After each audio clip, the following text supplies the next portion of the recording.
The Lair of the White Worms. To my friend, Bertha Nicol, with affectionate esteem. Chapter Roman 1, Adam Salton arrives. Adam Salton sauntered into the Empire Club Sydney and found awaiting him a letter from his granduncle. He had first heard from the old gentleman less than a year before, when Richard Salton had claimed kinship, stating that he had been unable to write earlier, as he had found it very difficult to trace his grandnephew's address. Adam was delighted, and replied cordially. He had often heard his father speak of the older branch of the family, with whom his people had long lost touch. Some interesting correspondence had ensued. Adam eagerly opened the letter, which had only just arrived, and conveyed a cordial invitation to stop with his granduncle at Lesser Hill for as long a time as he could spare. Indeed, Richard Salton went on, I am in hopes that you will make your permanent home here. You see, my dear boy, you and I are all that remain of our race, and it is but fitting that you should succeed me when the time comes in this year of grace 1860. I am close on 80 years of age, and though we have been a long-lived race, the span of life cannot be prolonged beyond reasonable bounds. I am prepared to like you, and to make your home with me as happy as you could wish, so do come at once on receipt of this, and find the welcome I am waiting to give you. I send in case such may make matters easy for you a banker's draft for 200 come soon, so that we may both of us enjoy many happy days together.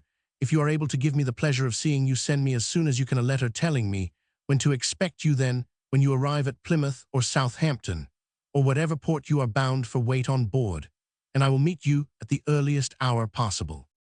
Old Mr. Salton was delighted when Adam's reply arrived, and sent a groom hot foot to his crony, Sir Nathaniel de Sarles, to inform him that his grandnephew was due at Southampton on the 12th of June. Mr. Salton gave instructions to have ready a carriage early on the important day, to start for Stafford, where he would catch the 11A Roman 1000 train. He would stay that night with his grandnephew, either on the ship, which would be a new experience for him, or if his guest should prefer it, at a hotel. Either case, they would start in the early morning for home. He had given instructions to his bailiff to send the postilion carriage on to Southampton to be ready for their journey home, and to arrange for relays of his own horses to be sent on at once. He intended that his grandnephew, who had been all his life in Australia, should see something of rural England. On the drive, he had plenty of young horses of his own breeding and breaking, and could depend on a journey memorable to the young man. The luggage would be sent on by rail to Stafford, where one of his carts would meet it. Mr. Salton, during the journey to Southampton, often wondered if his grandnephew was as much excited as he was at the idea of meeting so near a relation for the first time, and it was with an effort that he controlled himself.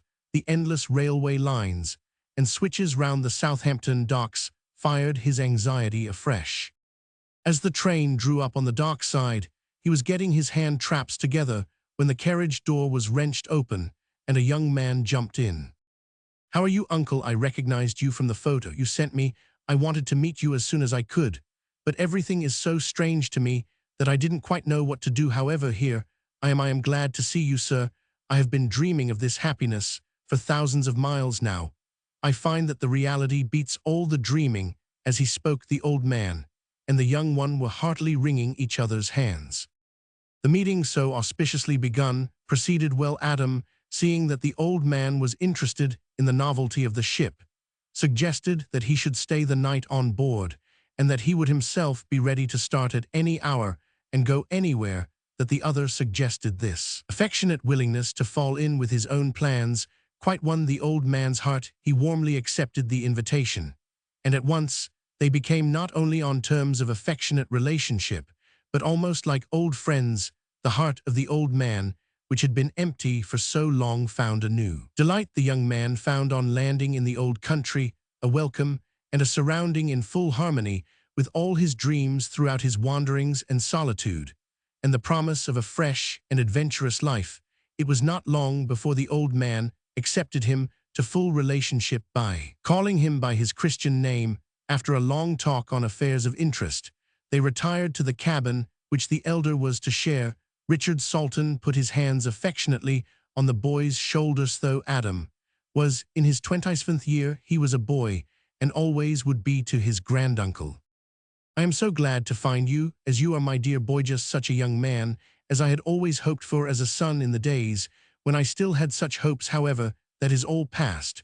But thank God, there is a new life to begin for both of us. To you must be the larger part, but there is still time for some of it to be shared in common. I have waited till we should have seen each other to enter upon the subject, for I thought it better not to tie up your young life to my old one, till we should have sufficient personal knowledge to justify such a venture. Now, I can, so far as I am concerned, enter into it freely, since from the moment my eyes rested on you I saw my son as he shall be, God willing, if he chooses such a course himself. Indeed, I do, sir, with all my heart. Thank you, Adam, for that. The old man's eyes filled, and his voice trembled. Then, after a long silence between them, he went on, when I heard you were coming, I made my will. It was well that your interests should be protected from that moment on. Here is the deed. Keep it, Adam. All I have shall belong to you. And if love and good wishes, or the memory of them, can make life sweeter, yours shall be a happy one. Now, my dear boy, let us turn in. We start early in the morning, and have a long drive before us. I hope you don't mind driving. I was going to have the old traveling carriage, in which my grandfather, your great-granduncle, went to court when William Roman IV was king. It is all rightly built well in those days, and it has been kept in perfect order. But I think I have done better. I have sent the carriage in which I travel myself. The horses are of my own breeding, and relays of them shall take us all the way. I hope you like horses. They have long been one of my greatest interests in life. I love them, sir, and I am happy to say I have many of my own. My father gave me a horse farm for myself. When I was 18, I devoted myself to it, and it has gone on before I came away. My steward gave me a memorandum that we have in my own place more than 1,000 nearly og. I am glad, my boy, another link between us. Just fancy what a delight it will be, sir, to see so much of England, and with you. Thank you again, my boy. I will tell you all about your future home and its surroundings. As we go, we shall travel in old-fashioned state. I tell you, my grandfather always drove four-in-hand, and so shall we. Oh, thanks, sir, thanks. May I take the ribbons sometimes? Whenever you choose, Adam. The team is your own. Every horse we use today is to be your own. You are too generous, uncle. Not at all. Only an old man's selfish pleasure. It is not every day that an heir to the old home comes back. And by the way, no, we had better turn in now. I shall tell you the rest in the morning. Chapter Roman 2. The Caswalls of Castra Regis. Mr. Salton had all his life been an early riser and necessarily an early waker, but early as he woke on the next morning, and although there was an excuse for not prolonging sleep in the constant whir and rattle of the donkey engine winches of the great ship, met the eyes of Adam fixed on him from his birth. His grandnephew had given him the sofa, occupying the lower berth himself. The old man, despite his great strength and normal activity, was somewhat tired by his long journey of the day before, and the prolonged and exciting interview which followed it, so he was glad to lie still and rest his body, whilst his mind was actively exercised in taking in all he could of his strange surroundings. Adam, too, after the pastoral habit to which he had been bred, woke with the dawn, and was ready to enter on the experiences of the new day whenever it might suit his elder companion. It was little wonder, then, that so soon as each realized the other's readiness, they simultaneously jumped up and began to dress. The steward had, by previous instructions, early breakfast prepared, and it was not long before they went down the gangway on shore in search of the carriage. They found Mr. Salton's bailiff looking out for them on the dock, and he brought them at once to where the carriage was waiting in the street. Richard Salton pointed out with pride to his young companion the suitability of the vehicle for every need of travel. To it were harnessed 4 useful horses, with a postilion to each pair. See, said the old man proudly, how it has all the luxuries of useful travel, silence and isolation, as well as speed. There is nothing to obstruct the view of those traveling, and no one to overhear what they may say. I have used that trap for a quarter of a century, and I never saw one more suitable for travel. You shall test it shortly. We are going to drive through the heart of England, and as we go, I'll tell you what I was speaking of last night. Our route is to be by Salisbury, Bath, Bristol, Cheltenham, Worcester, Stafford, and so home. Adam remained silent a few minutes, during which he seemed all eyes, for he perpetually ranged the whole circle of the horizon. "Has our journey today, sir," he asked, "any special relation to what you said last night that you wanted to tell me?" "Not directly, but indirectly everything. Won't you tell me now? I see.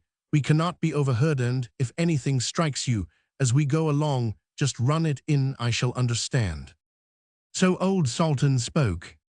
"To begin at the beginning, Adam, that lecture of yours on the Romans in Britain, a report of which you posted to me, set me thinking. In addition to telling me your tastes, I wrote to you at once and asked you to come home, for it struck me that if you were fond of historical researches, seemed a factise was exactly the place for you, in addition to its being the home of your own forbears. If you could learn so much of the British Romans so far away in New South Wales, where there cannot be even a tradition of them, what might you not make of the same amount of study on the very spot where we are going, is in the real heart of the old kingdom of Mercia, where there are traces of all the various nationalities which made up the conglomerate which became Britain.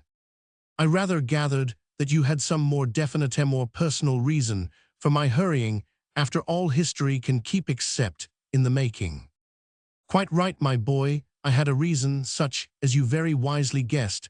I was anxious for you to be here when a rather important phase of our local history occurred." "What is that, if I may ask, sir?"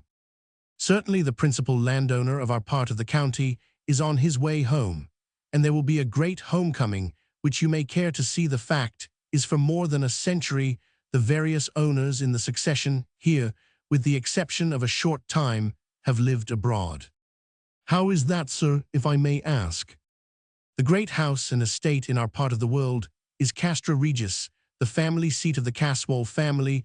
The last owner who lived here was Edgar Caswall, grandfather of the man who is coming here, and he was the only one who stayed even a short time. This man's grandfather, also named Edgar, keep the tradition of the family Christian name, quarreled with his family and went to live abroad, not keeping up any intercourse, good or bad, with his relatives, although this particular Edgar, as I told you, did visit his family estate.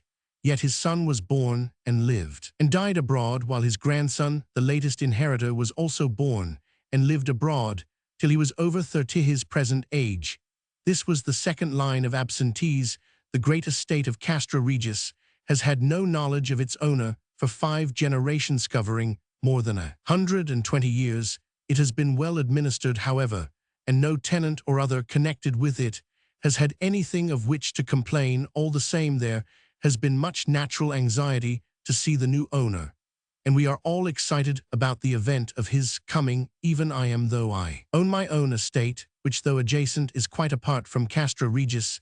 Here we are now in new ground for you, that is the spire of Salisbury Cathedral, and when we leave that we shall be getting close to the old Roman county, and you will naturally want your eyes, so we shall shortly have to keep our minds on old Mercia.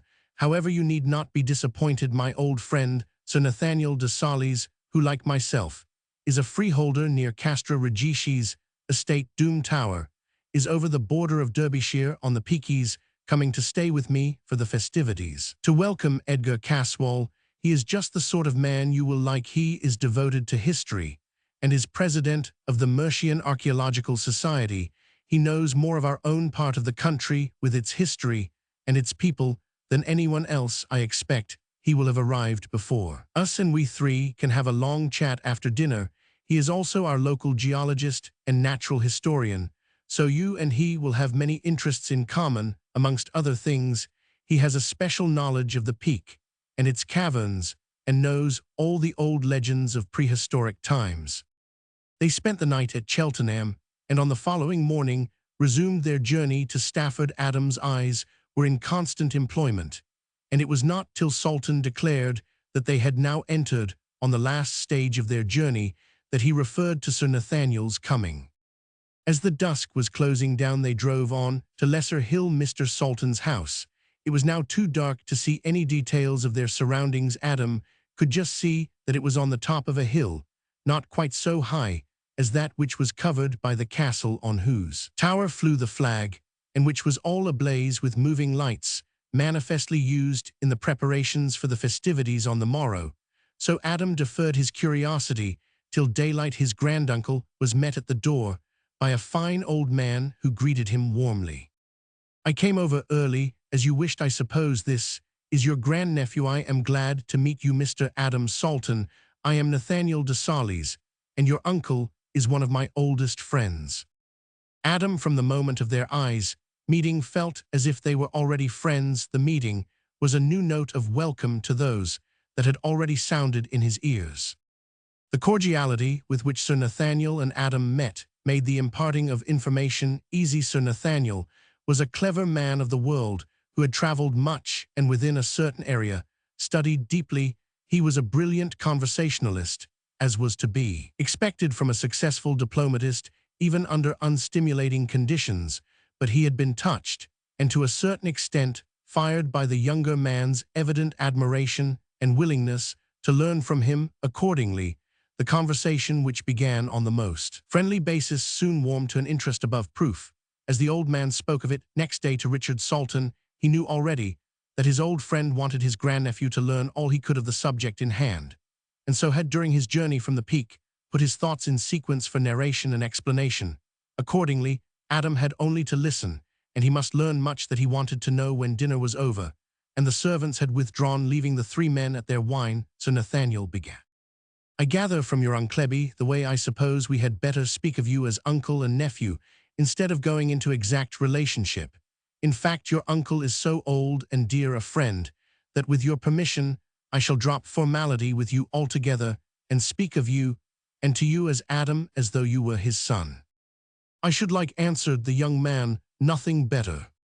The answer warmed the hearts of both the old men, but with the usual avoidance of Englishmen of emotional subjects personal to themselves, they instinctively returned to the previous question. Sir Nathaniel took the lead. "I understand, Adam, that your uncle has posted you regarding the relationships of the Caswall family." "Partly, sir, but I understood that I was to hear minuter details from you if you would be so good." "I shall be delighted to tell you anything so far as my knowledge goes. Well, the first Caswall in our immediate record is an Edgar head of the family and owner of the estate, who came into his kingdom just about the time that George Roman III Roman 999, he had one son of about 24. There was a violent quarrel between the two.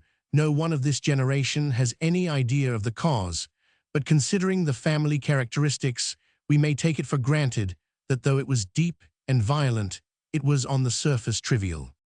The result of the quarrel was that the son left the house without a reconciliation, or without even telling his father where he was going. He never came back again. A few years after he died, without having in the meantime exchanged a word or a letter with his father, he married abroad and left one son who seems to have been brought up in ignorance of all belonging to him. The gulf between them appears to have been unbridgeable, for in time this son married and in turn had a son, but neither joy nor sorrow brought the sunder together. Under such conditions, no rapprochement was to be looked for, and an utter indifference, founded at best on ignorance, took the place of family affection, even on community of interests. It was only due to the watchfulness of the lawyers that the birth of this new heir was ever made known. He actually spent a few months in the ancestral home. After this, the family interest merely rested on heirship of the estate, as no other children have been born to any of the newer generations in the intervening years. All hopes of heritage are now centered in the grandson of this man. Now it will be well for you to bear in mind the prevailing characteristics of this race. These were well preserved and unchanging, one and all. They are the same: cold, selfish, dominant, reckless of consequences, in pursuit of their own. Well, it was not that they did not keep faith, though. That was a matter which gave them little concern, but that they took care to think beforehand of what they should do in order to gain their own ends. If they should make a mistake, someone else should bear the burthen of it. This was so perpetually recurrent that it seemed to be a part of a fixed policy. It was no wonder that whatever changes took place, they were always insured in their own possessions. They were absolutely cold and hard by nature. Not one of them, so far as we have any knowledge, was ever known to be touched by the softer sentiments, to swerve from his purpose or hold his hand in obedience to the dictates of his heart. The pictures and effigies of them all show their adherence to the early Roman type. Their eyes were full, their hair of raven blackness grew thick and close, and curly, their figures were massive and typical of strength. The thick black hair growing low down on the neck told of vast physical strength and endurance, but the most remarkable characteristic is the eyes, black, piercing, almost unendurable. They seem to contain in themselves a remarkable will power which there is no gainsaying. It is a power that is partly racial and partly individual. Power impregnated with some mysterious quality, partly hypnotic, partly mesmeric, which seems to take away from eyes that meet them all power of resistance, all power of wishing to resist. With eyes like those set in that all-commanding face, one would need to be strong indeed to think of resisting the inflexible will that lay behind.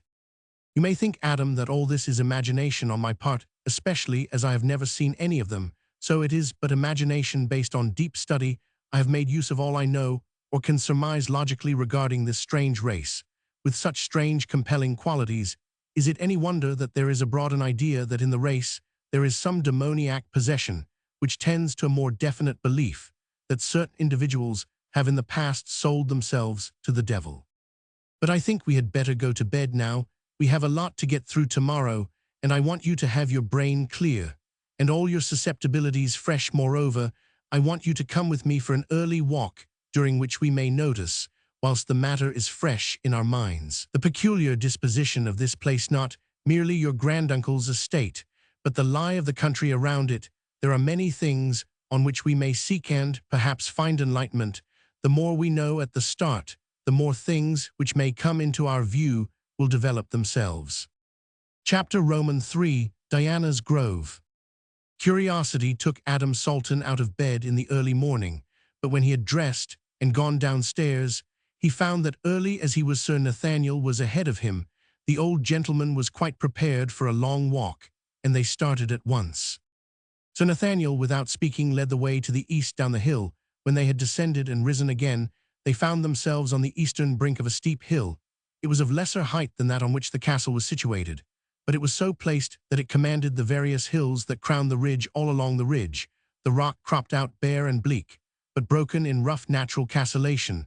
The form of the ridge was a segment of a circle, with the higher points inland to the west. In the center rose the castle. On the highest point of all, between the various rocky excrescences, were groups of trees of various sizes and heights, amongst some of which were what in the early morning light looked like ruins. The suhatva they were of massive grey stone, probably limestone, rudely cutive. Indeed, they were not shaped naturally.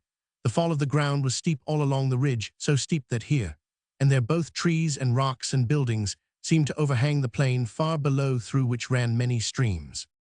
Sir Nathaniel stopped and looked around, as though to lose nothing of the effect. The sun had climbed the eastern sky and was making all details clear. He pointed with a sweeping gesture, as though calling Adam's attention to the extent of the view. Having done so, he covered the ground more slowly, as though inviting attention to detail. Adam was a willing and attentive pupil, and followed his motions exactly, trying to miss nothing. I have brought you here, Adam, because it seems to me that this is the spot on which to begin our investigations. You have now in front of you almost the whole of the ancient kingdom of Mercia.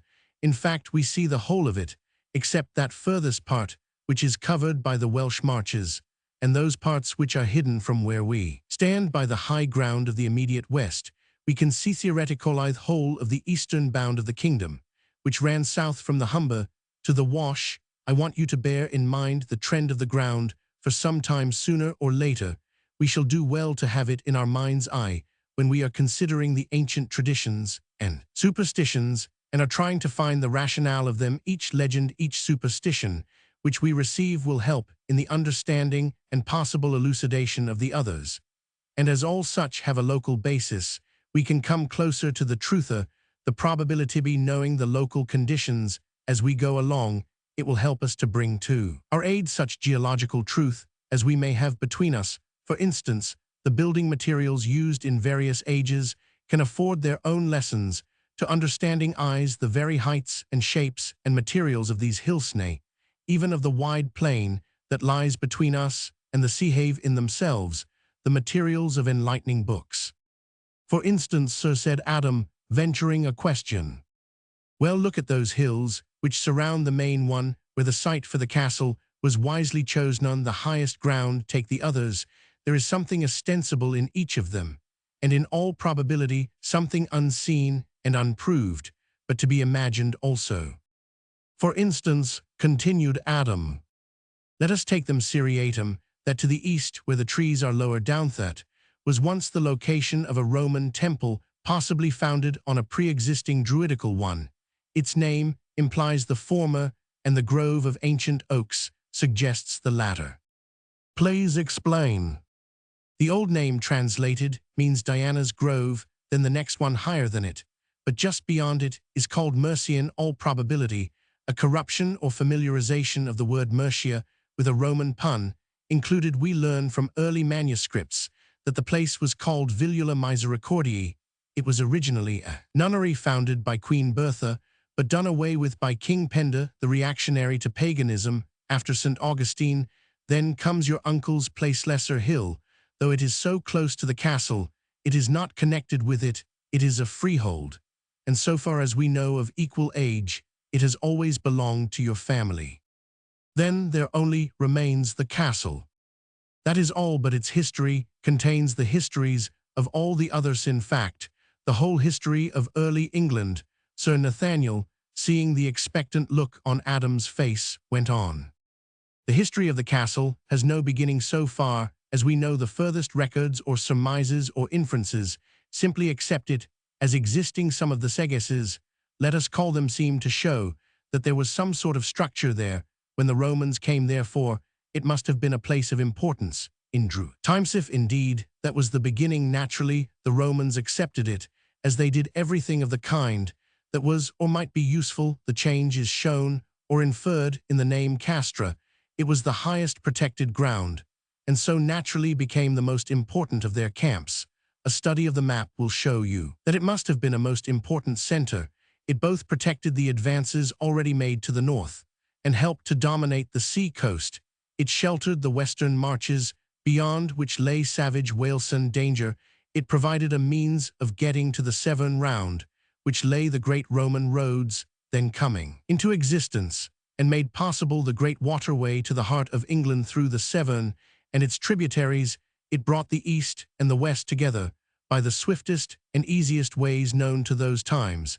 And finally, it provided means of descent on London and all the expanse of country watered by the Thames. With such a center already known and organized, we can easily see that each fresh wave of invasion, Angles, the Saxons, the Danes, and the Normans, found it a desirable possession, and so ensured its upholding in the earlier centuries. It was merely a vantage ground, but when the victorious Romans brought with them the heavy solid fortifications, impregnable to the weapons of the time, its commanding position alone ensured its adequate building and equipment. Then it was that the fortified camp of the Caesars developed into the castle of the king. As we are as yet ignorant of the names of the first kings of Mercia, no historian has been able to guess which of them made it his ultimate defense, and I suppose we shall never know now. In process of time, as the arts of war developed, it increased in size and strength, and although recorded details are lacking, the history is written not merely in the stone of its building, but is inferred in the changes of structure. Then the sweeping changes which followed the Norman conquest wiped out all lesser records than its own. Today, we must accept it as one of the earliest castles of the conquest, probably not later. In the time of Henry Roman, Roman and Norman were both wise in their retention of places of approved strength or utility, so it was that these surrounding heights, already established, and to a certain extent proved, were retained. Indeed, such characteristics as already pertained to them were preserved, and today afford to us lessons regarding things which have themselves long since passed away. So much for the fortified heights, but the hollows too have their own story. But how the time passes, we must hurry home, or your uncle will wonder what has become of us. He started with long steps towards Lesser Hill, and Adam was soon furtively running in order to keep up with him. Chapter Roman 4, The Lady Arabella March. Now there is no hurry, but so soon as you are both ready we shall start, Mr. Salton said. When breakfast had begun, I want to take you first to see a remarkable relic of Mercia. and then go to Liverpool through what is called the Great Vale of Cheshire, you may be disappointed. But take care not to prepare your mind-thighs to Adam for anything stupendous or heroic. You would not think the place a vale at all unless you were told so beforehand, and had confidence in the veracity of the teller. We should get to the landing stage in time to meet the West African and catch Mr. Caswall as he comes ashore. We want to do him honor, and, besides, it will be more pleasant to have the introductions over before we go to his fate at the castle. The carriage was ready, the same as had been used the previous day, but there were different horse magnificent animals, and keen for work. Breakfast was soon over, and they shortly took their places. The postilions had their orders, and were quickly on their way at an exhilarating pace. Presently, in obedience to Mr. Salton's signal, the carriage drew up opposite a great heap of stones by the wayside. "Here, Adam," he said, "is something that you of all men should not pass by unnoticed. That heap of stones brings us at once to the dawn of the Anglian kingdom. It was begun more than 1,000 years agone, the latter part of the 7th century, in memory of a murder Wulfar, king of Mercia, nephew of Penda, here murdered his 2 sons for embracing Christianity, as was the custom of the time. Each passerby added a stone to the memorial heap. Penda represented heathen reaction after St. Augustine's mission. Sir Nathaniel can tell you as much as you want about this, and put you, if you wish, on the track of such accurate knowledge as there is." Whilst they were looking at the heap of stones, they noticed that another carriage had drawn up beside them, and the passenger there was only one was regarding them curiously.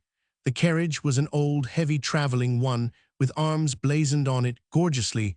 The men took off their hats as the occupant, a lady, addressed them. "How do you do, Sir Nathaniel? How do you do, Mr. Salton? I hope you have not met with any accident. Look at me." As she spoke, she pointed to where one of the heavy springs was broken across the broken metal, showing bright. Adam spoke up at once. "Oh, that can soon be put right. Soon. There is no one near who can mend a break like that." "I can." She looked incredulously at the dapper young gentleman who spoke. "Yowie, it's a workman's job." "All right, I am a workman, though that is not the only sort of work I do. I am an Australian, and as we have to move about fast, we are all trained to farriery and such mechanics as come into travel. I am quite at your service.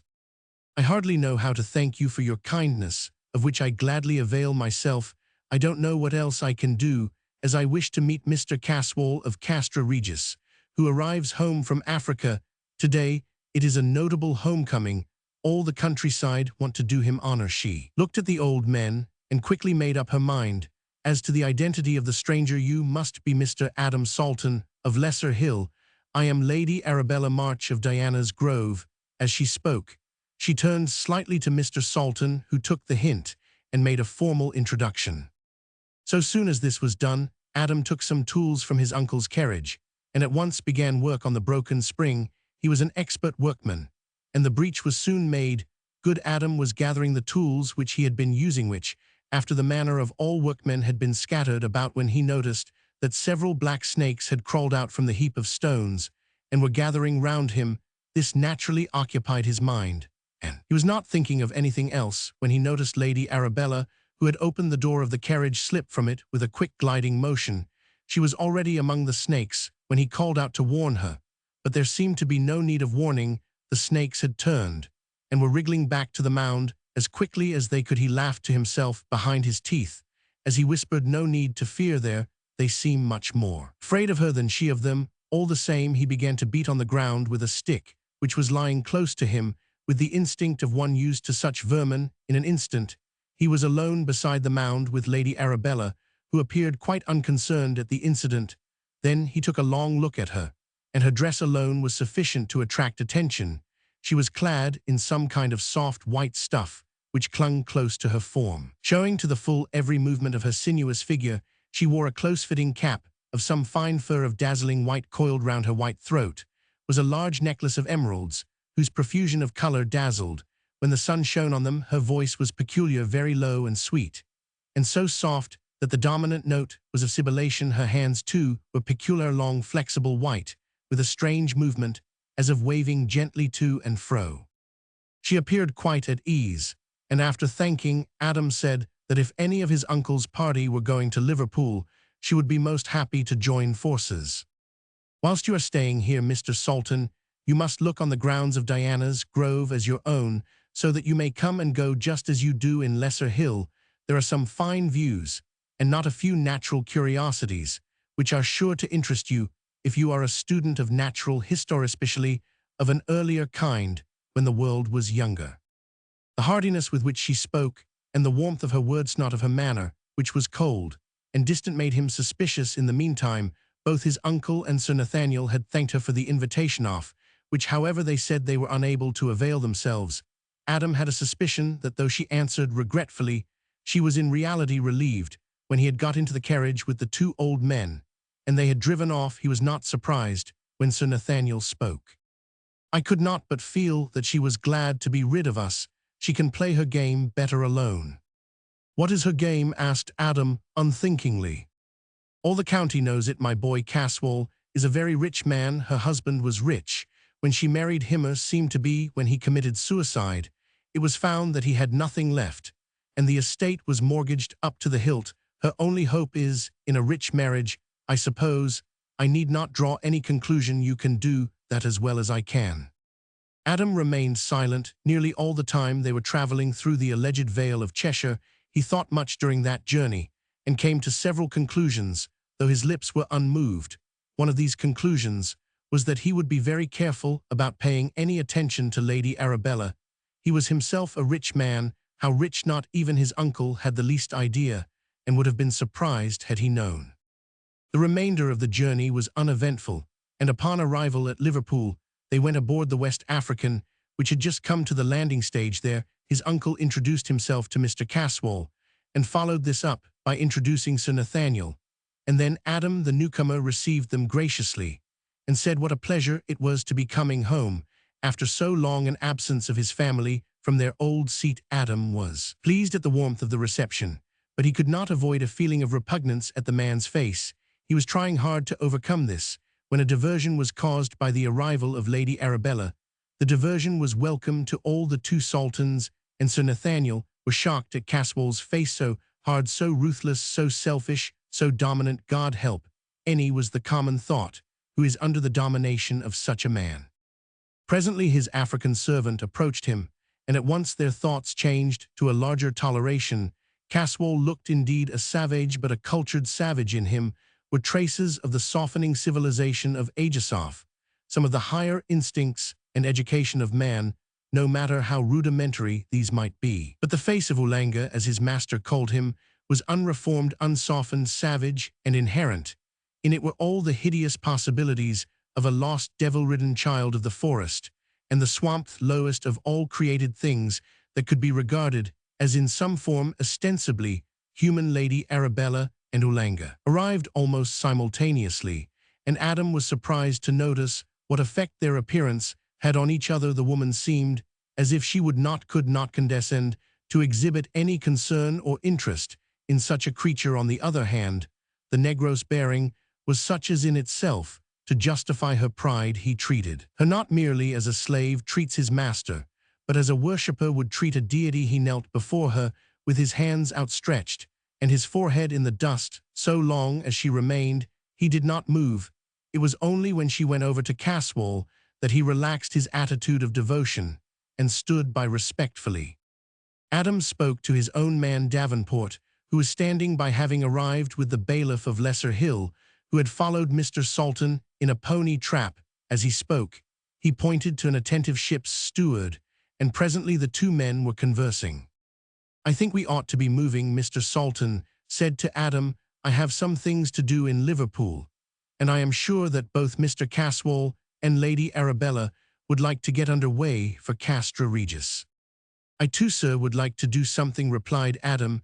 "I want to find out where Ross the animal merchant lives. I want to take a small animal home with me, if you don't mind. He is only a little thing, and will be no trouble." "Of course not, my boy. What kind of animal is it that you want?" "A mongoose." "A mongoose? What on earth do you want it for?" "To kill snakes." Good the old man remembered the mound of stones. No explanation was needed. When Ross heard what was wanted, he asked, "Do you want something special, or will an ordinary mongoose do?" "Well, of course, I want a good one, but I see no need for anything special. It is for ordinary use."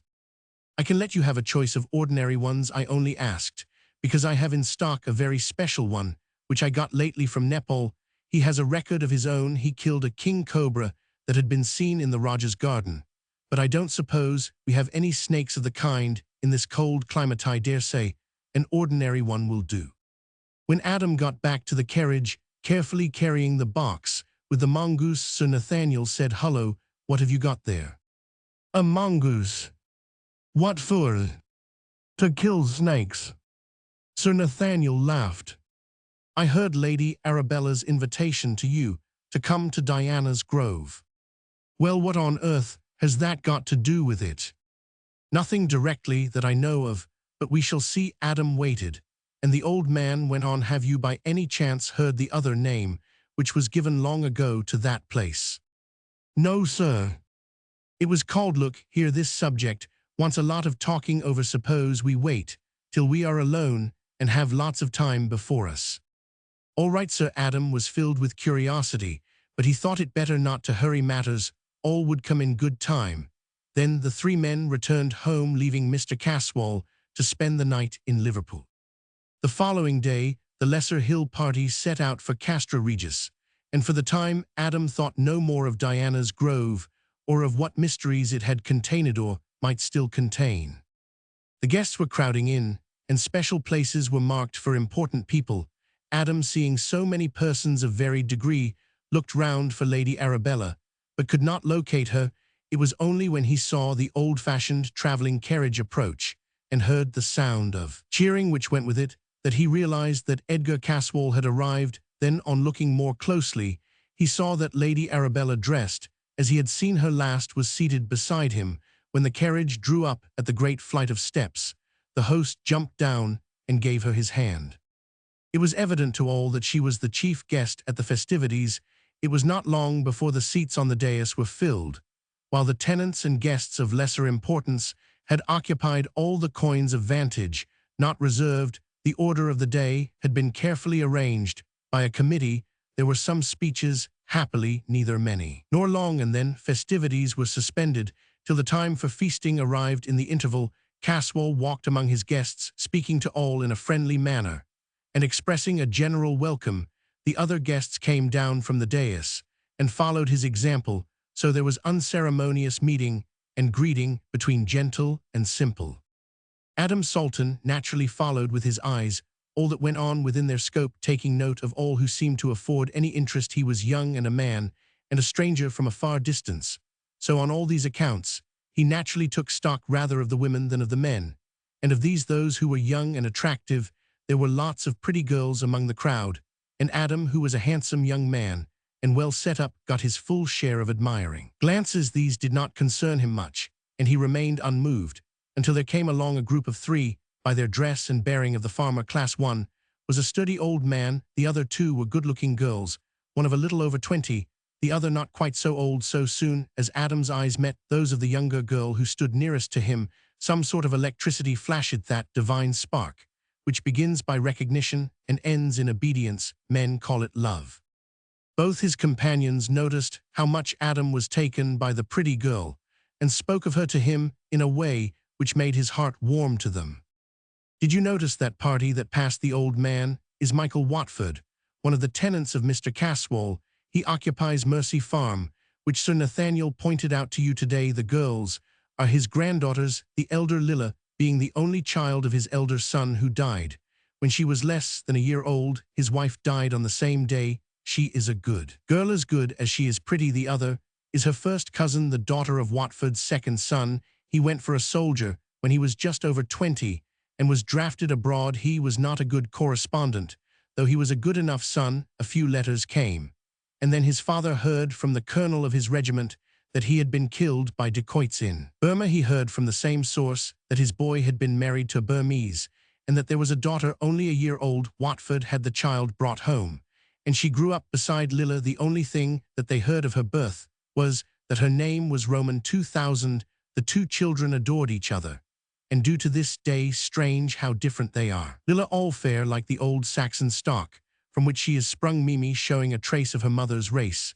Lilla is as gentle as a dove, but Mimi's black eyes can glow whenever she is upset. The only thing that upsets her is when anything happens to injure or threaten or annoy Lilla. Then her eyes glow as do the eyes of a bird when her young are menaced. Chapter Roman 5, The White Worm.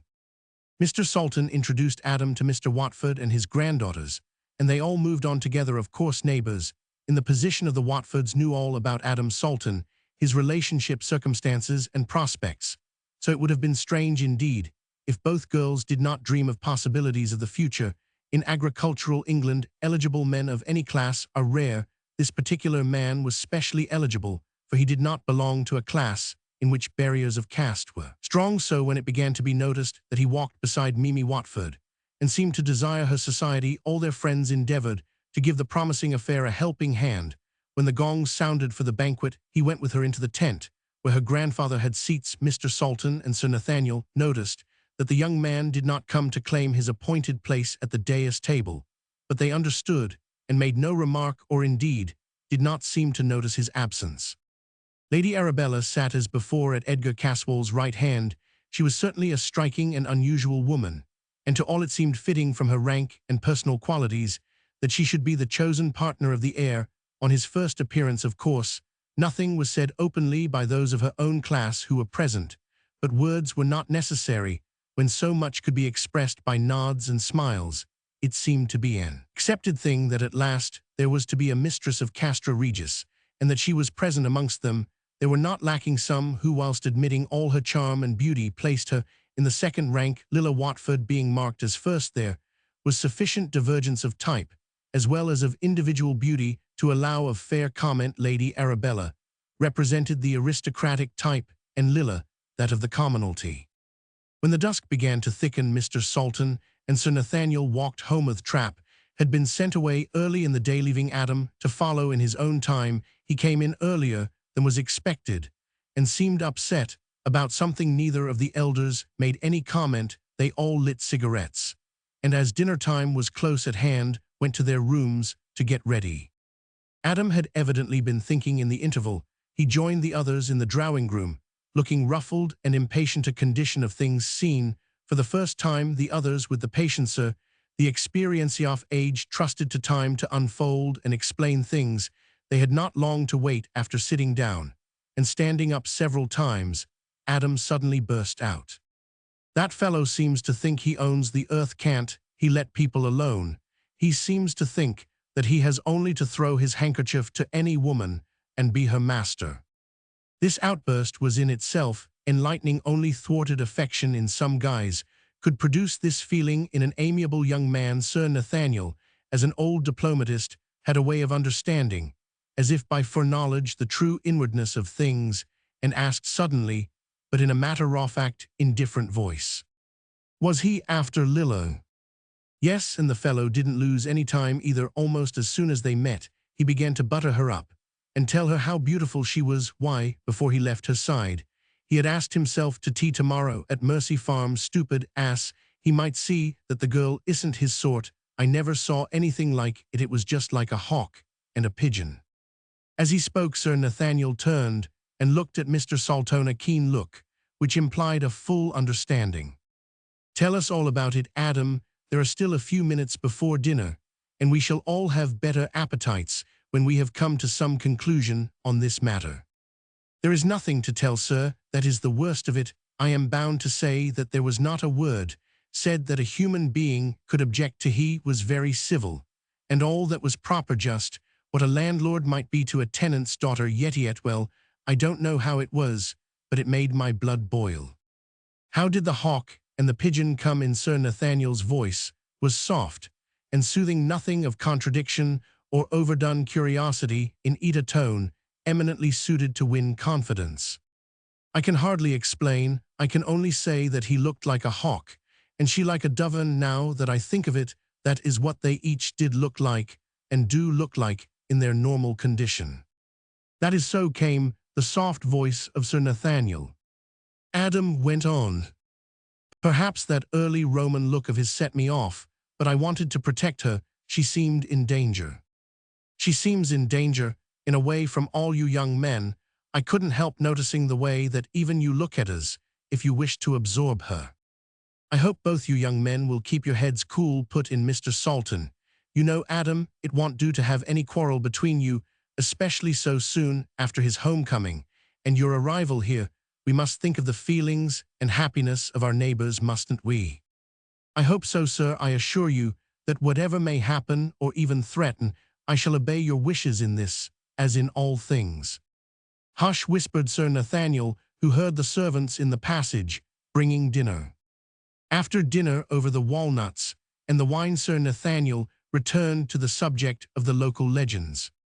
It will perhaps be a less dangerous topic for us to discuss than more recent ones. All right, sir, said Adam heartily. I think you may depend on me now with regard to any topic. I can even discuss Mr. Caswell. Indeed, I may meet him tomorrow. He is going, as I said, to call at Mercy Farm at 3 o'clock, but I have an appointment at 2. I notice, said Mr. Salton, that you do not lose any time. The two old men once more looked at each other steadily. Then, lest the mood of his listener should change with delay, Sir Nathaniel began at once. I don't propose to tell you all the legends of Mercia, or even to make a selection of them. It will be better, I think, for our purpose, if we consider a few facts recorded or unrecorded about this neighborhood. I think we might begin with Diana's Grove. It has roots in the different epochs of our history, and each has its special crop of legend. The Druid and the Roman are too far off for matters of detail, but it seems to me the Saxon and the Angles are near enough to yield material for legendary lore. We find that this particular place had another name besides Diana's Grove. This was manifestly of Roman origin or of Grecian, accepted as Roman. The other is more pregnant of adventure and romance than the Roman name in Mercian tongue. It was the Lair of the White Worm. This needs a word of explanation at the beginning. In the dawn of the language, the word worm had a somewhat different meaning from that in use today. It was an adaptation of the Anglo-Saxon worm, meaning a dragon or snake, or from the Gothic worms, a serpent, or the Icelandic ormer, or the German worm. We gather that it conveyed originally an idea of size and power, not as now in the diminutive. Of both these meanings here legendary history helps us. We have the well-known legend of the worm well of Lambton Castle, and that of the Laidley worm of Spindleston Hugh near Bamborough. In both these legends, the worm was a monster of vast size and power, a veritable dragon or serpent, such as legend attributes to vast fens or quags where there was illimitable room for expansion. A glance at a geological map will show that whatever truth there may have been of the actuality of such monsters in the early geologic periods, at least there was plenty of possibility in England. There were originally vast plains where the plentiful supply of water could gather. The streams were deep and slow, and there were holes of abysmal depth where any kind and size of antediluvian monster could find a habitat. In places which now we can see from our windows were mudholes 100 or more feet deep. Who can tell us when the age of the monsters which flourished in slime came to an end? There must have been places and conditions which made for greater longevity, greater size, greater strength than was usual. Such overlappings may have come down even to our earlier centuries. Nay, are there not now creatures of a vastness of bulk, regarded by the generality of men as impossible even in our own day? There are seen the traces of animals, if not the animals themselves, of stupendous size, veritable survivals from earlier ages, preserved by some special qualities in their habitats. I remember meeting a distinguished man in India who had the reputation of being a great shikari, who told me that the greatest temptation he had ever had in his life was to shoot a giant snake, which he had come across in the Terai of Upper India. He was on a tiger shooting expedition, and as his elephant was crossing a nullah, it squealed. He looked down from his howdah and saw that the elephant had stepped across the body of a snake, which was dragging itself through the jungle. So far as I could see, he said, it must have been 80 or 100 feet in length. Fully 40 or 50 feet was on each side of the track, and though the weight which it dragged had thinned it, it was as thick, round, As a man's body, I suppose you know that, when you are after tiger, it is a point of honor not to shoot at anything else, as life may depend on it. I could easily have spined this monster, but I felt that I must not, so with regret I had to let it go. Just imagine such a monster anywhere in this country, and at once we could get a sort of idea of the worms which possibly did frequent the great morasses which spread round the mouths of many of the great European rivers. I haven't the least doubt, sir, that there may have been such monsters, as you have spoken of, still existing at a much later period than is generally accepted, replied Adam. Also, if there were such things, that this was the very place for them. I have tried to think over the matter, since you pointed out the configuration of the ground. But it seems to me that there is a hiatus somewhere. Are there not mechanical difficulties? In what way?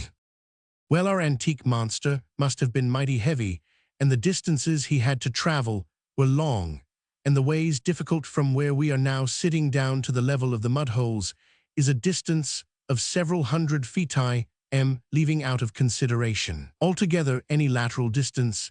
Is it possible that there was a way by which a monster could travel up and down, and yet no chance recorder have ever seen him? Of course, we have the legends, but is not some more exact evidence necessary in a scientific investigation? My dear Adam, all you say is perfectly right, and were we starting on such an investigation, we could not do better than follow your reasoning.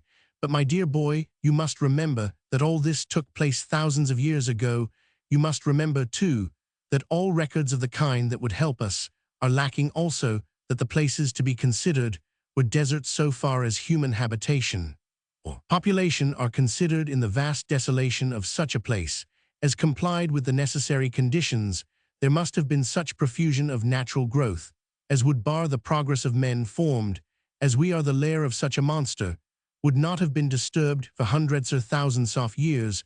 Moreover, these creatures must have occupied places quite inaccessible to man. A snake who could make himself comfortable in a quagmire 100 feet deep would be protected on the outskirts by such stupendous morasses as now no longer exist, or which, if they exist anywhere at all, can be on very few places on the earth's surface. Far be it from me to say that in more elemental times such things could not have been the condition. Belongs to the geologic age, great birth and growth of the world, when natural forces ran riot, when the struggle for existence was so savage that no vitality which was not founded in a gigantic form could have even a possibility of survival.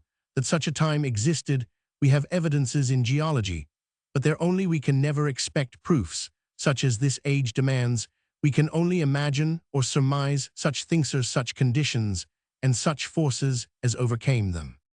Chapter Romans 6. Hawk and Pigeon. At breakfast time next morning, Sir Nathaniel and Mr. Salton were seated when Adam came hurriedly into the room. Any news? Asked his uncle mechanically. For what? Asked Sir Nathaniel. Snakes, said Adam, helping himself to a grilled kidney. 4 snakes? I don't understand. Mongoose, said Adam, and then added explanatorily, I was out with the mongoose just after 3. 4 snakes in one morning? Why, I didn't know there were so many on the Brouth, local name for the western cliff. I hope that wasn't the consequence of our talk of last night. It was, sir, but not directly. But God bless my soul, you didn't expect to get a snake like the Lambton worm, did you? Why, a mongoose to tackle a monster like that, if there were one, would have to be bigger than a haystack. These were ordinary snakes, about as big as a walking stick. Well, it's pleasant to be rid of them, big or little. That is a good mongoose. I am sure he'll clear out all such vermin round here, said Mr. Salton. Adam went quietly on with his breakfast. Killing a few snakes in a morning was no new experience to him. He left the room the moment breakfast was finished, and went to the study that his uncle had arranged for him. Both Sir Nathaniel and Mr. Salton took it that he wanted to be by himself so as to avoid any questioning or talk of the visit that he was to make that afternoon. They saw nothing further of him till about half an hour before dinner time. Then he came quietly into the smoking room, where Mr. Salton and Sir Nathaniel were sitting together, ready dressed. I suppose there is no use waiting, we had better get it over, at once, remarked Adam. His uncle, thinking to make things easier for him, said, "Get what over?" There was a sign of shyness about him at this.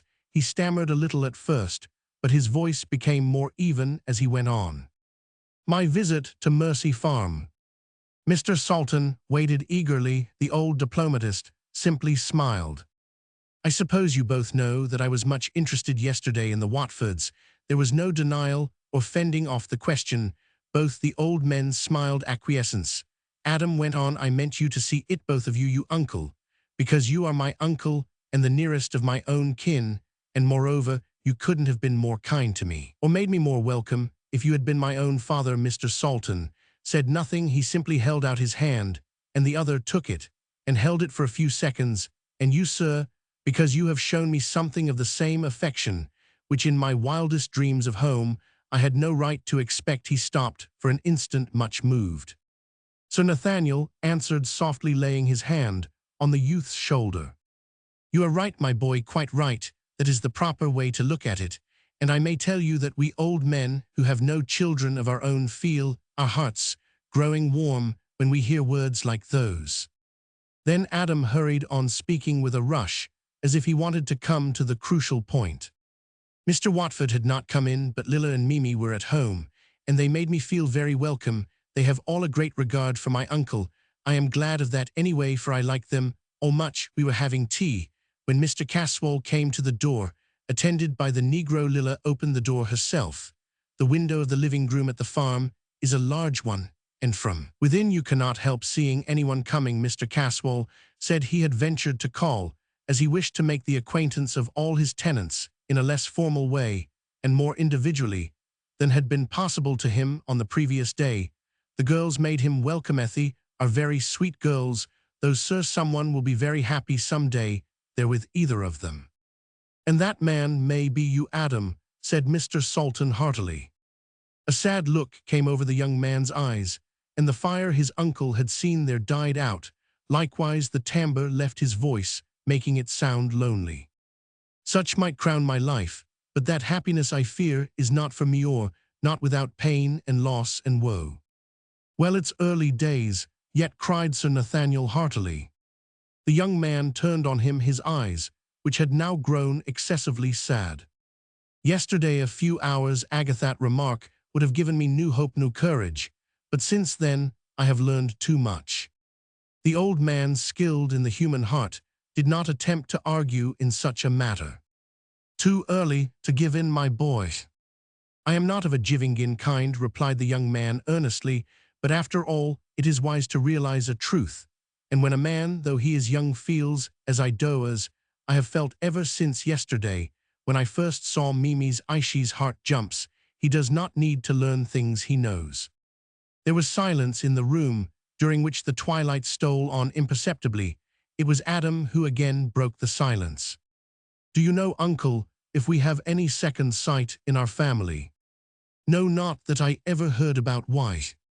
"Because," he answered slowly, "I have a conviction which seems to answer all the conditions of second sight."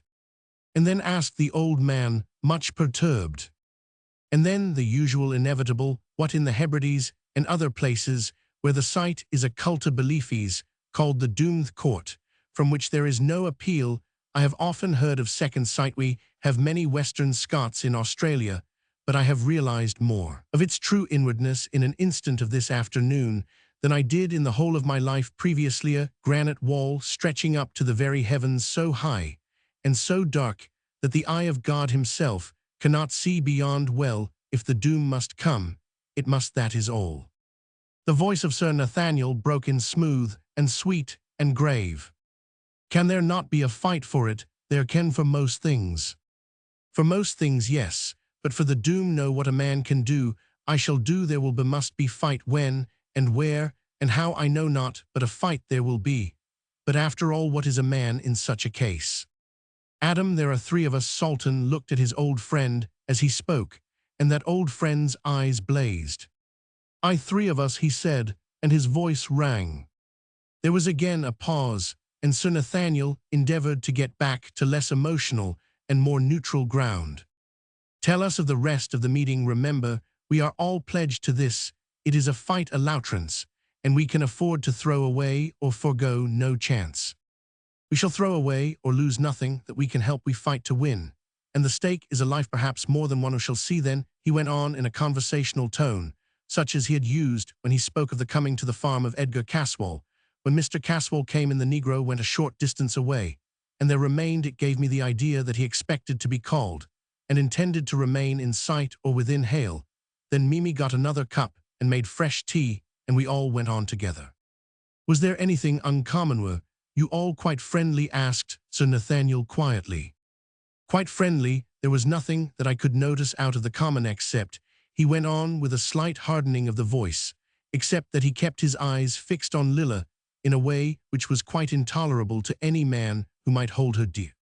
Now, in what way did he look? Asked Sir Nathaniel. There was nothing in itself offensive, but no one could help noticing it.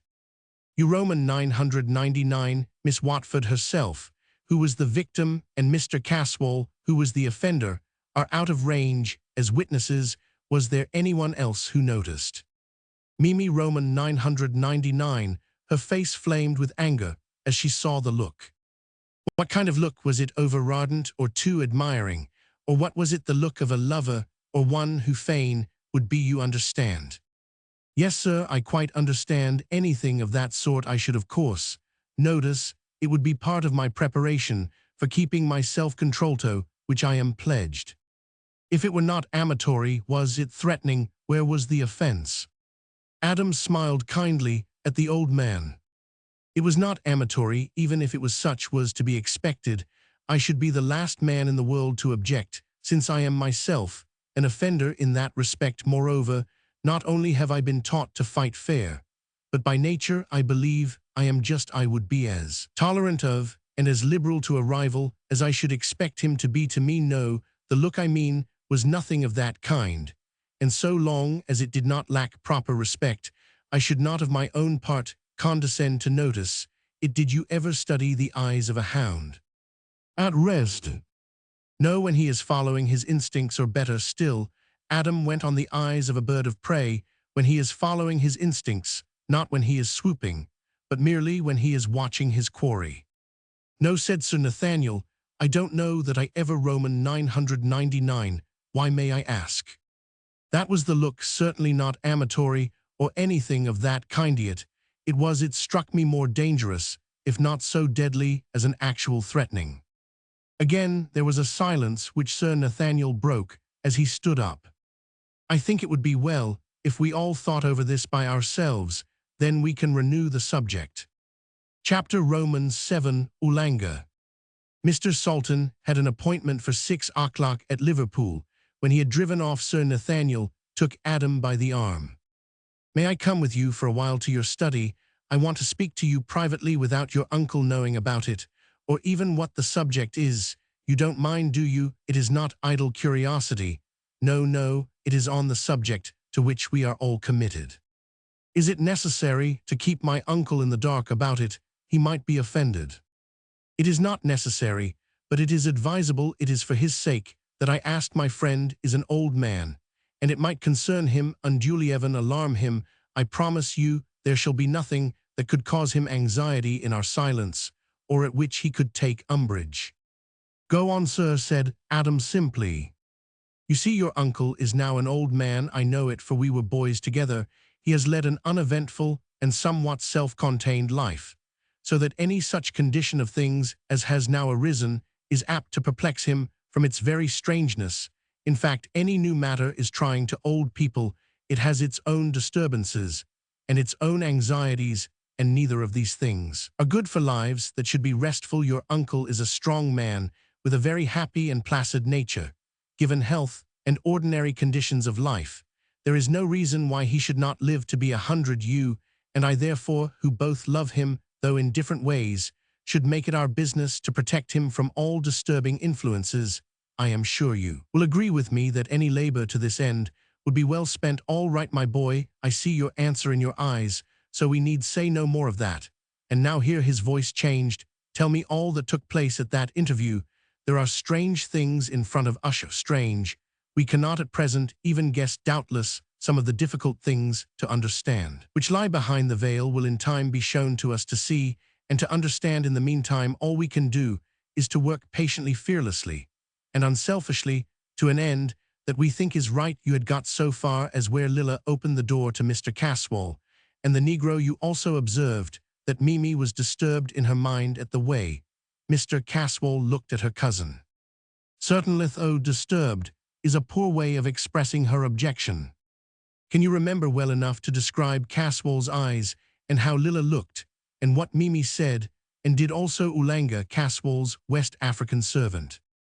"I'll do what I can, sir." All the time Mr. Caswall was staring, he kept his eyes fixed and motionless, but not as if he was in a trance. His forehead was wrinkled up, as it is when one is trying to see through or into something at the best of times.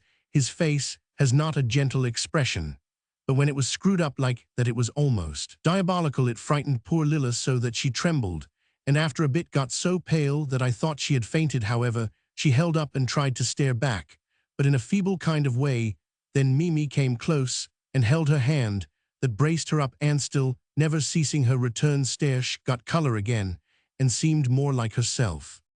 Did he stare too? More than ever. The weaker Lilla seemed, the stronger he became, just as if he were feeding on her strength. All at once, she turned round, threw up her hands, and fell down in a faint. I could not see what else happened just then, for Mimi had thrown herself on her knees beside her and hid her from me. Then there was something like a black shadow between us, and there was the nigger, looking more like a malignant devil than ever. I am not usually a patient man, and the sight of that ugly devil is enough to make one's blood boil. When he saw my face, he seemed to realize danger, immediate danger, and slunk out of the room as noiselessly as if he had been blown out. I learned one thing, however, is an enemy, if ever a man had one. "That still leaves us 3-2, put in Sir Nathaniel.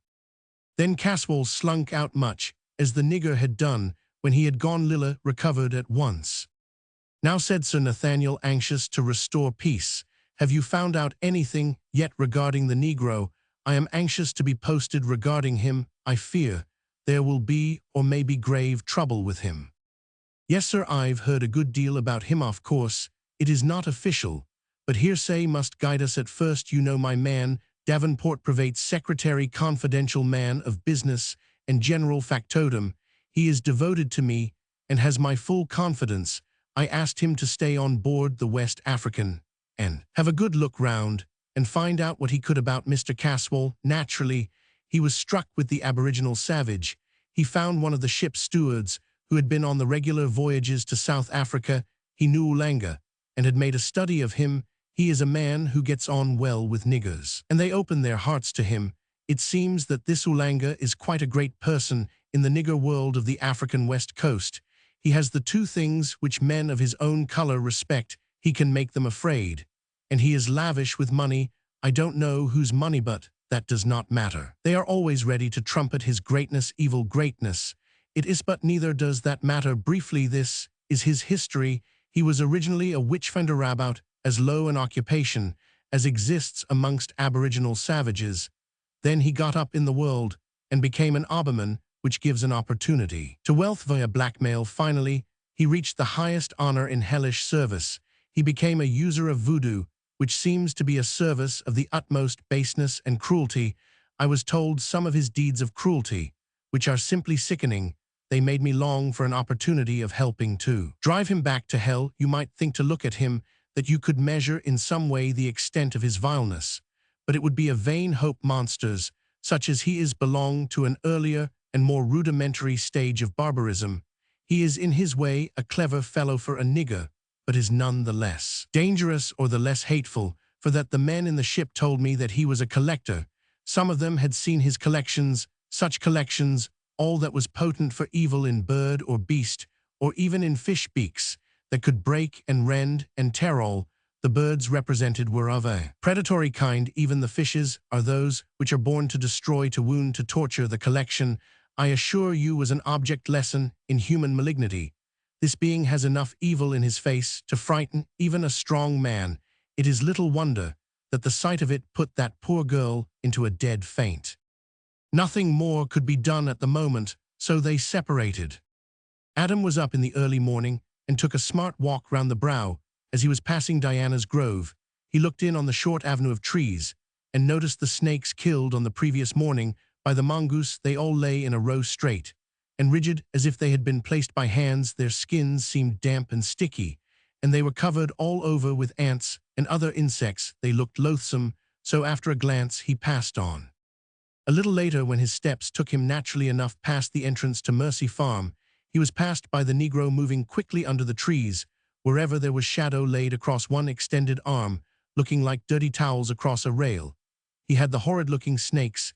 He did not seem to see Adam. No one was to be seen at Mercy, except a few workmen in the farmyard. So after waiting on the chance of seeing Mimi, Adam began to go slowly home. Once more he was passed on the way. This time it was by Lady Arabella, walking hurriedly and so furiously angry that she did not recognize him, even to the extent of acknowledging his beau.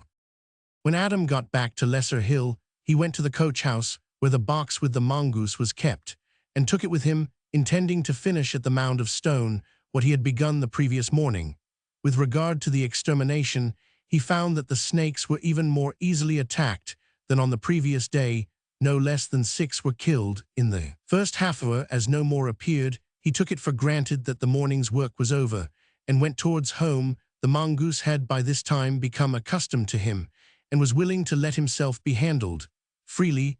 Adam lifted him up and put him on his shoulder, and walked on. Presently, he saw a lady advancing towards him, and recognized Lady Arabella. Hitherto the mongoose had been quiet like a playful, affectionate kitten, but when the two got close, Adam was horrified to see the mongoose in a state of the wildest fury, with every hair standing on end, jump from his shoulder and run towards Lady Arabella. It looked so furious and so intent on attack that he called a warning. Look out, the animal is furious and means to attack." Lady Arabella looked more than ever disdainful, and was passing on. The mongoose jumped at her in a furious attack. Adam rushed forward with his stick, the only weapon he had.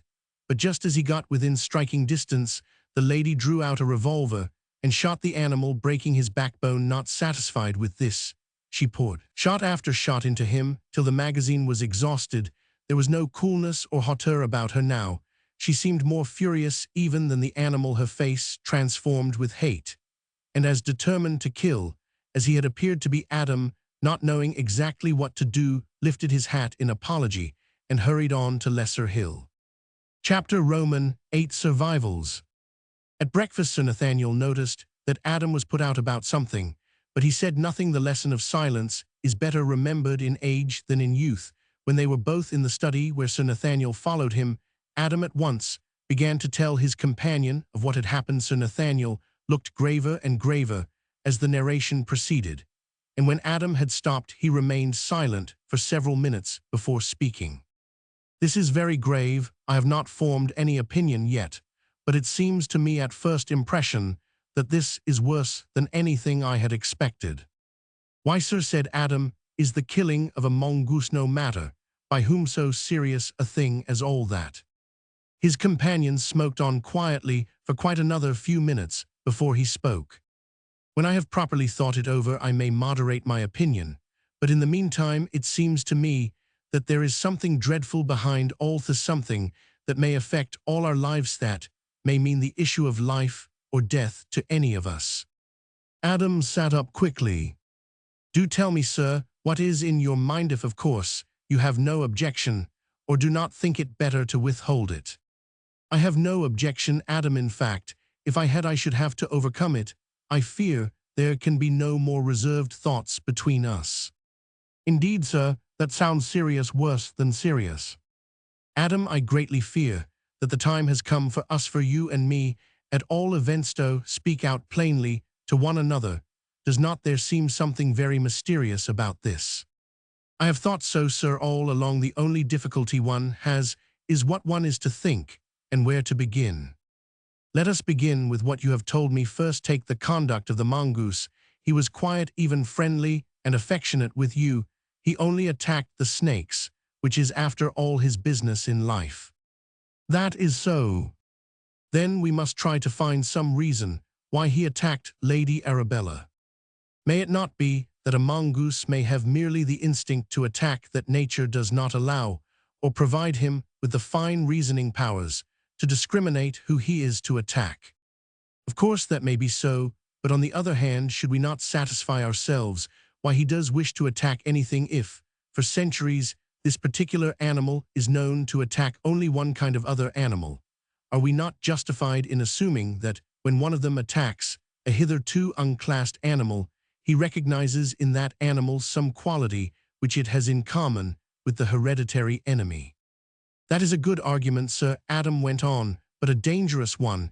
If we followed it out, it would lead us to believe that Lady Arabella is a snake. We must be sure before going to such an end that there is no point as yet unconsidered which would account for the unknown thing which puzzles us. In what way? Well, suppose the instinct works on some physical basis, for instance, smell. If there were anything in recent juxtaposition to the attacked which would carry the scent, surely that would supply the missing cause. Of course, Adam spoke with conviction.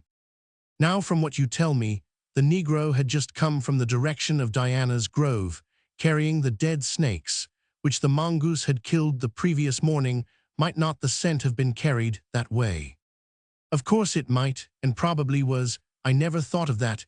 Is there any possible way of guessing approximately how long a scent will remain? You see, this is a natural scent, and may derive from a place where it has been effective for thousands of years. Then, does a scent of any kind carry with it any form or quality of another kind, either good or evil? I ask you, because one ancient name of the house lived in by the lady who was attacked by the mongoose was the Lair of the White Worm. If any of these things be so, our difficulties have multiplied indefinitely. They may even change in kind. We may get into moral entanglements. Before we know it, we may be in the midst of a struggle between good and evil. Sir Nathaniel smiled gravely. With regard to the first question, so far as I know, there are no fixed periods for which a scent may be active. I think we may take it that that period does not run into thousands of years. As to whether any moral change accompanies a physical one, I can only say that I have met no proof of the fact. At the same time, we must remember that good and evil are terms so wide as to take in the whole scheme of creation and all that is implied by them, and by their mutual action and reaction generally. I would say that in the scheme of a first cause anything is possible so long as the inherent forces or tendencies of any one thing are veiled from us. We must expect mystery. There is one other question on which I should like to ask your opinion. Suppose that there are any permanent forces appertaining to the past, what we may call survivals. Do these belong to good as well as to evil? For instance, if the scent of the primeval monster can so remain in proportion to the original strength, can the same be true of things of good import? Sir Nathaniel thought for a while before he answered. We must be careful not to confuse the physical and the moral. I can see that already you have switched on the moral entirely, so perhaps we had better follow it up first on the side of the moral. We have certain justification for belief in the utterances of revealed religion. For instance, the effectual fervent prayer of a righteous man availeth much, is altogether for good. We have nothing of a similar kind on the side of evil. But if we accept this dictum, we need have no more fear of mysteries. These become thenceforth merely obstacles. Adam suddenly changed to another phase of the subject. And now, sir, may I turn for a few minutes to purely practical things, or rather to matters of historical fact? Sir Nathaniel bowed acquiescence. We have already spoken of the history so far as it is known of some of the places round Ascastra Regis Diana's grove, and the Lair of the White Worm. I would like to ask if there is anything not necessarily of evil import about any of the places. Which? asked Sir Nathaniel shrewdly. Well, for instance, this house and Mercy Farm. Here we turn, said Sir Nathaniel, to the other side, the light side of things. Let us take Mercy Farm first. When Augustine was sent by Pope Gregory to Christianize England, in the time of the Romans, he was received and protected by Ethelbert, King of Kent, whose wife, daughter of Charibert, King of Paris, was a Christian, and did much for Augustine. she founded a nunnery in memory of Columba, which was named Sedes Misericordio, the House of Mercy, and as the region was Mercian, the two names became involved, as Columba is the Latin for dove. The dove became a sort of signification of the nunnery. She seized on the idea and made the newly founded nunnery a house of doves. Someone sent her a freshly discovered dove, a sort of carrier, but which had in the white feathers of its head and neck the form of a religious cowl. The nunnery flourished for more than a century, when in the time of Penda, who was the reactionary of heathendom, it fell into decay. In the meantime, the doves, protected by religious feeling, had increased mightily, and were known in all Catholic communities. When King Offa ruled in Mercia, about 150 years later, he restored Christianity, and under its protection the nunnery of St. Columba was restored, and its doves flourished again. In process of time, this religious house again fell into desuetude, but before it disappeared, it had achieved a great name for good works, and in especial for the piety of its members.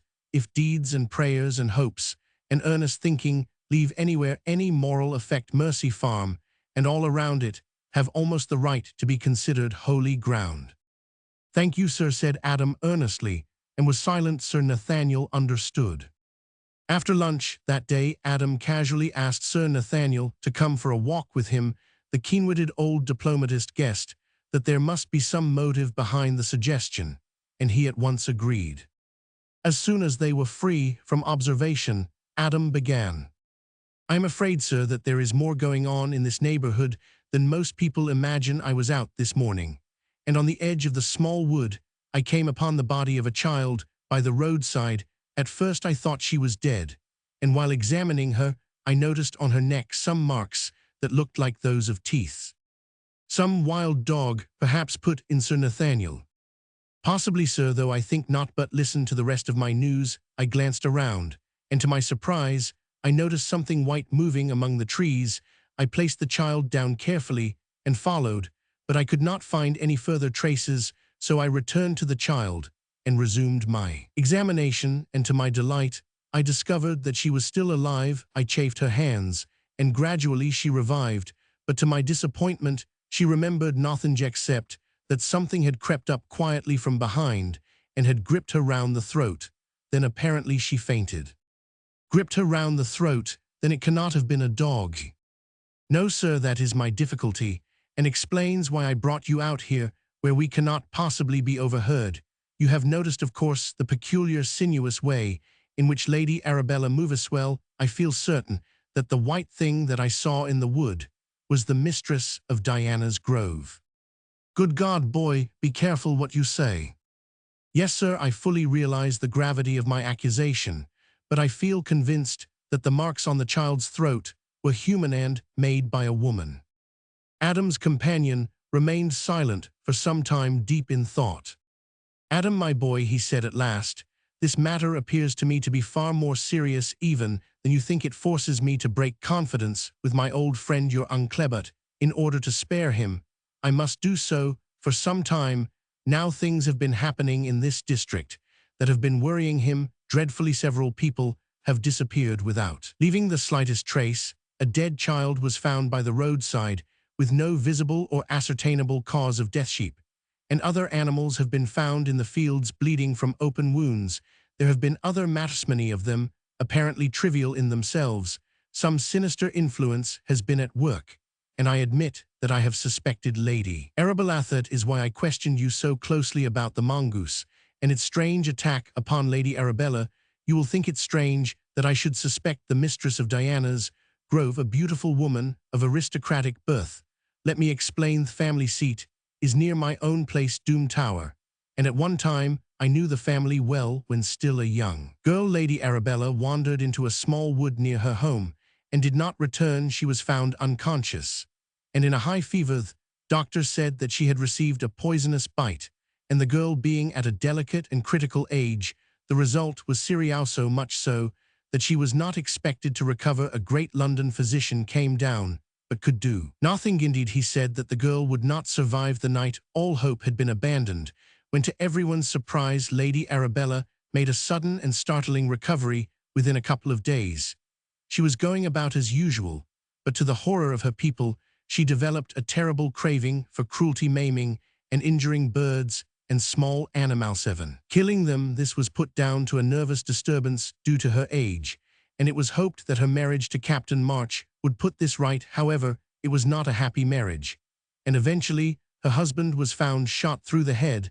I have always suspected suicide, though no pistol was found near the body. He may have discovered something God knows what, so possibly Lady Arabella may herself have killed him. Putting together many small matters that have come to my knowledge, I have come to the conclusion that the foul white worm obtained control of her body, just as her soul was leaving its earthly tenement. That would explain the sudden revival of energy, the strange and inexplicable craving for maiming and killing, as well as many other matters, with which I need not trouble you now, Adam. As I said just now, God alone knows what poor Captain March discovered. It must have been something too ghastly for human endurance, if my theory is correct, that the once beautiful human body of Lady Arabella is under the control of this ghastly white worm. Adam nodded. But what can we do, sir? It seems a most difficult problem. We can do nothing, my boy. That is the important part of it. It would be impossible to take action. All we can do is to keep careful watch, especially as regards Lady Arabella, and be ready to act promptly and decisively if the opportunity occurs. Adam agreed, and the two men returned to Lesser Hill. Chapter Roman 9, Smelling Death. Adam Salton, though he talked little, did not let the grass grow under his feet in any matter which he had undertaken, or in which he was interested. He had agreed with Sir Nathaniel that they should not do anything with regard to the mystery of Lady Arabella's fear of the mongoose, but he steadily pursued his course, in being prepared to act whenever the opportunity might come. He was in his own mind, perpetually casting about for information or clues which might lead to possible lines of action. Baffled by the killing of the mongoose, he looked around for another line to follow. He was fascinated by the idea of there being a mysterious link between the woman and the animal, but he was already preparing a second string to his bow. His new idea was to use the faculties of Ulanga so far as he could in the service of discovery. His first move was to send Davenport to Liverpool to try to find the steward of the West African who had told him about Ulanga, and if possible secure any further information, and then try to induce by bribery or other means the nigger to come to the brow. So soon as he himself could have speech of the voodooman, he would be able to learn from him something useful. Davenport was successful in his missions, for he had to get another mongoose, and he was able to tell Adam that he had seen the steward, who told him much that he wanted to know, and had also arranged for Ulanga to come to Lesser Hill the following day. At this point, Adam saw his way sufficiently clear to admit Davenport to some extent into his confidence. He had come to the conclusion that it would be better, certainly at first not himself, to appear in the matter with which Davenport was fully competent to deal. It would be time for himself to take a personal part when matters had advanced a little further. If what the nigger said was in any wise true, the man had a rare gift which might be useful in the quest they were after. He could, as it were, smell death, if anyone was dead, if anyone had died, or if a place had been used in connection with death. He seemed to know the broad fact by intuition. Adam made up his mind that to test this faculty with regard to several places would be his first task. Naturally, he was anxious, and the time passed slowly. The only comfort was the arrival the next morning of a strong packing case, locked from Ross, the key being in the custody of Davenport. In the case were two smaller boxes, both locked. One of them contained a mongoose too, replaced, that killed by Lady Arabella. The other was the special mongoose, which had already killed the kinkabra in Nepal. When both the animals had been safely put under lock and key, he felt that he might breathe more freely. No one was allowed to know the secret of their existence in the house, except himself and Davenport. He arranged that Davenport should take Ulanga round the neighborhood for a walk, stopping at each of the places which he designated. Having gone all along the brow, he was to return the same way, and induce him to touch on the same subjects in talking with Adam, who was to meet them, as if by chance, at the farthest part, that beyond Mercy Farm. The incidents of the day proved much as Adam expected. At Mercy Farm, at Diana's Grove, at Castra Regis, and a few other spots, the Negro stopped, and opening his wide nostrils, as if to sniff boldly, said that he smelled death. It was not always in the same form at Mercy Farm. He said there were many small deaths. At Diana's Grove his bearing was different. There was a distinct sense of enjoyment about him, especially when he spoke of many great deaths. Here too he sniffed in a strange way like a bloodhound at check, and looked puzzled.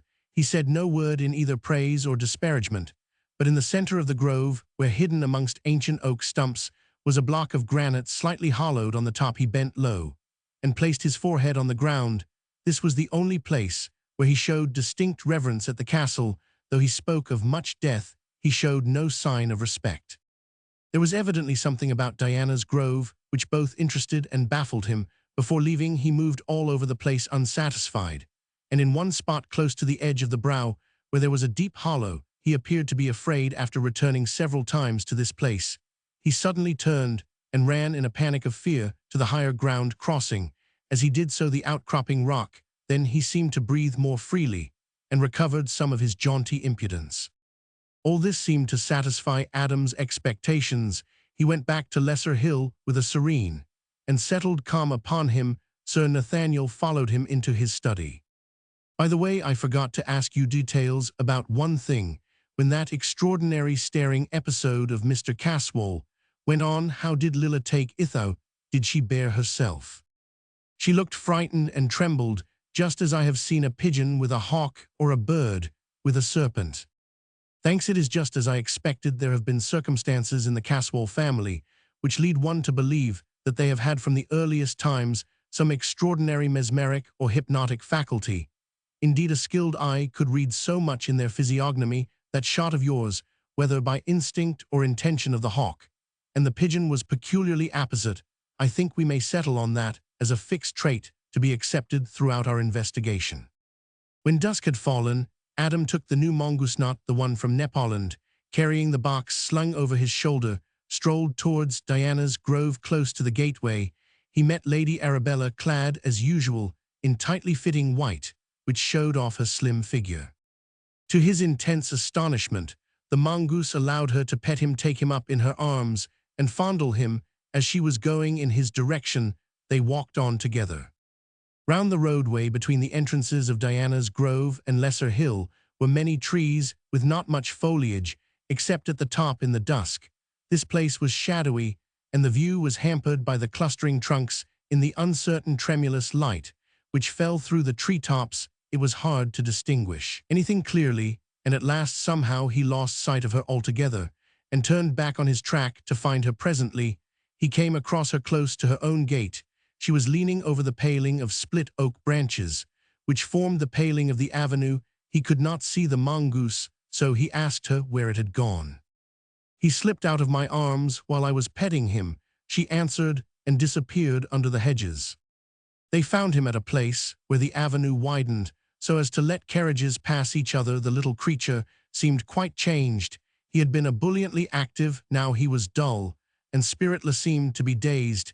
He allowed himself to be lifted by either of the pair, but when he was alone with Lady Arabella, he kept looking round him in a strange way, as though trying to escape. When they had come out on the roadway, Adam held the mongoose tight to him, and lifting his hat to his companion, moved quickly towards Lesser Hill. He and Lady Arabella lost sight of each other in the thickening gloom. When Adam got home, he put the mongoose in his box and locked the door of the room. The other mongoose, one from Nepal, was safely locked in his own box, but he lay quiet and did not stir. When he got to his study, Sir Nathaniel came in, shutting the door behind him. "I have come," he said, "while we have an opportunity of being alone, to tell you something of the Caswall family, which I think will interest you. There is or used to be a belief in this part of the world that the Caswall family had some strange power of making the wills of other persons subservient to their own. There are many allusions to the subject in memoirs and other unimportant works, but I only know of one where the subject is spoken of definitely. It is Mercia and its worthies, written by Ezra Toms more than 100 years ago. The author goes into the question of the close association of the then Edgar Caswall with Mesmer in Paris. He speaks of Caswall being a pupil and the fellow worker of Mesmer, and states that though when the latter left France, he took away with him a vast quantity of philosophical and electric instruments, he was never known to use them again. He once made it known to a friend that he had given them to his old pupil.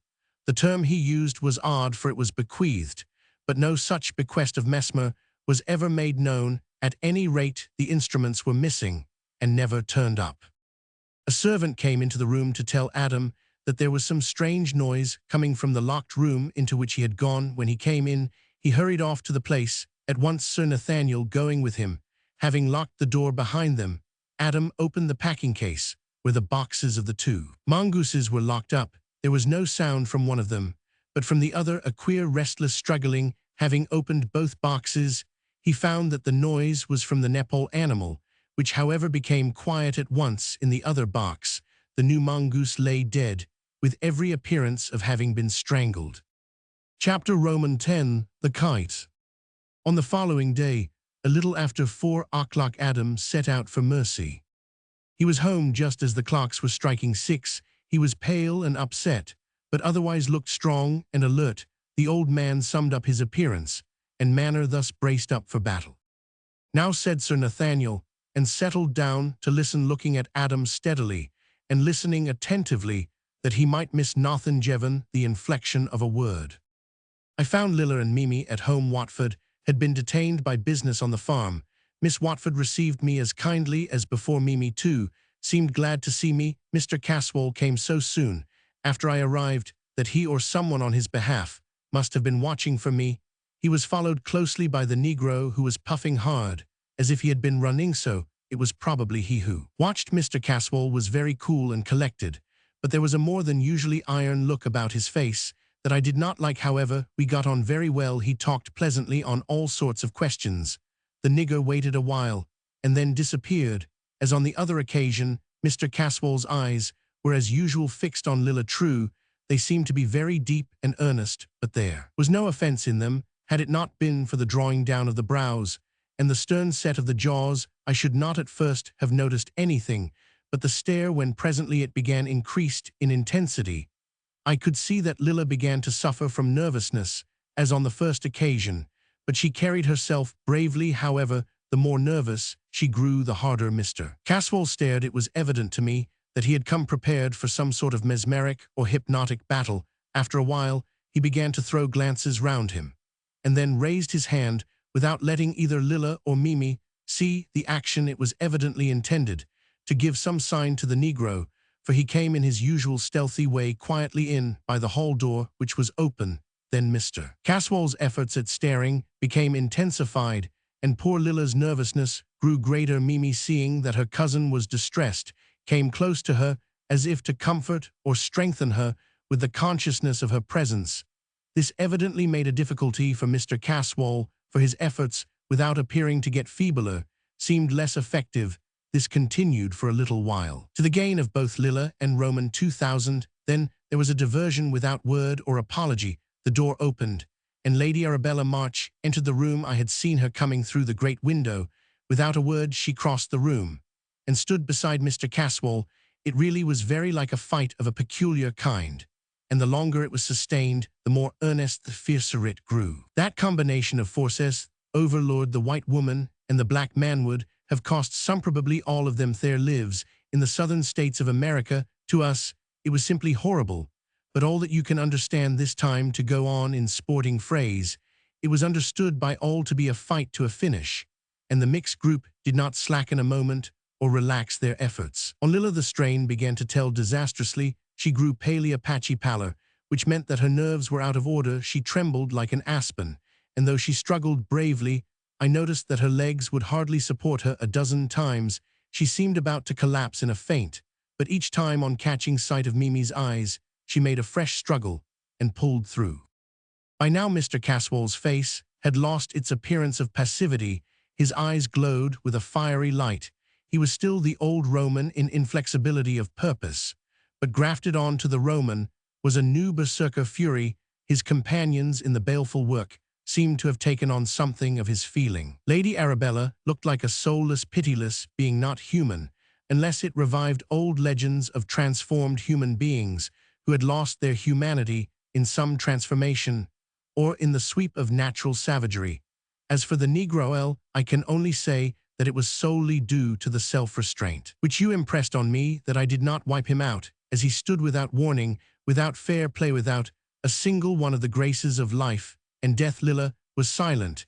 In the helpless concentration of deadly fear Mimi was all resolve and self-forgetfulness, so intent on the soul struggle in which she was engaged, that there was no possibility of any other thought. As for myself, the bonds of will which held me inactive seemed like bands of steel, which numbed all my faculties, except sight and hearing. We seemed fixed in an impasse. Something must happen, though the power of guessing was inactive. As in a dream I saw Mimi's hand move restlessly, as if groping for something. Mechanically it touched that of Lilla, and in that instant she was transformed. It was as if youth and strength entered afresh into something already dead to sensibility and intention. As if by inspiration she grasped the other's band with a force which blenched the knuckles. Her face suddenly flamed, as if some divine light shone through it. Her form expanded till it stood out majestically. Lifting her right hand, she stepped forward towards Caswall, and with a bold sweep of her arm seemed to drive some strange force towards him. Again and again was the gesture repeated, the man falling back from her at each movement. Towards the door he retreated, she following. There was a sound as of the cooing sob of doves, which seemed to multiply and intensify with each second. The sound from the unseen source rose and rose as he retreated, till finally it swelled out in a triumphant peal, as she with a fierce sweep of her arm seemed to hurl something at her foe, and he, moving his hands blindly before his face, appeared to be swept through the doorway and out into the open sunlight. All at once my own faculties were fully restored. I could see and hear everything, and be fully conscious of what was going on. Even the figures of the baleful group were there, though dimly seen as through a veil, a shadowy veil. I saw Lilla sink down in a swoon, and Mimi throw up her arms in a gesture of triumph. As I saw her through the great window, the sunshine flooded the landscape, which however was momentarily becoming eclipsed by an onrush of a myriad birds.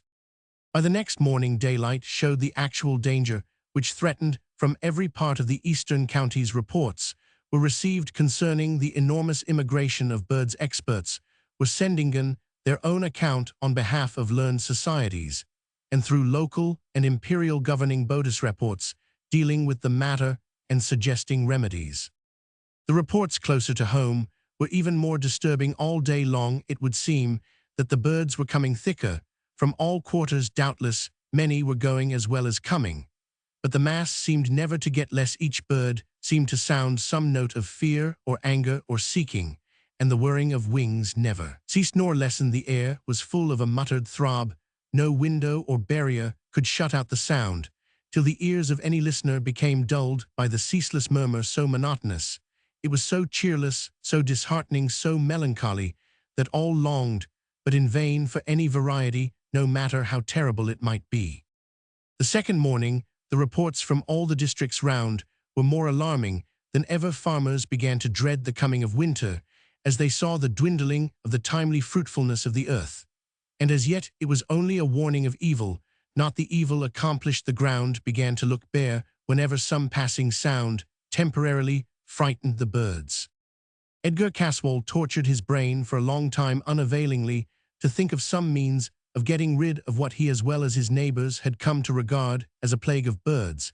At last, he recalled a circumstance which promised a solution of the difficulty. The experience was of some years ago in China, far up country towards the headwaters of the Yangtze, where the smaller tributaries spread out in a sort of natural irrigation scheme to supply the wilderness of paddy fields. It was at the time of the ripening rice, and the myriads of birds which came to feed on the coming crop was a serious menace not only to the district, but to the country at large. The farmers, who were more or less afflicted with the same trouble every season, knew how to deal with it. They made a vast kite, which they caused to be flown over the center spot of the incursion. The kite was shaped like a great hawk, and the moment it rose into the air, the birds began to cower and seek protection, and then to disappear. So long as that kite was flying overhead, the birds lay low, and the crop was saved. Accordingly, Caswall ordered his men to construct an immense kite, adhering as well as they could to the lines of a hawk. Then he and his men, with a sufficiency of cord, began to fly it high overhead. The experience of China was repeated. The moment the kite rose, the birds hid or sought shelter. The following morning, the kite was still flying high. No bird was to be seen as far as the eye could reach from Castra Regis, but there followed in turn what proved even a worse evil. All the birds were cowed, Their sounds stopped, neither song nor chirp was heard. Silence seemed to have taken the place of the normal voices of bird life. But that was not all. The silence spread to all animals. The fear and restraint which brooded amongst the denizens of the air began to affect all life. Not only did the birds cease song or chirp, but the lowing of the cattle ceased in the fields, and the varied sounds of life died away. In place of these things was only a soundless gloom, more dreadful, more disheartening, more soul-killing than any concourse of sounds, no matter how full of fear and dread pious individuals put up constant prayers for relief from the intolerable solitude. After a little, there were signs of universal depression, which those who ran might read. One and all the faces of men and women seemed bereft of vitality, of interest, of thought, and most of all of hope. Men seemed to have lost the power of expression of their thoughts. The soundless air seemed to have the same effect as the universal darkness when men gnawed their tongues with pain. From this infliction of silence, there was no relief. Everything was affected. Gloom was the predominant note. Joy appeared to have passed away as a factor of life, and this creative impulse had nothing to take its place. That giant spot in high air was a plague of evil influence.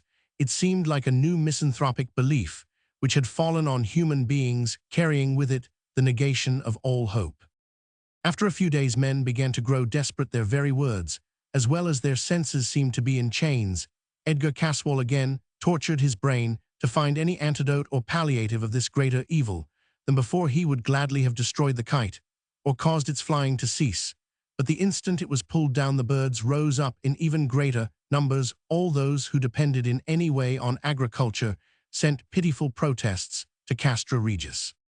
It was strange indeed what influence that weird kite seemed to exercise. Even human beings were affected by it, as if both it and they were realities. As for the people at Mercy Farm, it was like a taste of actual death. Lilla felt it most. If she had been indeed a real dove, with a real kite hanging over her in the air, she could not have been more frightened or more affected by the terror this created. Of course, some of those already drawn into the vortex noticed the effect on individuals. Those who were interested took care to compare their information. Strangely enough, as it seemed to the others, the person who took the ghastly silence least to heart was the Negro by nature. He was not sensitive to or afflicted by nerves. This alone would not have produced the seeming indifference, so they set their minds to discover the real cause. Adam came quickly to the conclusion that there was for him some compensation that the others did not share, and he soon believed that that compensation was in one form or another the enjoyment of the sufferings of others. Thus the black had a never-failing source of amusement. Lady Arabella's cold nature rendered her immune to anything in the way of pain or trouble concerning others. Edgar Caswall was far too haughty a person and too stern of nature to concern himself about poor or helpless people, much less the lower order of mere animals. Mr. Watford, Mr. Salton, and Sir Nathaniel were all concerned in the issue, partly from kindness of heart, for none of them could see suffering even of wild birds unmoved, and partly on account of their property, which had to be protected or ruin would stare them in the face before long. Lilla suffered acutely. As time went on, her face became pinched and her eyes dull with watching and crying. Mimi suffered too on account of her cousin's suffering, but as she could do nothing, she resolutely made up her mind to self-restraint and patience. Adam's frequent visits comforted her. Chapter Roman 11, Mesmer's Chest. After a couple of weeks had passed, the kite seemed to give Edgar Caswall a new zest for life. He was never tired of looking at its movements. He had a comfortable armchair put out on the tower, wherein he sat sometimes all day long watching, as though the kite was a new toy, and he a child lately come into possession of it. He did not seem to have lost interest in Lilla, for he still paid an occasional visit at Mercy Farm. Indeed, his feeling towards her, whatever it had been at first, had now so far changed that it had become a distinct affection of a purely animal kind. Indeed, it seemed as though the man's nature had become corrupted, and that all the baser and more selfish and more reckless qualities had become more conspicuous. There was not so much sternness apparent in his nature, because there was less self-restraint. Determination had become indifference. The visible change in Edgar was that he grew morbid, sad, silent. The neighbors thought he was going mad. He became absorbed in the kite, and watched it not only by day, but often all night long it became an obsession to him. Caswall took a personal interest in the keeping of the great kite flying. He had a vast coil of cord efficient for the purpose, which worked on a roller fixed on the parapet of the tower. There was a winch for the pulling in of the slack, the outgoing line being controlled by a racket. There was invariably one man, at least day and night, on the tower to attend to it. At such an elevation, there was always a strong wind, and at times the kite rose to an enormous height, as well as traveling for great distances laterally. In fact, the kite became in a short time one of the curiosities of Castra Regis, and all around it, Edgar began to attribute to it in his own mind almost human qualities. It became to him a separate entity with a mind and a soul of its own, being idle-handed all day. He began to apply to what he considered the service of the kite some of his spare time, and found a new pleasure, a new object in lifing the old schoolboy game of sending up runners to the kite. The way this is done is to get round pieces of paper so cut that there is a hole in the center through which the string of the kite passes. The natural action of the wind pressure takes the paper along the string, and so up to the kite itself, no matter how high or how far it may have gone. In the early days of this amusement, Edgar Caswall spent hours. Hundreds of such messengers flew along the string, until soon he bethought him of writing messages on these papers, so that he could make known his ideas to the kite. It may be that his brain gave way under the opportunities given by his illusion of the entity of the toy, and its power of separate thought. From sending messages, he came to making direct speech to the kite without, however, ceasing to send the runners. Doubtless the height of the tower, seated as it was on the hilltop, the rushing of the ceaseless wind, the hypnotic effect of the lofty altitude of the speck in the sky at which he gazed, and the rushing of the paper messengers up the string, till sight of them was lost in distance, all helped to further affect his brain, undoubtedly giving way under the strain of beliefs and circumstances, which were at once stimulating to the imagination, occupative of his mind, and absorbing. The next step of intellectual decline was to bring to bear on the main idea of the conscious identity of the kite all sorts of subjects which had imaginative force or tendency of their own. He had in Castra Regis a large collection of curious and interesting things, formed in the past by his forebears of similar tastes to his own. There were all sorts of strange anthropological specimens, both old and new, which had been collected through various travels in strange places, ancient Egyptian relics, from tombs and mummies, curios from Australia, New Zealand, and the South Seas, idols and images from Tartar icons too. Ancient Egyptian, Persian, and Indian objects of worship, objects of death and torture of American Indians, and above all a vast collection of lethal weapons of every kind, and from every place Chinese high-pinders, double knives, Afghan double-edged scimitars made to cut a body in two heavy knives, from all the eastern countries, ghost daggers from Thibet, the terrible kukri of the Gaurka and other hill tribes of India, assassins, weapons from Italy and Spain, even the knife, which was formerly carried by the slave drivers of the Mississippi region. Death and pain of every kind were fully represented in that gruesome collection. That it had a fascination for Ulanga goes without saying. He was never tired of visiting the museum in the tower, and spent endless hours in inspecting the exhibits, till he was thoroughly familiar with every detail of all of them. He asked permission to clean and polish and sharpen them, a favor which was readily granted.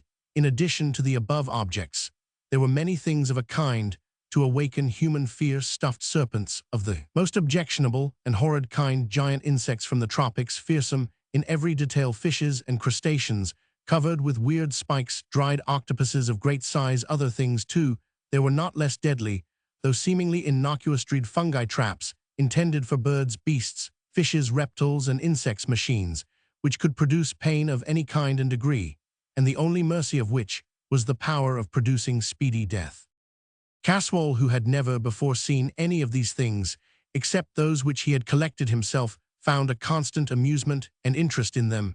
He studied them, their uses, their mechanism, where there was such, and their places of origin, until he had an ample and real knowledge of all concerning them. Many were secret and intricate, but he never rested till he found out all the secrets. When once he had become interested in strange objects and the way to use them, he began to explore various likely places for similar finds. He began to inquire of his household where strange lumber was kept. Several of the men spoke of old Simon Chester as one who knew everything in and about the house. Accordingly, he sent for the old man, who came at once. He was very old, nearly 90 years of age, and very infirm. He had been born in the castle, and had served its succession of masters present or absent ever since, when Edgar began to question him on the subject regarding which he had sent for him. Old Simon exhibited much perturbation. In fact, he became so frightened that his master, fully believing that he was concealing something, ordered him to tell at once what remained unseen, and where it was hidden away face to face with discovery of his secret. The old man, in a pitiable state of concern, spoke out even more fully than Mr. Caswall had expected. Indeed, sir, everything is here in the tower that has ever been put away in my time, except here." He began to shake and tremble, "except the chest, which Mr. Edgar, who was Mr. Edgar, when I first took service, brought back from France, after he had been with Dr. Mesmer. The trunk has been kept in my room for safety, but I shall send it down here now."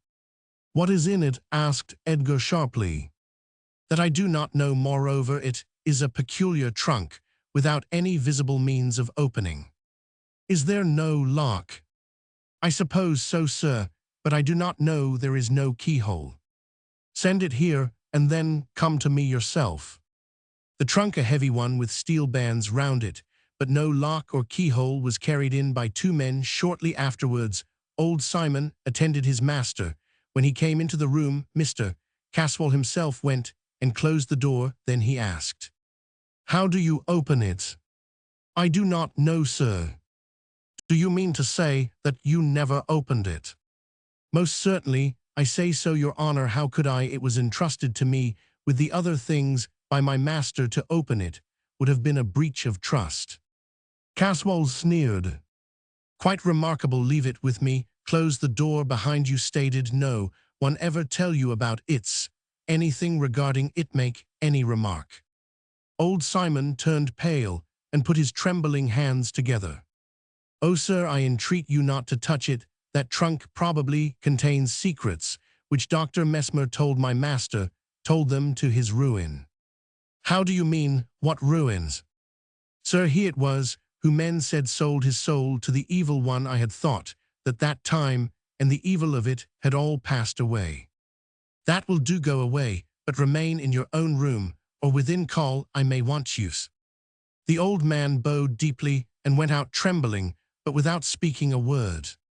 Chapter Roman 12. The chest opened. Left alone in the turret room, Edgar Caswall carefully locked the door and hung a handkerchief over the keyhole. Next, he inspected the windows and saw that they were not overlooked from any angle of the main building. Then he carefully examined the trunk, going over it with a magnifying glass. He found it intact. The steel bands were flawless. The whole trunk was compact. After sitting opposite to it for some time, and the shades of evening beginning to melt into darkness, he gave up the task and went to his bedroom, after locking the door of the turret room behind him and taking away the key. He woke in the morning at daylight and resumed his patient but unavailing study of the metal trunk. This he continued during the whole day, with the same result: humiliating disappointment which overwrought his nerves and made his head ache. The result of the long strain was seen later in the afternoon, when he sat locked within the turret room before the still baffling trunk to stray listless, and yet agitated, sunk in a settled gloom.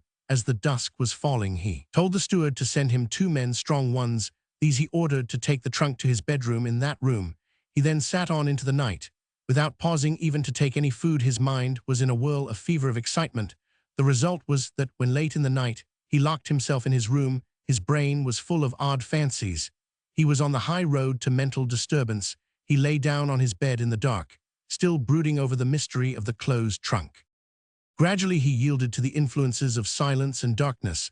After lying there quietly for some time, his mind became active again. But this time there were round him no disturbing influences. His brain was active and able to work freely, and to deal with memory, 1,000 forgotten, only half-known incidents, fragments of conversations or theories long ago guessed at and long forgotten, crowded on his mind. He seemed to hear again around him the legions of whirring wings to which he had been so lately accustomed even to himself. He knew that that was an effort of imagination founded on imperfect memory, but he was content that imagination should work, for out of it might come some solution of the mystery which surrounded him, and in this frame of mind sleep made another and more successful essay. This time he enjoyed peaceful slumber, restful alike to his wearied body and his overwrought brain. In his sleep he arose, and as if in obedience to some influence beyond and greater than himself, lifted the great trunk, and set it on a strong table at one side of the room, from which he had previously removed a quantity of books. To do this, he had to use an amount of strength, which was, he knew, far beyond him in his normal state. As it was, it seemed easy enough, everything yielded before his touch.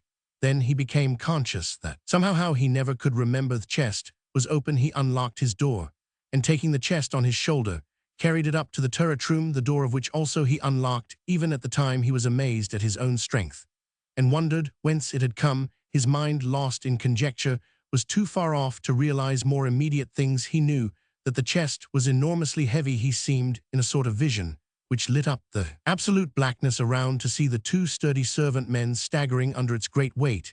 He locked himself again in the turret room, and laid the open chest on a table, and in the darkness began to unpack it, laying out the contents, which were mainly of metal and glass, great pieces in strange forms. On another table he was conscious of being still asleep, and of acting rather in obedience to some unseen and unknown command than in accordance with any reasonable plan to be followed by results which he understood. This phase completed, he proceeded to arrange in order the component parts of some large instruments formed mostly of glass. His fingers seemed to have acquired a new and exquisite subtlety, and even a volition of their own. Then weariness of brain came upon him, his head sank down on his breast, and little by little everything became wrapped in gloom. He awoke in the early morning in his bedroom, and looked around him, now clear-headed in amazement. In its usual place, on the strong table, stood the great steel-hooped chest without lock or key, but it was now locked. He arose quietly and stole to the turret room. There everything was as it had been on the previous evening. He looked out of the window, where high in air flew, as usual, the giant kite. He unlocked the wicket gate of the turret stair, and went out on the roof. Close to him was the great coil of cord on its reel. It was humming in the morning breeze, and when he touched the string, it sent a quick thrill through hand and arm. There was no sign anywhere that there had been any disturbance or displacement of anything during the night.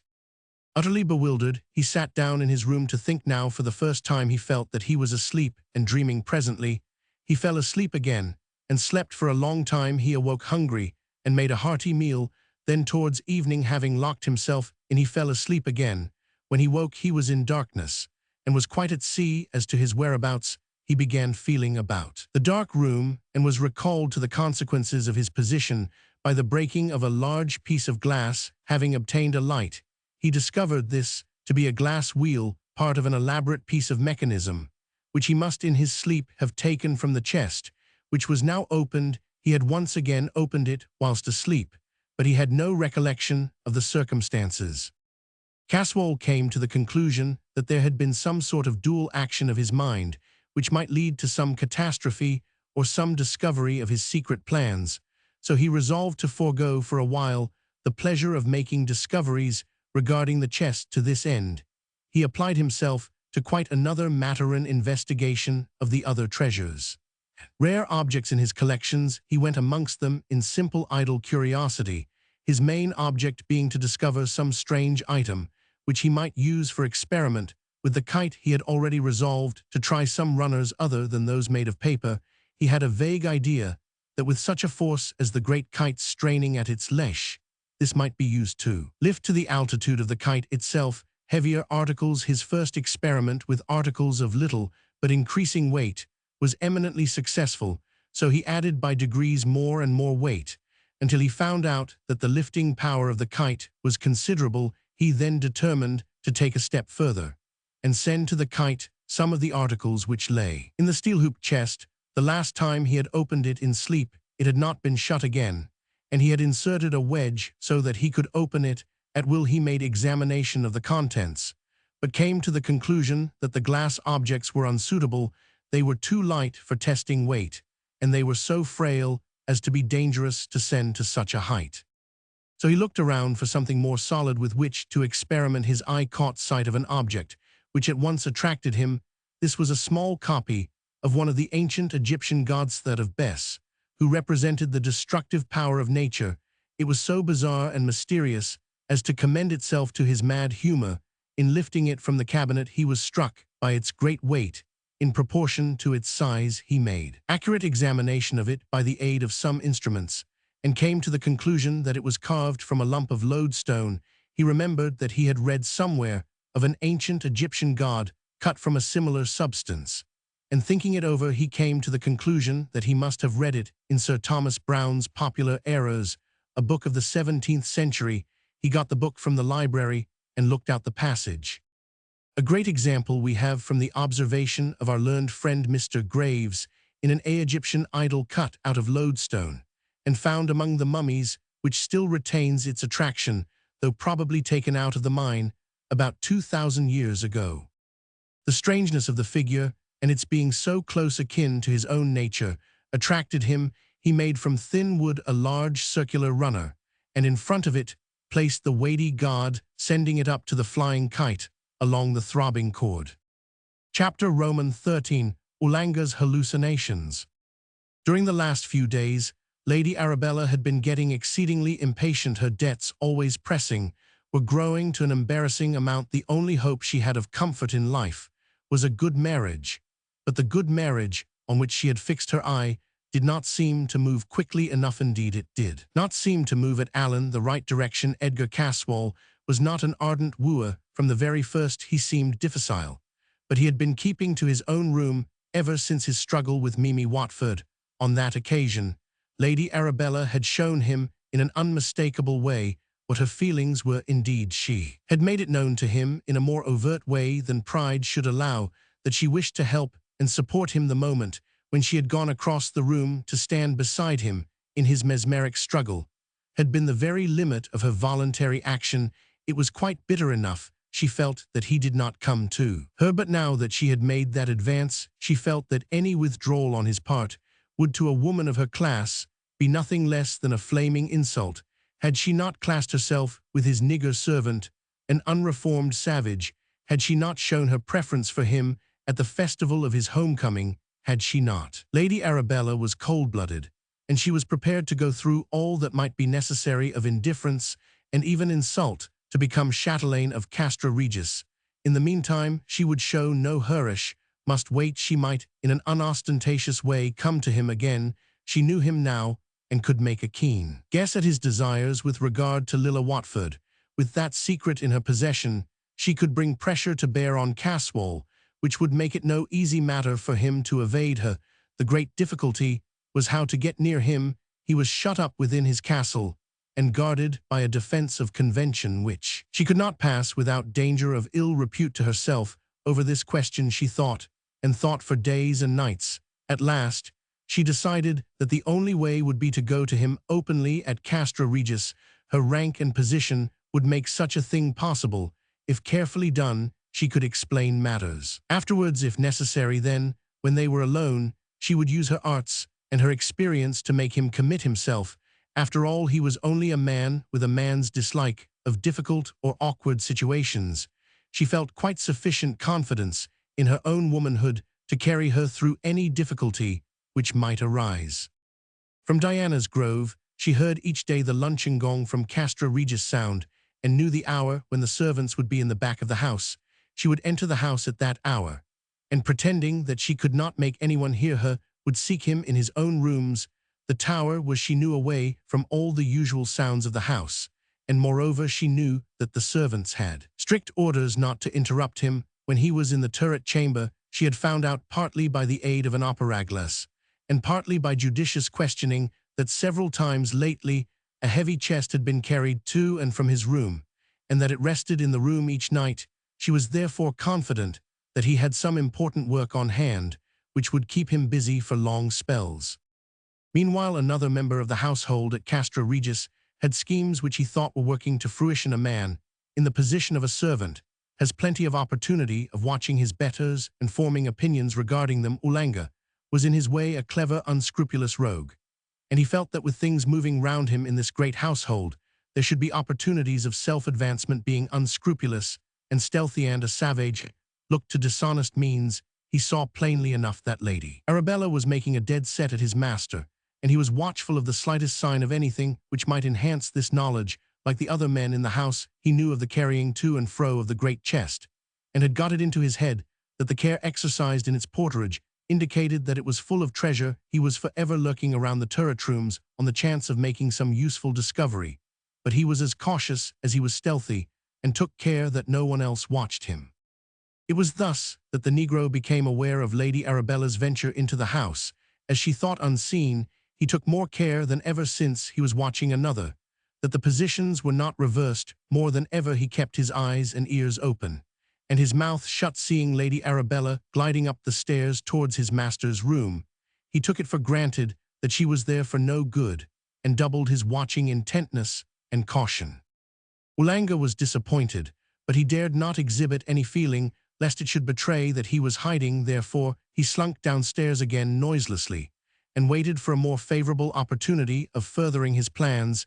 It must be borne in mind that he thought that the heavy trunk was full of valuables, and that he believed that Lady Arabella had come to try to steal it, his purpose of using for his own advantage. The combination of these two ideas was seen later in the day. Ulanga secretly followed her home. He was an expert at this game, and succeeded admirably on this occasion. He watched her enter the private gate of Diana's Grove, and then, taking a roundabout course, and keeping out of her sight, he at last overtook her in a thick part of the grove, where no one could see the meeting. Lady Arabella was much surprised. She had not seen the Negro for several days, and had almost forgotten his existence. Ulanga would have been startled had he known, and been capable of understanding the real value placed on him, his beauty, his worthiness by other persons, and compared it with the value in these matters in which he held himself. Doubtless Ulanga had his dreams like other men. In such cases he saw himself as a young sun-god, as beautiful as the eye of dusky or even white womanhood had ever dwelt upon. He would have been filled with all noble and captivating qualities.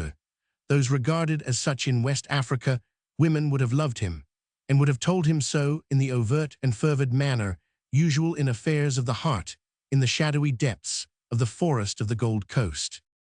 Ulanga came close behind Lady Arabella, and in a hushed voice, suitable to the importance of his task, and in deference to the respect he had for her, and the place, began to unfold the story of his love. Lady Arabella was not usually a humorous person, but no man or woman of the white race could have checked the laughter which rose spontaneously to her lips.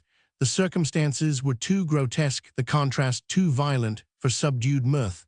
The man, a debased specimen of one of the most primitive races of the earth, of an ugliness which was simply devilish, the woman of high degree beautiful, accomplished.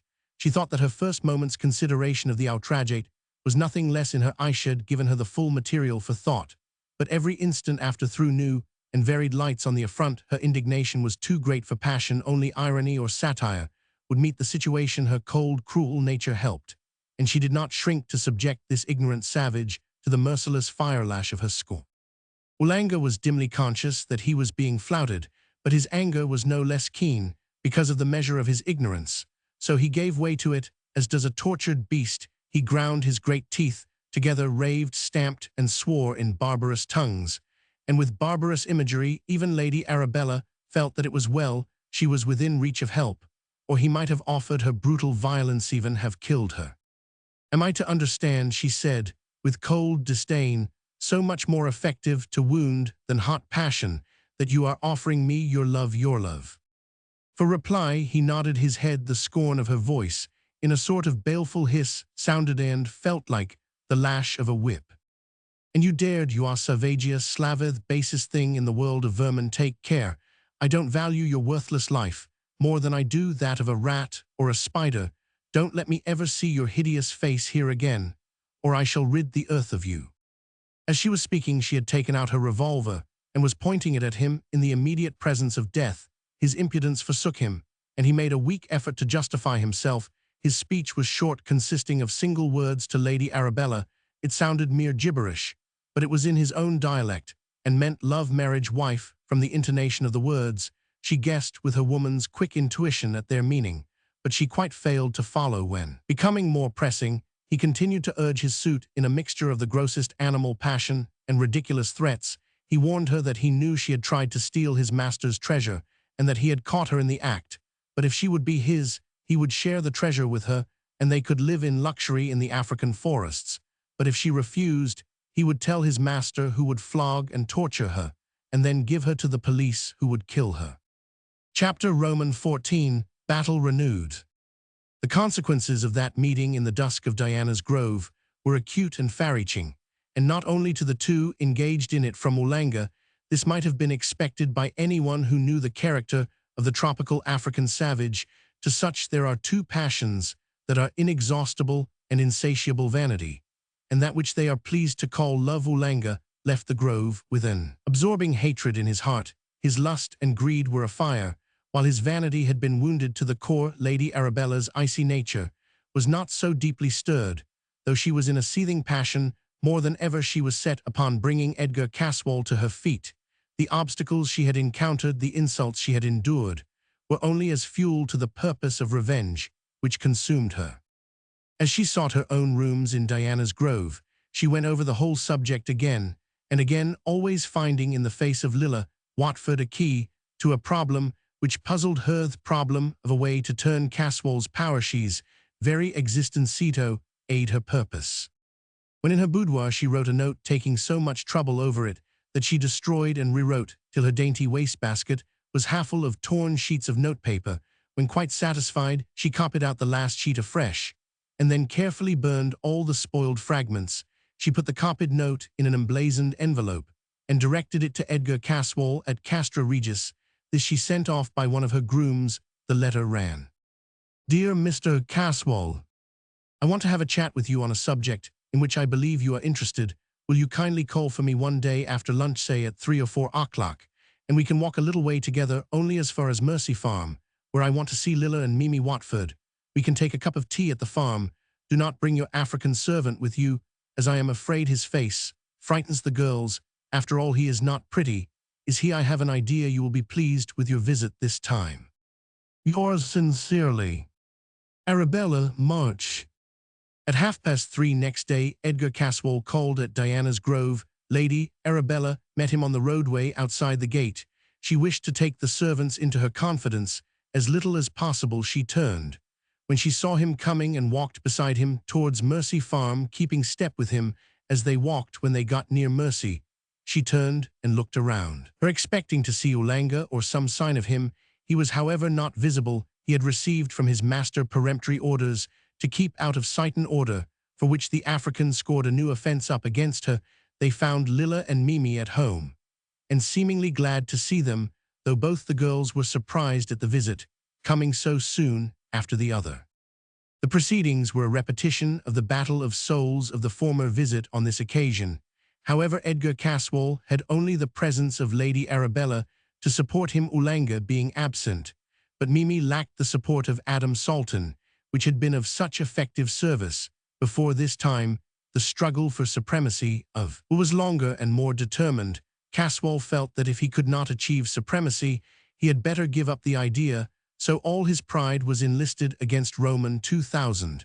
When they had been waiting for the door to be opened, Lady Arabella, believing in a sudden attack, had said to him in a low voice, which somehow carried conviction, "This time you should win. Mimi is after all only a woman. Show her no mercy. That is weakness. Fight her, beat her, trample on her, kill her. If need be, she stands in your way. And I hate her. Never take your eyes off her. Never mind, Lalash is afraid of you.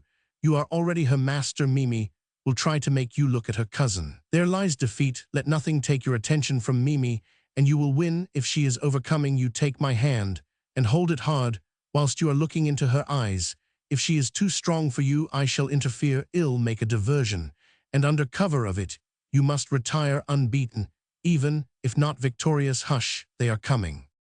The two girls came to the door together. Strange sounds were coming up over the brow from the west.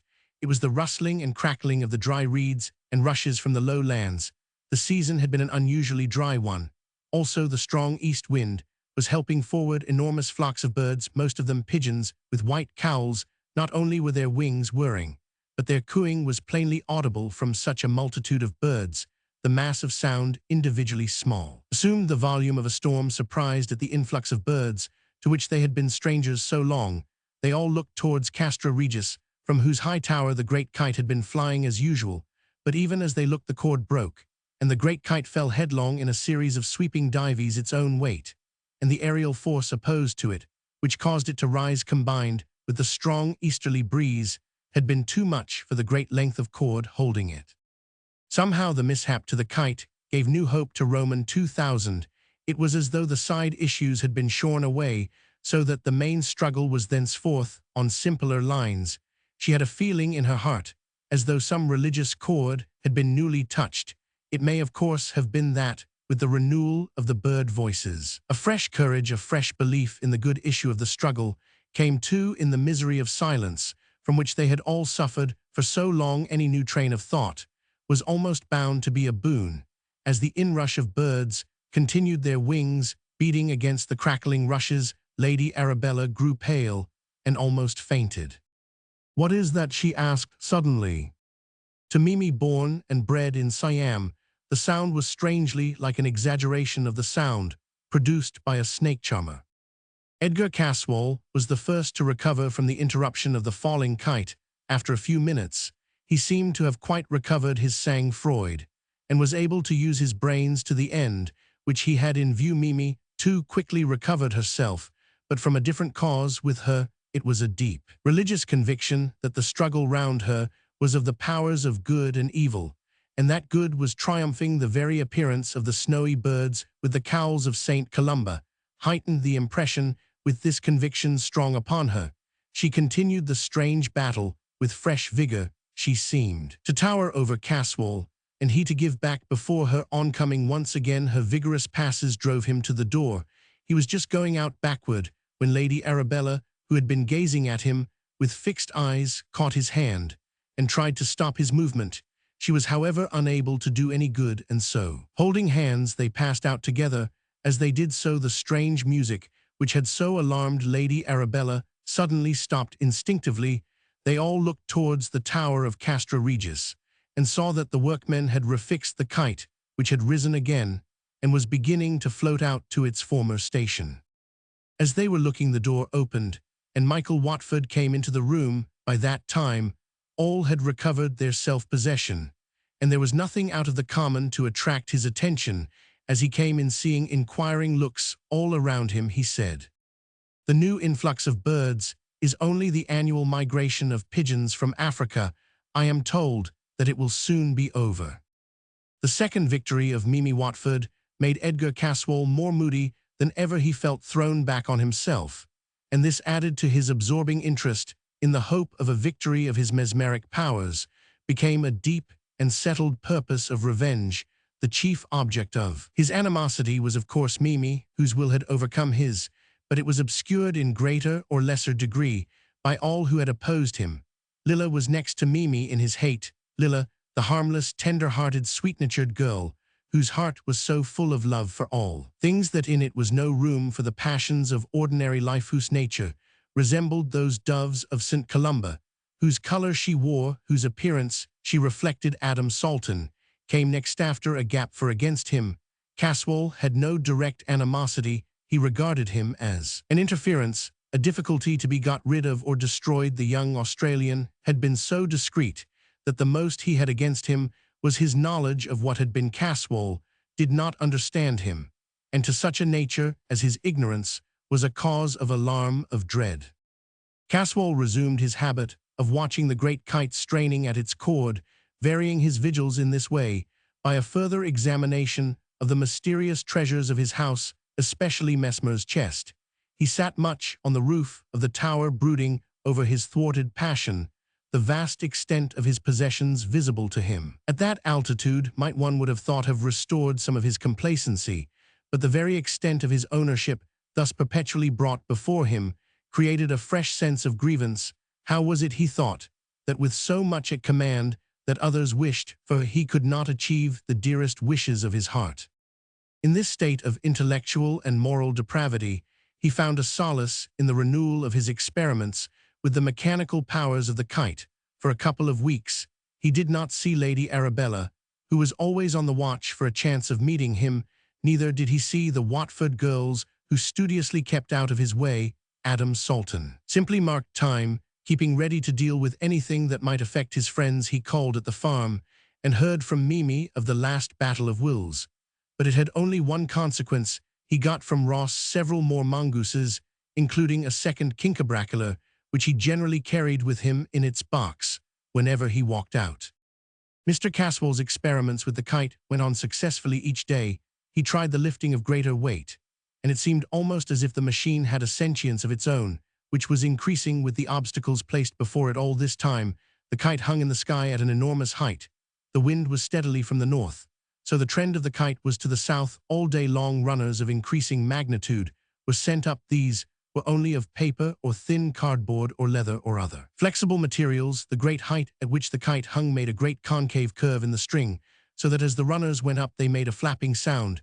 If one laid a finger on the string, the sound answered to the flapping of the runner, in a sort of hollow intermittent murmur. Edgar Caswell, who was now wholly obsessed by the kite, and all belonging to it, found a distinct resemblance between that intermittent rumble and the snake-charming music produced by the pigeons flying through the dry reeds.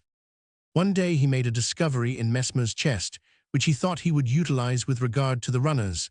This was a great length of wire, fine as human hair, coiled round a finely made wheel which ran to a wondrous distance freely.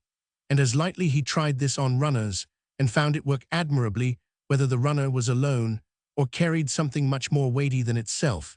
It worked equally well also. It was strong enough and light enough to draw back the runner without undue strain. He tried this a good many times successfully, but it was now growing dusk, and he found some difficulty in keeping the runner in sight, so he looked for something heavy enough to keep it still. He placed the Egyptian image of Bes on the fine wire which crossed the wooden ledge, which protected it. Then, the darkness growing, he went indoors and forgot all about it. He had a strange feeling of uneasiness that night, not sleeplessness, for he seemed conscious of being asleep. At daylight he rose, and as usual looked out for the kite. He did not see it in its usual position in the sky, so looked round the points of the compass. He was more than astonished when presently he saw the missing kite struggling as usual against the controlling cord, but it had gone to the further side of the tower, and now hung and strained against the wind to the north. He thought it so strange that he determined to investigate the phenomenon, and to say nothing about it in the meantime. In his many travels, Edgar Caswell had been accustomed to use the sextant, and was now an expert in the matter. By the aid of this and other instruments, he was able to fix the position of the kite, and the point over which it hung. He was startled to find that exactly under it, so far as he could ascertain, was Diana's grove. He had an inclination to take Lady Arabella into his confidence in the matter, but he thought better of it, and wisely refrained for some reason which he did not try to explain to himself. He was glad of his silence when on the following morning he found, on looking out, that the point over which the kite then hovered was Mercy Farm. When he had verified this with instruments, he sat before the window of the tower looking out, and thinking the new locality was more to his liking than the other. But the why of it puzzled him all the same. He spent the rest of the day in the turret room, which he did not leave all day. It seemed to him that he was now drawn by forces which he could not control of, which indeed he had no knowledge in, directions which he did not understand, and which were without his own volition. In sheer helpless inability to think the problem out satisfactorily, he called up a servant and told him to tell Ulanga that he wanted to see him at once in the turret room.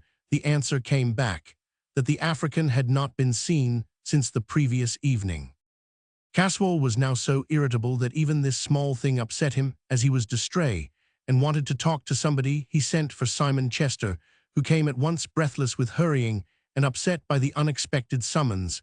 Caswell bade him sit down, and when the old man was in a less uneasy frame of mind, he again asked him if he had ever seen what was in Mesmer's chest, or heard it spoken about. Chester admitted that he had once, in the time of the then Mr. Edgar, seen the chest open, which, knowing something of its history and guessing more, so upset him that he had fainted.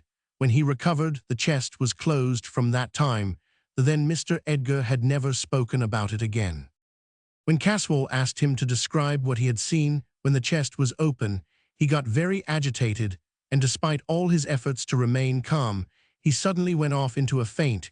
Caswell summoned servants, who applied the usual remedies. Still, the old man did not recover after the lapse of a considerable time. The doctor who had been summoned made his appearance. A glance was sufficient for him to make up his mind. Still, he knelt down by the old man and made a careful examination.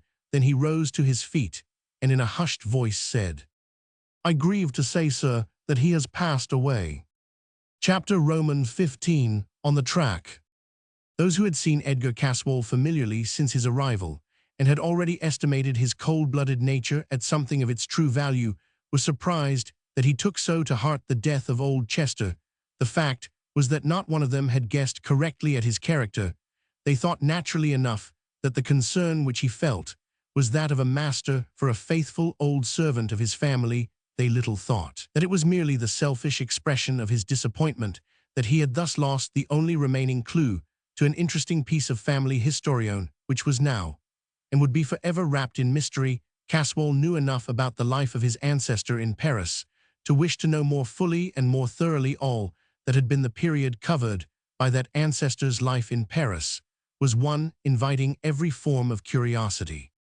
Lady Arabella, who had her own game to play, saw in the métier of sympathetic friend a series of meetings with the man she wanted to secure. She made the first use of the opportunity the day after old Chester's death. Indeed, as soon as the news had filtered in through the back door of Diana's Grove, at that meeting, she played her part so well that even Caswall's cold nature was impressed. Ulanga was the only one who did not credit her with at least some sense of fine feeling in the matter. In emotional, as in other matters, Ulanga was distinctly a utilitarian, and as he could not understand anyone feeling grief except for his own suffering pain or for the loss of money, he could not understand anyone simulating such an emotion except for show intended to deceive. He thought that she had come to Castra Regis again for the opportunity of stealing something, and was determined that on this occasion the chance of pressing his advantage over her should not pass. He felt, therefore, that the occasion was one for extra carefulness in the watching of all that went on. Ever since he had come to the conclusion that Lady Arabella was trying to steal the treasure chest, he suspected nearly everyone of the same design, and made it a point to watch all suspicious persons and places. As Adam was engaged on his own researches regarding Lady Arabella, it was only natural that there should be some crossing of each other's tracks. This is what did actually happen. Adam had gone for an early morning survey of the place, in which he was interested, taking with him the mongoose in its box. He arrived at the gate of Diana's Grove, just as Lady Arabella was preparing to set out for Castra Regis on what she considered her mission of comfort. Seeing Adam from her window going through the shadows of the trees round the gate, she thought that he must be engaged on some purpose similar to her own. So, quickly making her toilet, she quietly left the house, and taking advantage of every shadow and substance which could hide her, followed him on his walk. Ulanga, the experienced tracker, followed her, but succeeded in hiding his movements better than she. Roman 999. He saw that Adam had on his shoulder a mysterious box, which he took to contain something valuable. Seeing that Lady Arabella was secretly following Adam, he was confirmed in this idea. His mind, such as it was fixed on her trying to steal, and he credited her at once with making use of this new opportunity. In his walk, Adam went into the grounds of Castra Regis, and Ulanga saw her follow him with great secrecy. He feared to go closer, as now on both sides of him were enemies who might make discovery. When he realized that Lady Arabella was bound for the castle, he devoted himself to following her with singleness of purpose. He therefore missed seeing that Adam branched off the track and returned to the high road. That night Edgar Caswall had slept badly. The tragic occurrence of the day was on his mind, and he kept waking and thinking of it. After an early breakfast, he sat at the open window, watching the kite, and thinking of many things. From his room, he could see all round the neighborhood, but the two places that interested him most were Mercy Farm and Diana's Grove. At first, the movements about those spots were of a humble kind, those that belonged to domestic service or agricultural needs, opening of doors and windows, the sweeping and brushing, and generally the restoration of habitual order. From his high window, whose height made it a screen from the observation of others, saw the chain of watchers move into his own grounds, and then presently break up, Adam Salton going one way and Lady Arabella, followed by the nigger, another. Then Ulanga disappeared amongst the trees, but Caswall could see that he was still watching Lady Arabella. After looking around her, slipped in by the open door, and he could of course see her no longer. Presently, however, he heard a light tap at his door, then the door opened slowly, and he could see the flash of Lady Arabella's white dress through the opening. Chapter Romans 16, A Visit of Sympathy.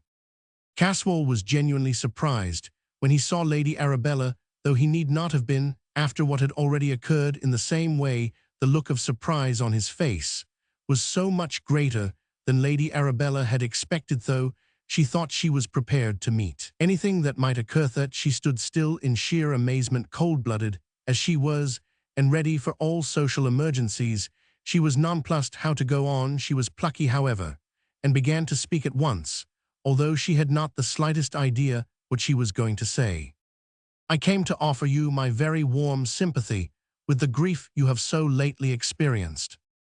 My grief, I'm afraid, I must be very dull, but I really do not understand. Already she felt at a disadvantage and hesitated. I mean about the old man who died so suddenly, your old retainer.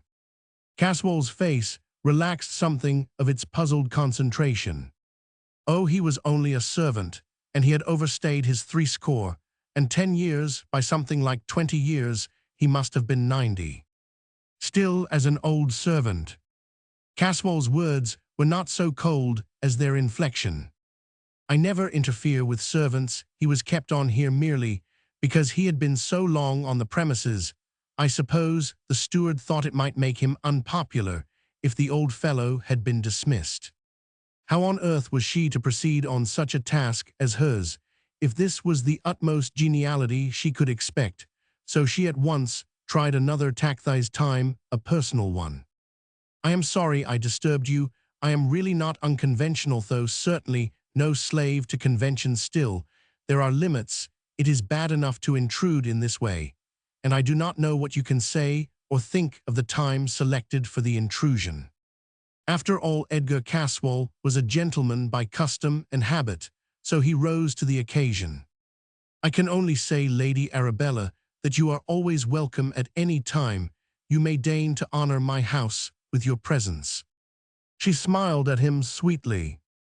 Thank you so much. You do put one at ease. My breach of convention makes me glad rather than sorry. I feel that I can open my heart to you about anything. Forthwith she proceeded to tell him about Ulanga and his strange suspicions of her honesty. Caswall laughed and made her explain all the details. His final comment was enlightening. Let me give you a word of advice. If you have the slightest fault to find with that infernal nigger, shoot him at sight. A swelled-headed nigger with a bee in his bonnet is one of the worst difficulties in the world to deal with, so better make a clean job of it and wipe him out at once. But what about the law, Mr. Caswall?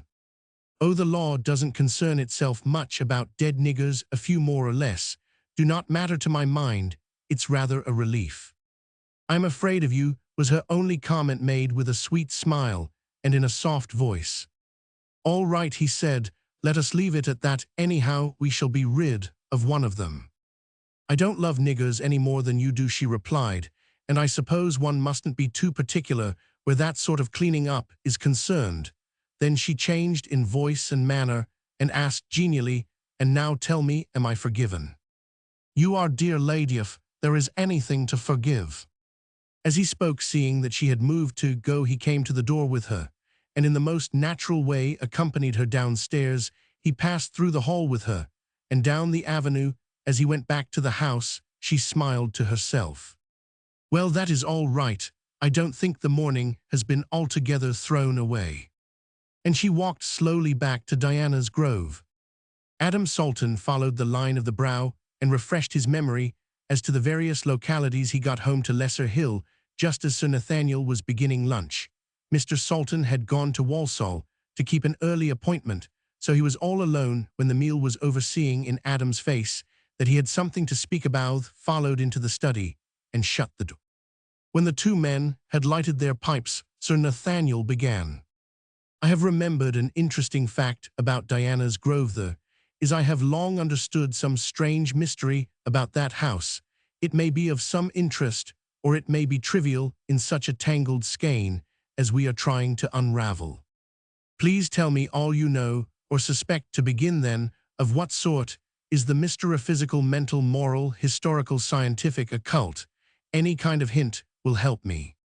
Quite right, I shall try to tell you what I think, but I have not put my thoughts on the subject in sequence, so you must forgive me if due order is not observed in my narration. I suppose you have seen the house at Diana's Grove.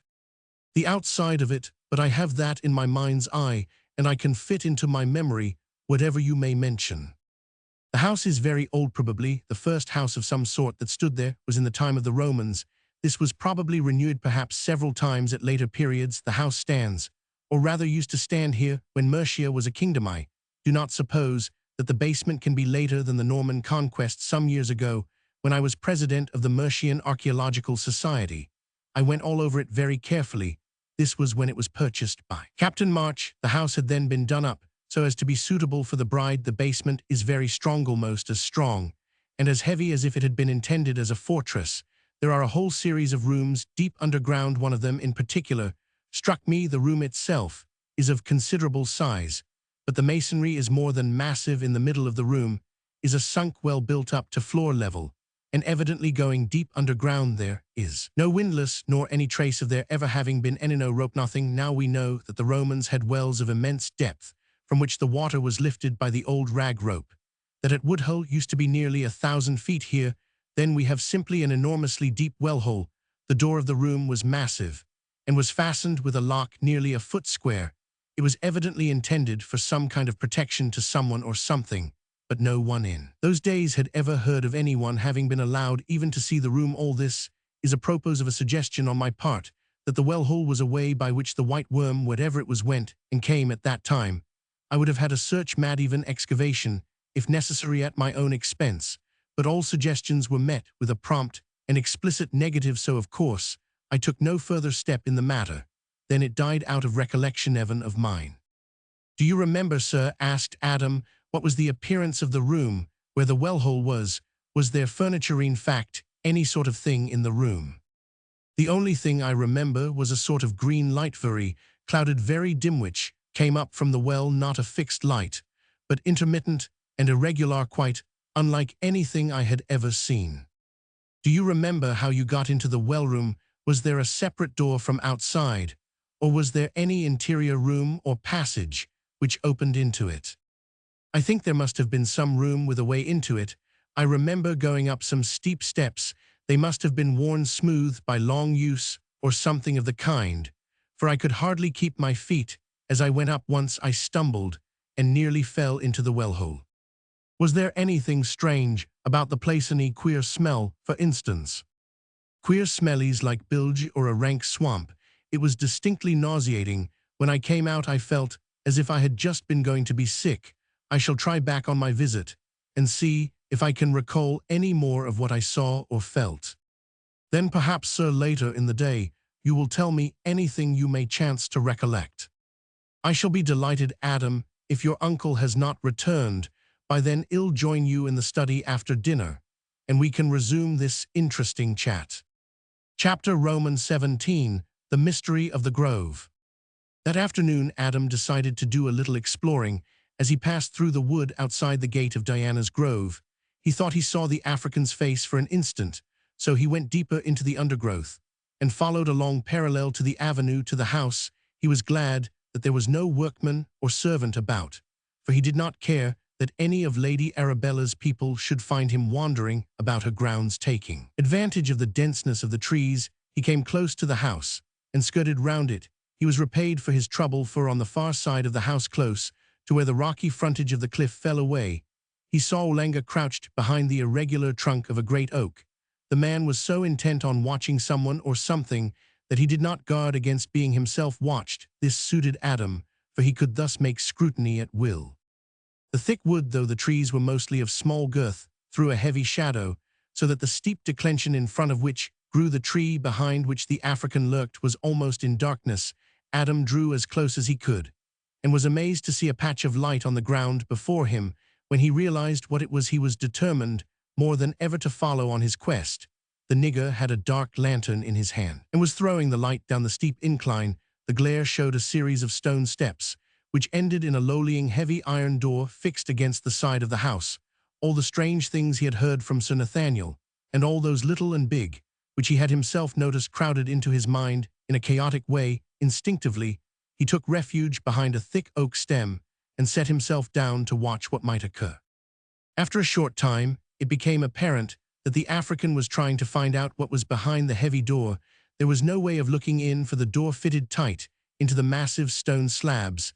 The only opportunity for the entrance of light was through a small hole between the great stones above the door. This hole was too high up to look through from the ground level. Ulanga, having tried standing tiptoe on the highest point near, and holding the lantern as high as he could, threw the light round the edges of the door to see if he could find anywhere a hole or a flaw in the metal through which he could obtain a glimpse. Foiled in this, he brought from the shrubbery a plank which he leant against the top of the door and then climbed up with great dexterity. This did not bring him near enough to the window hole to look in, or even to throw the light of the lantern through it. So he climbed down and carried the plank back to the place from which he had got it. Then he concealed himself near the iron door and waited manifestly with the intent of remaining there till someone came near. Presently Lady Arabella, moving noiselessly through the shade, approached the door. When he saw her close enough to touch it, Ulanga stepped forward from his concealment and spoke in a whisper which through the gloom sounded like a hiss. "I want to see you, Miss, soon and secret." "What do you want?" "You know well, Missy, I told you already." She turned on him with blazing eyes, the green tint in them glowing like emeralds. "Come, none of that. If there is anything sensible which you wish to say to me, you can see me here just where we are at 7 o'clock. He made no reply in words, but putting the backs of his hands together bent lower and lower till his forehead touched the earth. Then he rose and went slowly away. Adam Salton from his hiding place saw and wondered. In a few minutes he moved from his place and went home to Lesser Hill, fully determined that 7 o'clock would find him in some hidden place behind Diana's grove. At a little before 7, Adam stole softly out of the house and took the back way to the rear of Diana's grove. The place seemed silent and deserted, so he took the opportunity of concealing himself near the spot whence he had seen Ulanga trying to investigate whatever was concealed behind the iron door. He waited perfectly still, and at last saw a gleam of white passing soundlessly through the undergrowth. He was not surprised when he recognized the color of Lady Arabella's dress. She came close and waited with her face to the iron door. From some place of concealment near at hand, Ulanga appeared and came close to her. Adam noticed with surprised amusement that over his shoulder was the box with the mongoose. Of course, the African did not know that he was seen by anyone, least of all by the man whose property he had with him. Silent-footed as he was, Lady Arabella heard him coming and turned to meet him.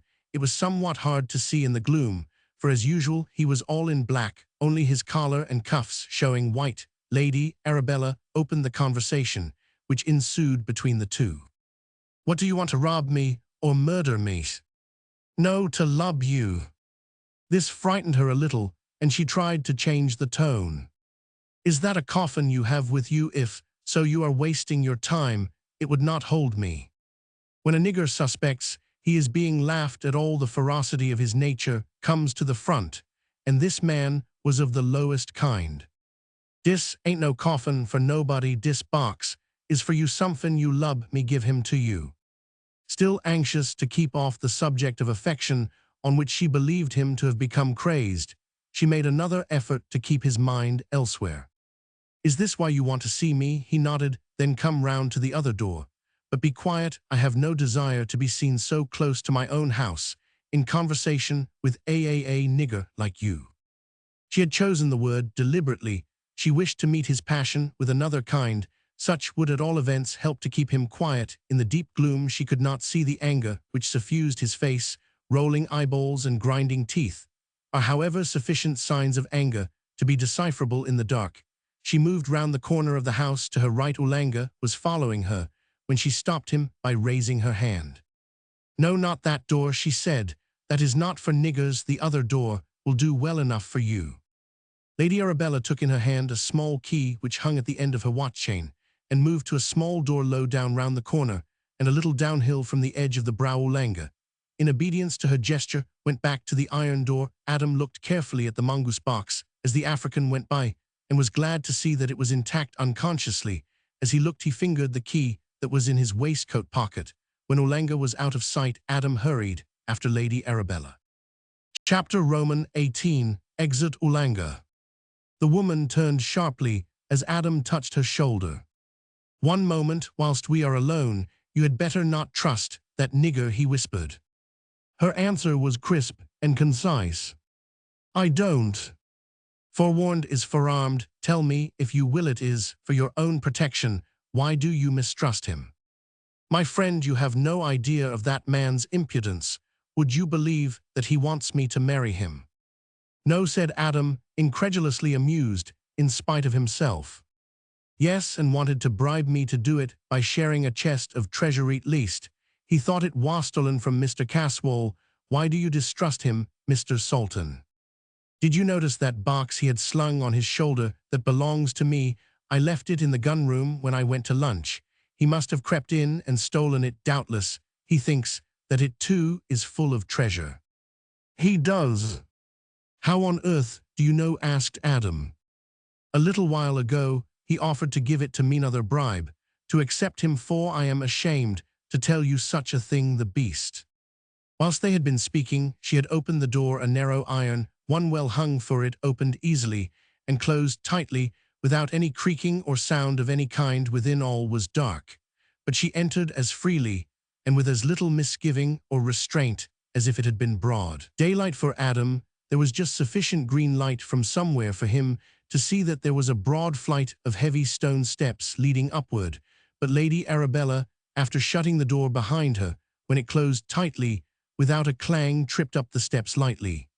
Swiftly for an instant all was dark, but there came again the faint green light, which enabled him to see the outlines of things. Another iron door, narrow, like the first, and fairly high, led into another large room, the walls of which were of massive stones, so closely joined together as to exhibit only one smooth surface.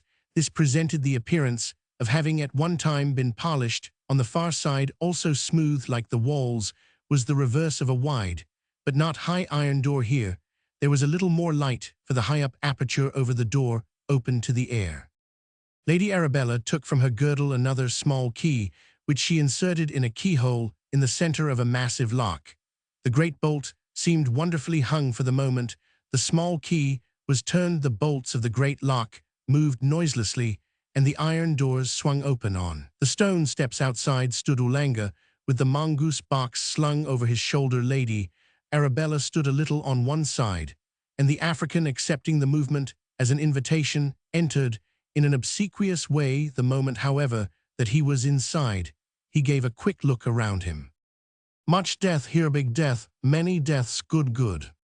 He sniffed round as if he was enjoying the scent. The matter and manner of his speech was so revolting that instinctively Adam's hand wandered to his revolver, and with his finger on the trigger, he rested, satisfied that he was ready for any emergency. There was certainly opportunity, for the nigger's enjoyment, for the open well-hole was almost under his nose, sending up such a stench as almost made Adam sick, though Lady Arabella seemed not to mind it at all. It was like nothing that Adam had ever met with. He compared it with all the noxious experiences he had ever had: the drainage of war hospitals, of slaughterhouses, the refuse of dissecting rooms. None of these was like it, though it had something of them all, with added the sourness of chemical waste and the poisonous effluvium of the bilge of a waterlogged ship, whereon a multitude of rats had been drowned. Then, quite unexpectedly, the Negro noticed the presence of a third person, Adam Sultan. He pulled out a pistol and shot at him, happily missing. Adam was himself usually a quick shot, but this time his mind had been on something else, and he was not ready. However, he was quick to carry out an intention, and he was not a coward. In another moment, both men were in grips. Beside them was the dark well-hole, with that horrid effluvium stealing up from its mysterious depths.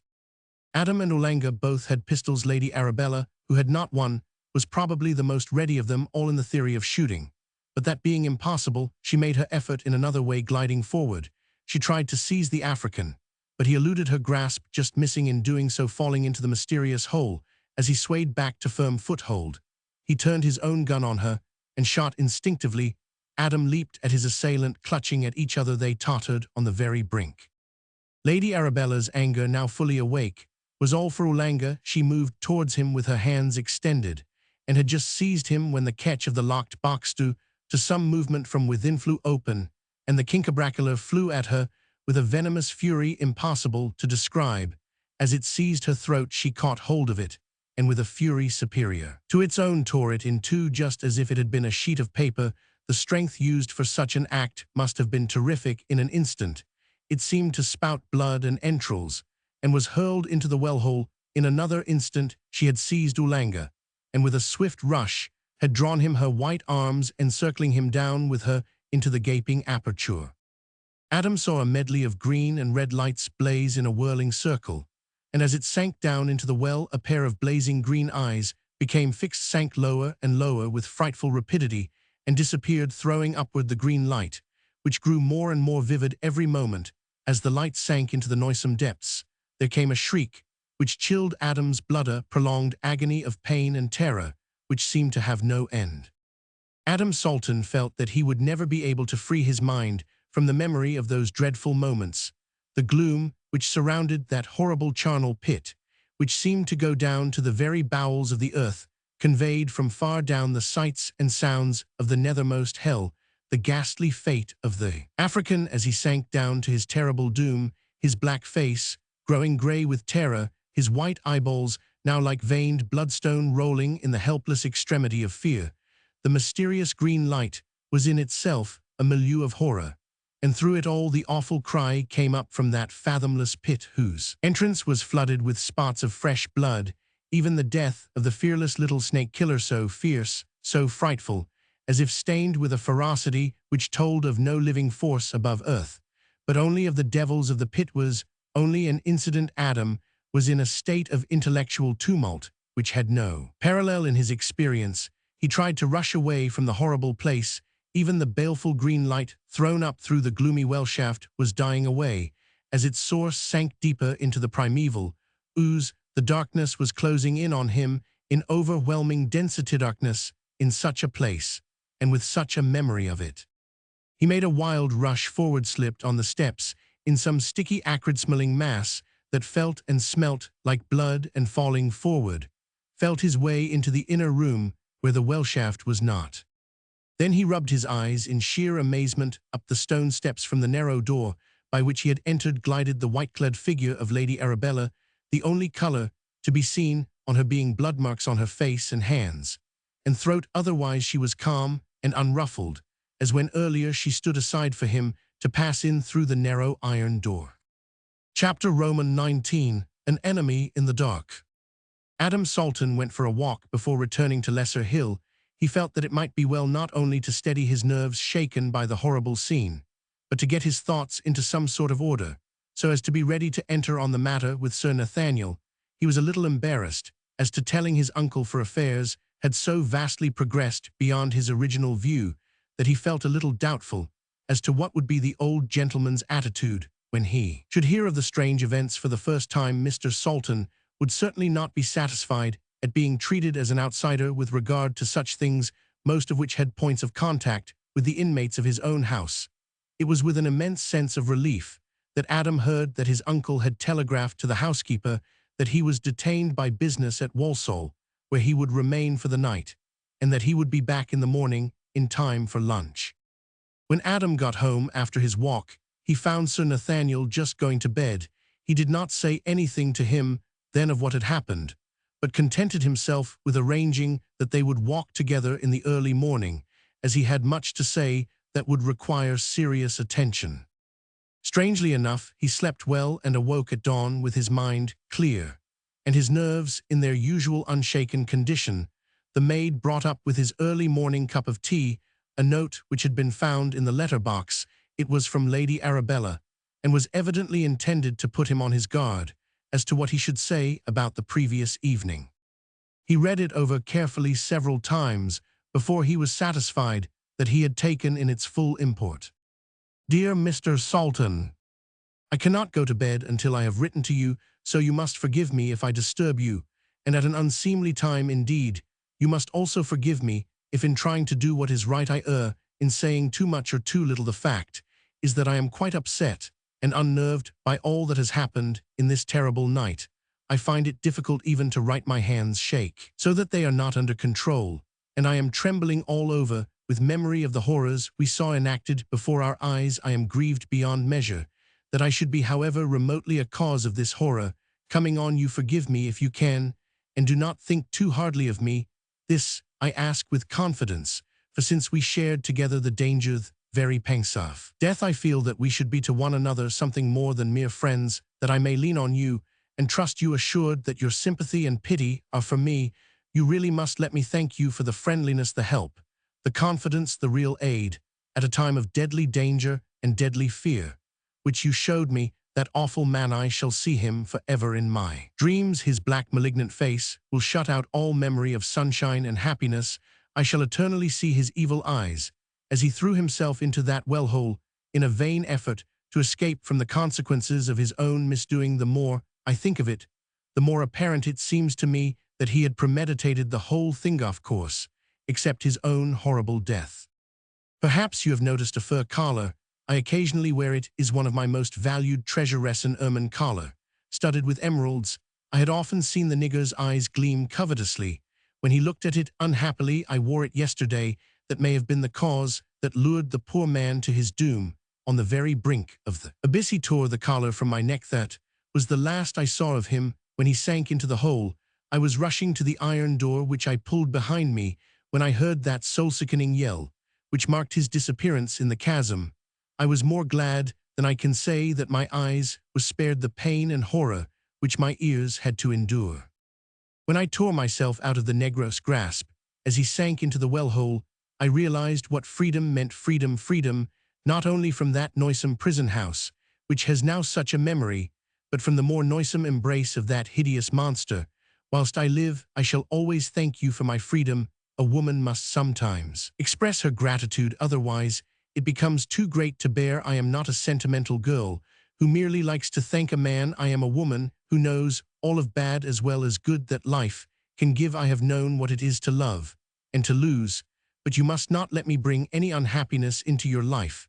I must live owners. I have lived alone, and in addition bear with other woes the memory of this latest insult and horror. In the meantime, I must get away as quickly as possible from Diana's Grove in the morning.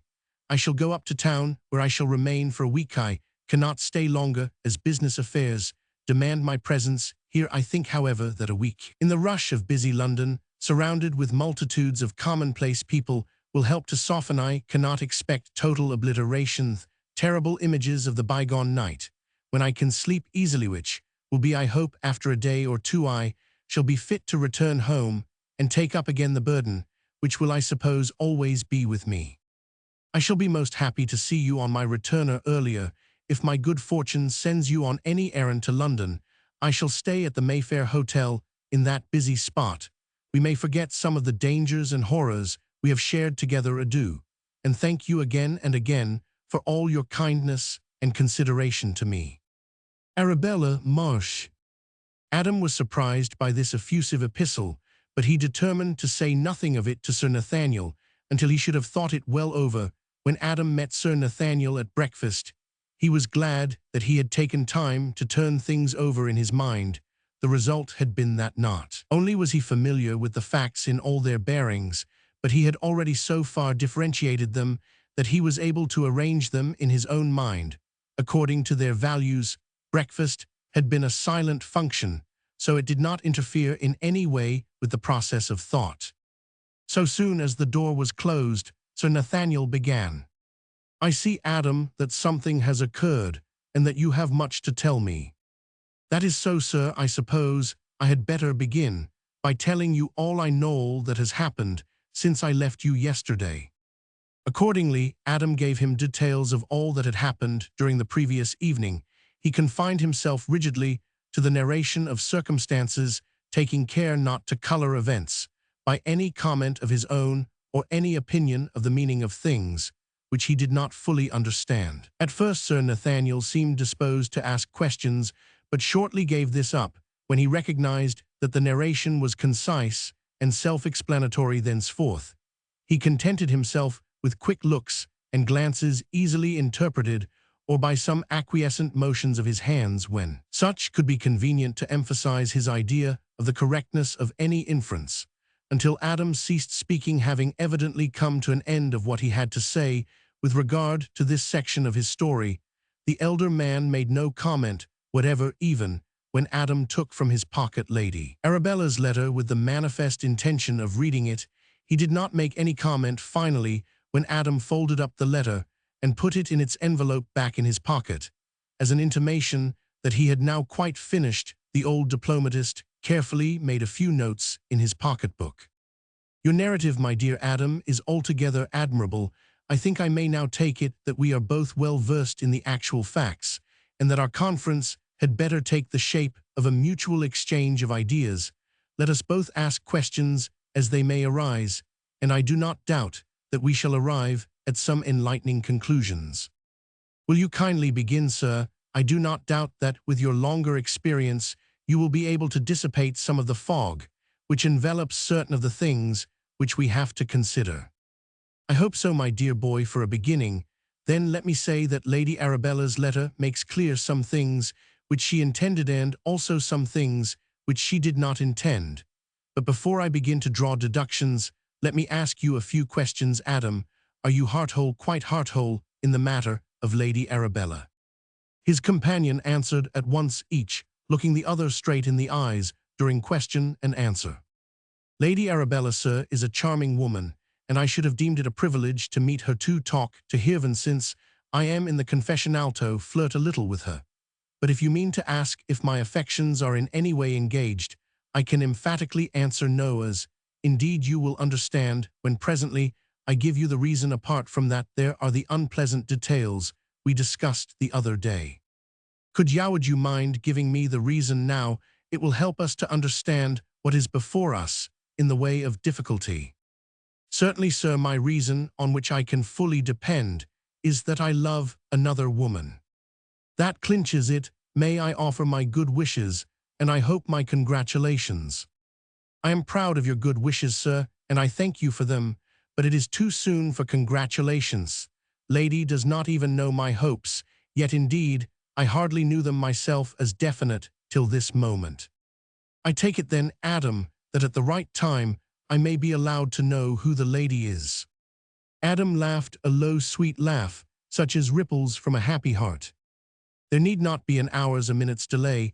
I shall be glad to share my secret with you, sir. The lady, sir, whom I am so happy as to love, and in whom my dreams of lifelong happiness are centered, is Mimi Watford." "Then, my dear Adam, I need not wait to offer congratulations. She is indeed a very charming young lady. I do not think I ever saw a girl who united in such perfection the qualities of strength of character and sweetness of disposition. With all my heart I congratulate you. Then I may take it that my question as to your heart-wholeness is answered in the affirmative." "Yes, and now, sir, may I ask in turn why the question?" "Certainly I asked, because it seems to me that we are coming to a point where my questions might be painful to you. It is not merely that I love Mimi, but I have reason to look on Lady Arabella as her enemy." Adam continued. "Her enemy?" "Yes, a rank and unscrupulous enemy who is bent on her destruction." Sir Nathaniel went to the door, looked outside it, and returned, locking it carefully behind him. Chapter Roman 20, Metabolism. "Am I looking grave?" asked Sir Nathaniel inconsequently when he re-entered the room. "You certainly are, sir. We little thought when first we met that we should be drawn into such a vortex. Already we are mixed up in robbery and probably murder, viewed 1,000 times worse than all the crimes in the calendar, in an affair of ghastly mystery which has no bottom and no end, with forces of the most unnerving kind, which had their origin in an age when the world was different from the world which we know. We are going back to the origin of superstition, to an age when dragons tore each other in their slime, we must fear nothing. No conclusion, however improbable, almost impossible it may be, life and death, is hanging on our judgment, not only for ourselves, but for others whom we love. Remember, I count on you, as I hope you count on me. I do, with all confidence. Then said Sir Nathaniel, let us think justly and boldly, and fear nothing, however terrifying it may seem. I suppose I am to take as exact in every detail your account of all the strange things which happened whilst you were in Diana's grove. So far as I know, yes, of course, I may be mistaken in recollection of some detail or another, but I am certain that in the main what I have said is correct. You feel sure that you saw Lady Arabella seize the Negro round the neck and drag him down with her into the hole? Absolutely certain, sir, otherwise I should have gone to her assistance. We have then an account of what happened from an eyewitness, whom we trust that is yourself. We have also another account written by Lady Arabella under her own hand. These two accounts do not agree, therefore we must take it that one of the two is lying. Apparently so. And that Lady Arabella is the liar. Apparently, as I am not. We must therefore try to find a reason for her lying. She has nothing to fear from Orlanga, who is dead. Therefore the only reason which could actuate her would be to convince someone else that she was blameless. This someone could not be you, for you had the evidence of your own eyes. There was no one else present, therefore it must have been an absent person. That seems beyond dispute, sir. There is only one other person whose good opinion she could wish to keep, Edgar Caswall. He is the only one who fills the bill. Her lies point to other things besides the death of the African. She evidently wanted it to be accepted that his falling into the well was his own act. I cannot suppose that she expected to convince you, the eyewitness. But if she wished later on to spread the story, it was wise of her to try to get your acceptance of it. That is so. Then there were other matters of untruth, that for instance of the ermine collar embroidered with emeralds.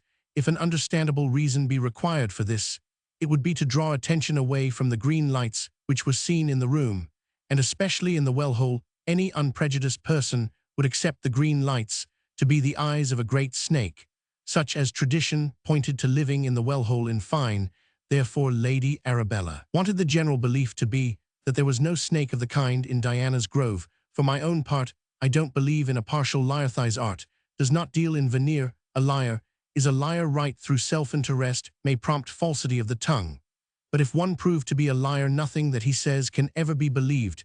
This leads us to the conclusion that because she said or inferred that there was no snake, we should look for one and expect to find it too.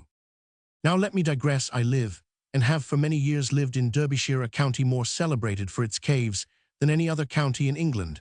I have been through them all, and am familiar with every turn of them, as also with other great caves in Kentucky, in France, in Germany, and a host of other places. And many of these are tremendously deep caves of narrow aperture, which are valued by intrepid explorers, who descend narrow gullets of abysmal dipped hand, sometimes never return. In many of the caverns in the peak, I am convinced that some of the smaller passages were used in primeval times as the lairs of some of the great serpents of legend and tradition. It may have been that such caverns were formed in the usual geologic way, bubbles or flaws in the earth's crust, which were later used by the monsters of the period of the young world. It may have been, of course, that some of them were worn originally by water, but in time they all found a use when suitable for living monsters. This brings us to another point more difficult to accept and understand than any other, requiring belief in a base not usually accepted or indeed entered on, whether such abnormal growths could have ever changed in their nature some day. The study of metabolism may progress so far as to enable us to accept structural changes proceeding from an intellectual or moral base. We may lean towards a belief that great animal strength may be a sound base for changes of all sorts. If this be so, what could be a more fitting subject than primeval monsters whose strength was such as to allow a survival of thousands of years? We do not know yet if brain can increase and develop independently of other parts of the living structure. After all, the medieval belief in the philosopher's stone, which could transmute metals, has its counterpart in the accepted theory of metabolism, which changes living tissue. In an age of investigation like our own, when we are returning to science, as the base of wondersal most of miraclesui, should be slow to refuse to accept facts, however impossible they may seem to be. Let us suppose a monster of the early days of the world, a dragon of the Primof, vast age running into thousands of years, to whom had been conveyed in some way it matters, note a brain just sufficient for the beginning of growth.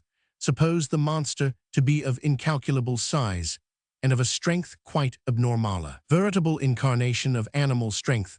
Suppose this animal is allowed to remain in one place, thus being removed from accidents of interrupted development. Would not this creature, in process of timages, if necessary, have that rudimentary intelligence developed? There is no impossibility in this. It is only the natural process of evolution in the beginning. The instincts of animals are confined to alimentation, self-protection, and the multiplication of their species as time goes on, and the needs of life become more complex. Power follows need. We have been long accustomed to consider growth as applied almost exclusively to size in its various aspects, but nature, who has no doctrinaire ideas, may equally apply it to concentration. A developing thing may expand in any given way or form. Now, it is a scientific law that increase implies gain and loss of various kinds. What a thing gains in one direction, it may lose another. May it not be that Mother Nature may deliberately encourage decrease as well as increase? That it may be an axiom that what is gained in concentration is lost in size. Take, for instance, monsters that tradition has accepted and localized, such as the worm of Lambton or that of Spindleston Hugh. If such a creature were by its own process of metabolism to change much of its bulk for intellectual growth, we should at once arrive at a new class of creature more dangerous perhaps than the world has ever had any experience of, a force which can think, which has no soul and no morals, and therefore no acceptance of responsibility. A snake would be a good illustration of this, for it is cold-blooded, and therefore removed from the temptations which often weaken or restrict warm-blooded creatures. If, for instance, the worm of Lambton, if such ever existed, were guided to its own ends by an organized intelligence capable of expansion, what form of creature could we imagine which would equal it in potentialities of evil? Why, such a being would devastate a whole country. Now, all these things require much thought, and we want to apply the knowledge usefully, and we should therefore be exact. Would it not be well to resume the subject later in the day? I quite agree, sir. I am in a whirl already, and want to attend carefully to what you say so that I may try to digest it. Both men seemed fresher and better for the easy, and when they met in the afternoon, each of them had something to contribute to the general stock of information. Adam, who was by nature of a more militant disposition than his elderly friend, was glad to see that the conference at once assumed a practical trend. Sir Nathaniel recognized this, and like an old diplomatist, turned it to present use. Tell me now, Adam, what is the outcome, in your own mind, of our conversation? That the whole difficulty already assumes practical shape, but with added dangers that at first I did not imagine. What is the practical shape, and what are the added dangers? I am not disputing, but only trying to clear my own ideas by the consideration of yours. So Adam went on. In the past, in the early days of the world, there were monsters who were so vast that they could exist for thousands of years. Some of them must have overlapped the Christian era. They may have progressed intellectually in process of time. If they had in any way so progressed, or even got the most rudimentary form of brain, they would be the most dangerous things that ever were in the world. Tradition says that one of these monsters lived in the marsh of the East and came up to a cave in Diana's Grove, which was also called the Lair of the White Worm. Such creatures may have grown down as well as up. They may have grown into, or something like human beings. Lady Arabella March is of snake nature. She has committed crimes to our knowledge. She retains something of the vast strength of her primal being, can see in the dark as the eyes of a snake. She used the nigger, and then dragged him through the snake's hole down to the swamp. She is intent on evil, and hates someone we love. Result. Yes, the result. First, that Mimi Watford should be taken away at Onsethen. Yes. The monster must be destroyed. Bravo, that is a true and fearless conclusion. At whatever cost, it must be carried out. At once. Soon, at all events. The creature's very existence is a danger. Her presence in this neighborhood makes the danger immediate." As he spoke, Sir Nathaniel's mouth hardened, and his eyebrows came down till they met. There was no doubting his concurrence in the resolution or his readiness to help in carrying it out. But he was an elderly man with much experience and knowledge of law and diplomacy. It seemed to him to be a stern duty to prevent anything irrevocable taking place till it had been thought out, and all was ready. There were all sorts of legal cruxes to be thought out, not only regarding the taking of life, even of a monstrosity in human form, but also of property. Lady Arabella, be she woman or snake or devil, on the ground she moved in according to British law, and the law is jealous and swift to avenge wrongs done within its ken. All such difficulties must be avoided for Mr. Salton's sake, for Adam's own sake, and most of all for Mimi Watford's sake. Before he spoke again, Sir Nathaniel had made up his mind that he must try to postpone decisive action until the circumstances on which they depended, which, after all, were only problematical, should have been tested satisfactorily one way or another. When he did speak, Adam at first thought that his friend was wavering in his intention or funking the responsibility. However, his respect for Sir Nathaniel was so great that he would not act or even come to a conclusion on a vital point without his sanction. He came close and whispered in his ear, "We will prepare our plans to combat and destroy this horrible menace after we have cleared up some of the more baffling points. Meanwhile, we must wait for the night. I hear my uncle's footsteps echoing down the hall." Sir Nathaniel nodded his approval. Chapter Roman 21, Green Light. When old Mr. Salton had retired for the night, Adam and Sir Nathaniel returned to the study. Things went with great regularity at Lesser Hill, so they knew that there would be no interruption to their talk.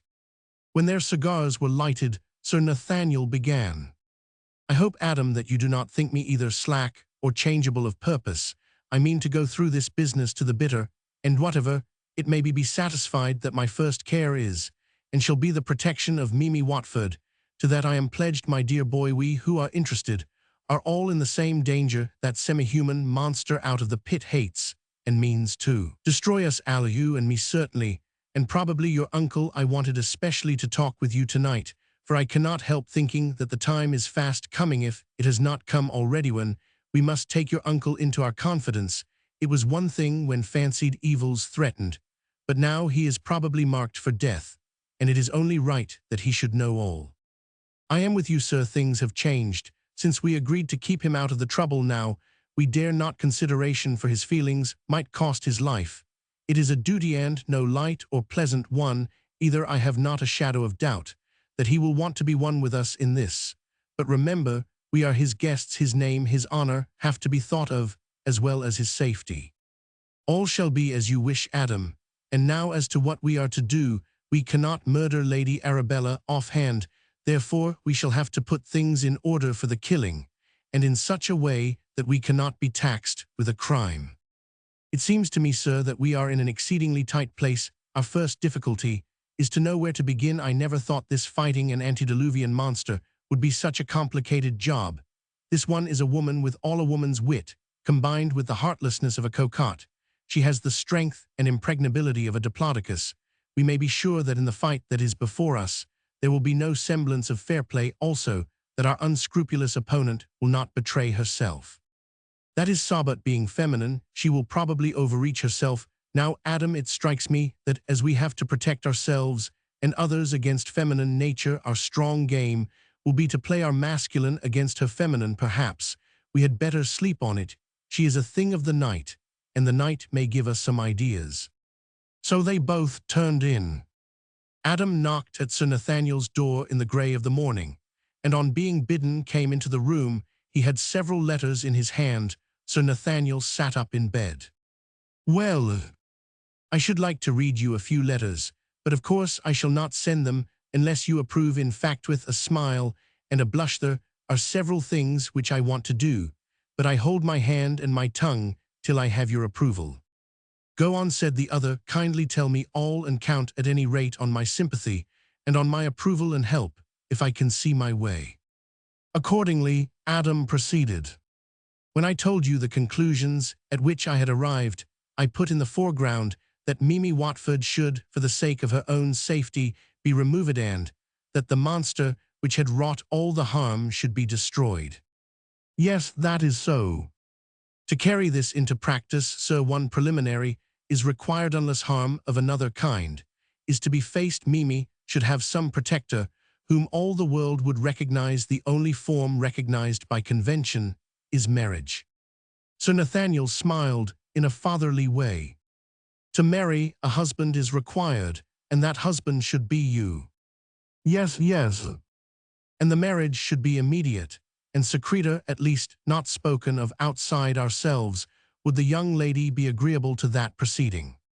I do not know, sir. Then how are we to proceed? I suppose that we or one of us must ask her. Is this a sudden idea, Adam, a sudden resolution? A sudden resolution, sir, but not a sudden idea. If she agrees, all is well and good.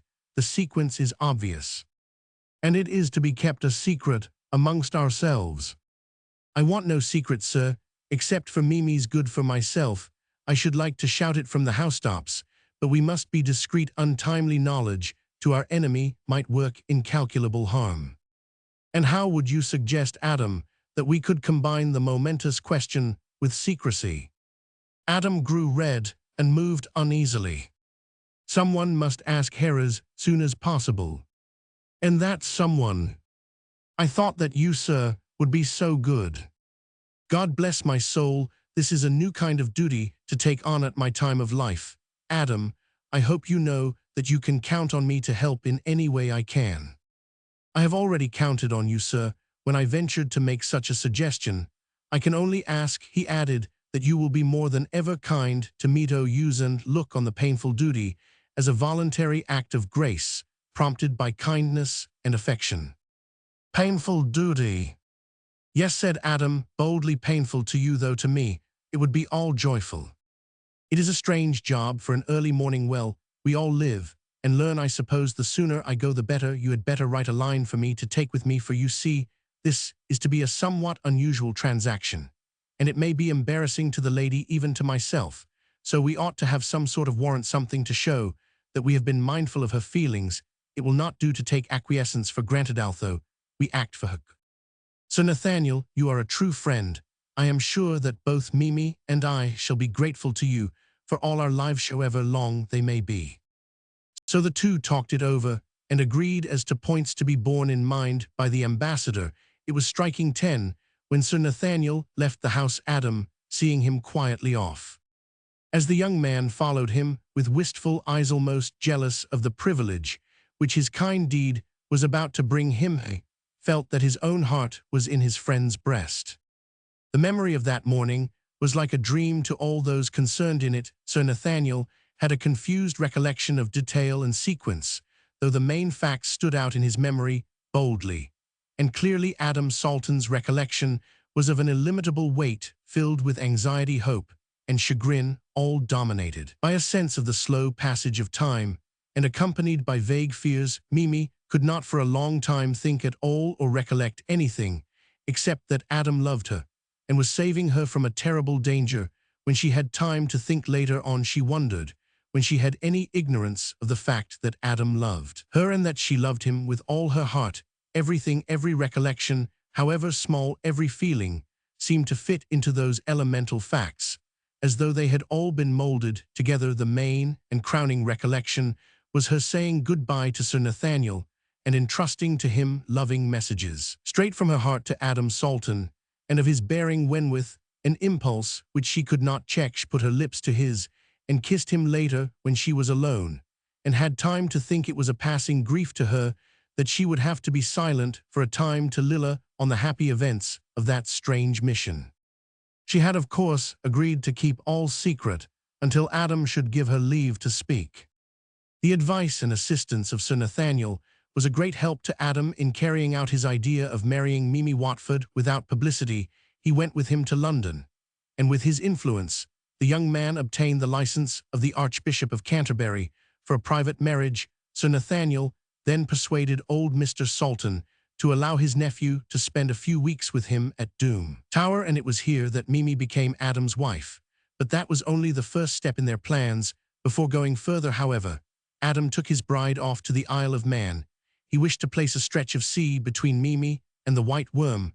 While things matured on their return, Sir Nathaniel met them and drove them at once to Doom, taking care to avoid anyone that he knew on the journey. Sir Nathaniel had taken care to have the doors and windows shut and lock it all, but the door used for their entry, the shutters were up, and the blinds down. Moreover, heavy curtains were drawn across the windows. When Adam commented on this, Sir Nathaniel said in a whisper, "Wait till we are alone, and I'll tell you why this is done. In the meantime, not a word or a sign. You will approve when we have had a talk together." They said no more on the subject till after dinner, when they were ensconced in Sir Nathaniel's study, which was on the top story. Doom Tower was a lofty structure situated on an eminence high up in the peak. The top commanded a wide prospect ranging from the hills above the Ribble to the near side of the Brow, which marked the northern bound of ancient Mercia. It was of the early Norman period, less than a century younger than Castra Regis. The windows of the study were barred and locked, and heavy dark curtains closed them in. When this was done, not a gleam of light from the tower could be seen from outside. When they were alone, Sir Nathaniel explained that he had taken his old friend Mr. Salton into full confidence, and that in future all would work together. "It is important for you to be extremely careful, in spite of the fact that our marriage was kept secret, as also your temporary absence. Both are known. How to whom? How I know not, but I am beginning to have an idea." To her asked Adam in momentary consternation. Sir Nathaniel shivered perceptibly. The white wormies. Adam noticed that from now on his friend never spoke of Lady Arabella otherwise, except when he wished to divert the suspicion of others. Sir Nathaniel switched off the electric light, and when the room was pitch dark, he came to Adam, took him by the hand, and led him to a seat set in the southern window. Then he softly drew back a piece of the curtain and motioned his companion to look out. Adam did so and immediately shrank back, as though his eyes had opened on pressing danger. His companion set his mind at rest by saying in a low voice, "It is all right, you may speak, but speak low, there is no danger here at present." Adam leaned forward, taking care, however, not to press his face against the glass. What he saw would not, under ordinary circumstances, have caused concern to anybody. With his special knowledge, it was appalling that the night was now so dark that in reality there was little to be seen. On the western side of the tower stood a grove of old trees of forest dimensions. They were not grouped closely, but stood a little apart from each other, producing the effect of a row widely planted. Over the tops of them was seen a green light, something like the danger signal at a railway crossing. It seemed at first quite still, but presently, when Adam's eye became accustomed to it, he could see that it moved, as if trembling. This at once recalled to Adam's mind the light quivering above the well-hole in the darkness of that inner room at Diana's Grove, Ulanga's awful shriek, and the hideous black face, now grown grey with terror, disappearing into the impenetrable gloom of the mysterious orifice. Instinctively, he laid his hand on his revolver and stood up ready to protect his wife. Then, seeing that nothing happened, and that the light and all outside the tower remained the same, he softly pulled the curtain over the window. Sir Nathaniel switched on the light again, and in its comforting glow they began to talk freely. Chapter Roman 22, At Close Quarters. "She has diabolical cunning," said Sir Nathaniel. "Ever since you left, she has ranged along the Brow, and wherever you were accustomed to frequent. I have not heard whence the knowledge of your movements came to her, nor have I been able to learn any data whereon to found an opinion. She seems to have heard both of your marriage and your absence, but I gather by inference that she does not actually know where you and Mimi are, or of your return. So soon as the dusk fails, she goes out on her rounds, and before dawn covers the whole ground round the Brow, and away up into the heart of the peak. The white worm, in her own proper shape, certainly has great facilities for the business on which she is now engaged. She can look into windows of any ordinary kind happily. This house is beyond her reach. If she wishes, she manifestly does remain unrecognized. But even at this height, it is wise to show no lights, lest she might learn something of our presence or absence. Would it not be well, sir, if one of us could see this monster in her real shape at close quarters? I am willing to run the risk, for I take it there would be no slight risk in the doing. I don't suppose anyone of our time has seen her close and lived to tell the tale." Sir Nathaniel held up an expostulatory hand. "Good God, lad, what are you suggesting? Think of your wife and all that is at stake." "It is of Mimi that I think, for her sake, that I am willing to risk whatever is to be risked." Adam's young bride was proud of her man, but she blanched at the thought of the ghastly white worm. Adam saw this, and at once reassured her. "So long as her ladyship does not know whereabout I shall have as much safety as remains to us. Bear in mind, my darling, that we cannot be too careful." Sir Nathaniel realized that Adam was right. The white worm had no supernatural powers and could not harm them until she discovered their hiding place. It was agreed, therefore, that the two men should go together.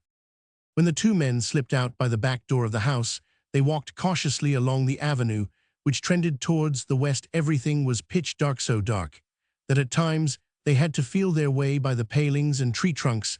They could still see seemingly far in front of them, and high up, the baleful light, which at the height and distance seemed like a faint line. As they were now on the level of the ground, the light seemed infinitely higher than it had from the top of the tower.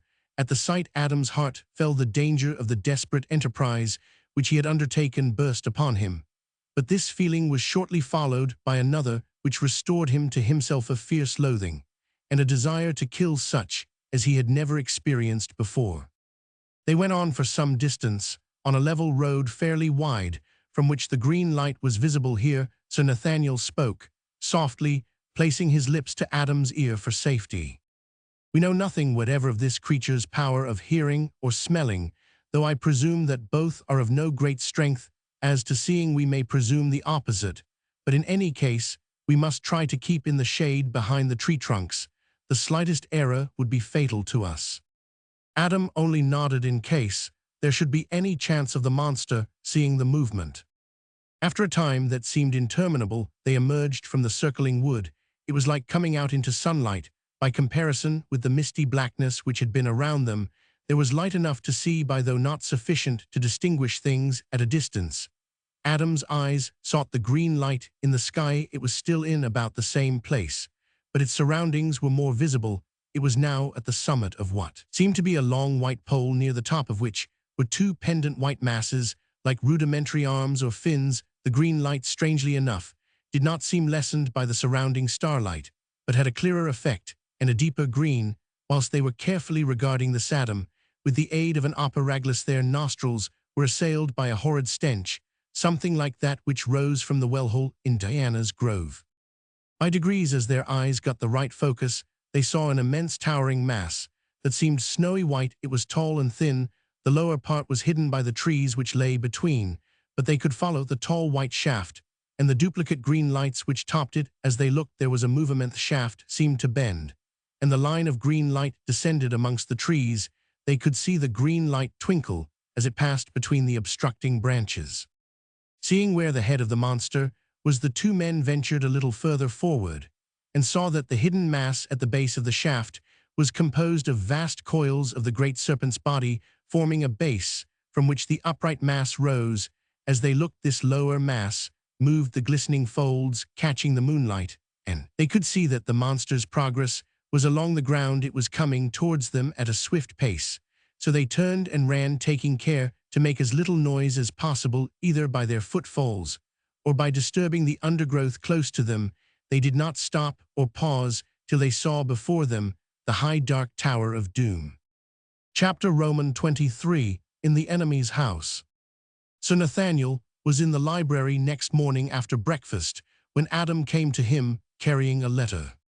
"Her ladyship doesn't lose any time. She has begun work already." Sir Nathaniel, who was writing at a table near the window, looked up. "What is it?" said he. Adam held out the letter he was carrying. It was in a blazoned envelope. "Ha," said Sir Nathaniel, "from the white worm. I expected something of the kind." "But," said Adam, "how could she have known we were here? She didn't know last night." "I don't think we need trouble about that, Adam. There is so much we do not understand. This is only another mystery. Suffice it that she does know. Perhaps it is all the better and safer for us." "How is that?" asked Adam, with a puzzled look.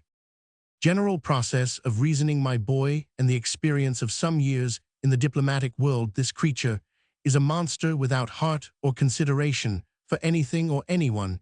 She is not nearly so dangerous in the open as when she has the dark to protect her. Besides, we know by our own experience of her movements that for some reason she shuns publicity in spite of her vast bulk and abnormal strength.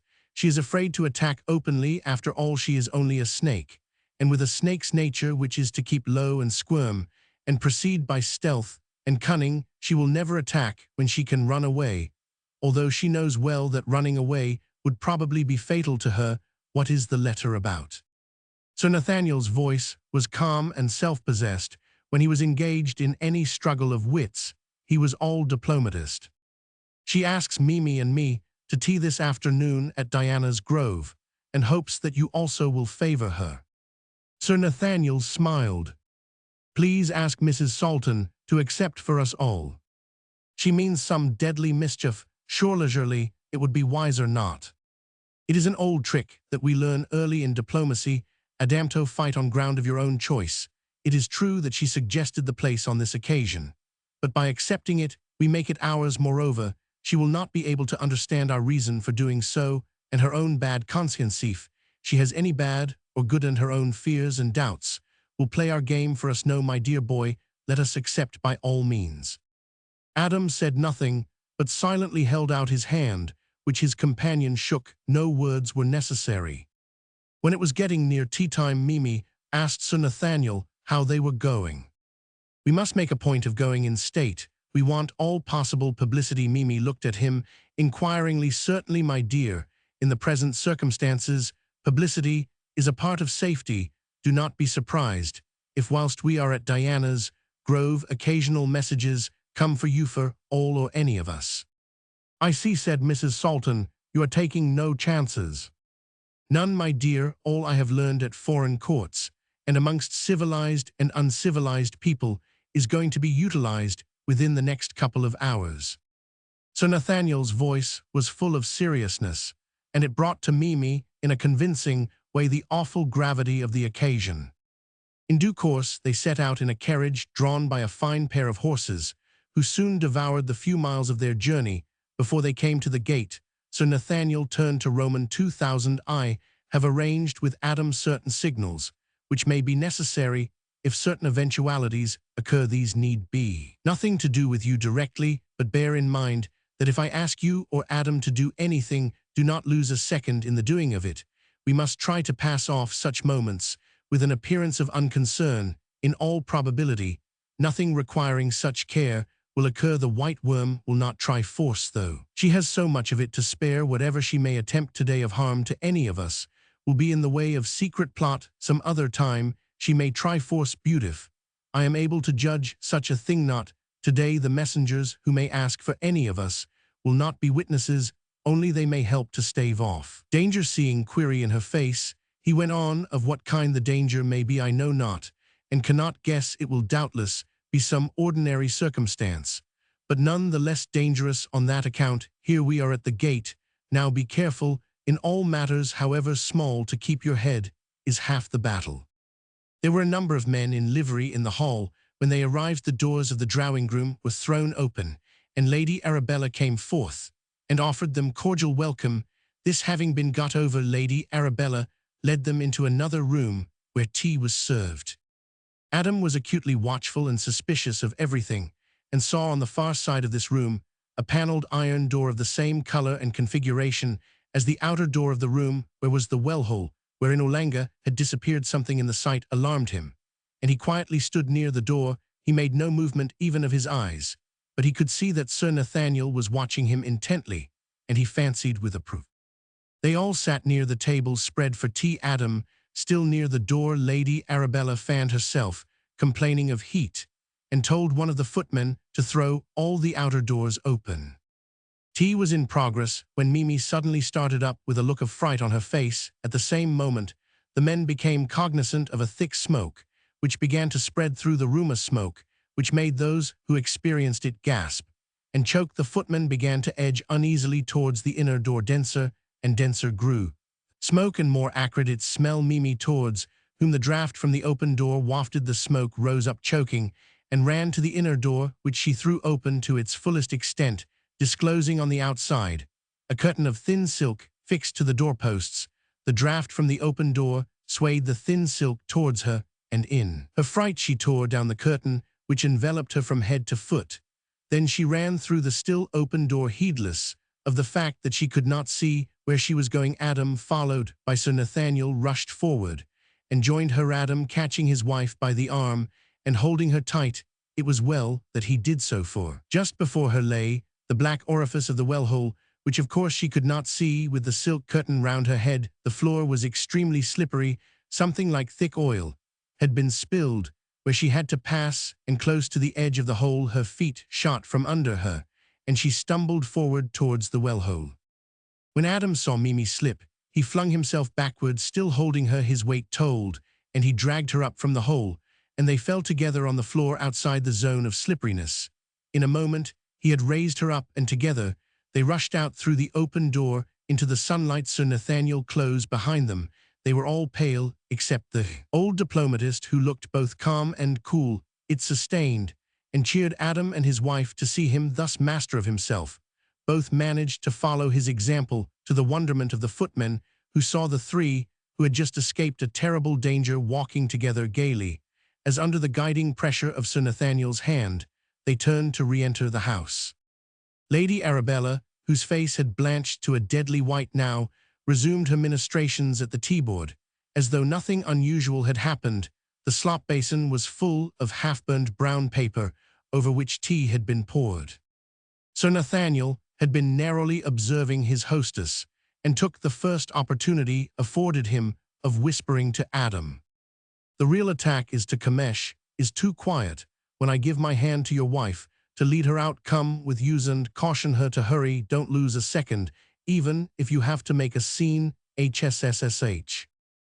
Then they resumed their places close to the table, and the servants, in obedience to Lady Arabella's order, brought in fresh tea. Thence on that tea party seemed to Adam, whose faculties were at their utmost intensity, like a terrible dream. As for poor Mimi, she was so overwrought both with present and future fear, and with horror at the danger she had escaped, that her faculties were numb. However, she was braced up for a trial, and she felt assured that whatever might come, she would be able to go through with it. Sir Nathaniel seemed just as usual, suave, dignified, and thoughtful, perfect master of himself. To her husband, it was evident that Mimi was ill at ease. The way she kept turning her head to look around her, the quick coming and going of the color of her face, her hurried breathing alternating with periods of suspicious calm, were evidences of mental perturbation. To her, the attitude of Lady Arabella seemed compounded of social sweetness and personal consideration. It would be hard to imagine more thoughtful and tender kindness towards an honored guest. When tea was over, and the servants had come to clear away the cups, Lady Arabella, putting her arm round Mimi's waist, strolled with her into an adjoining room, where she collected a number of photographs which were scattered about, and sitting down beside her guest, began to show them to her.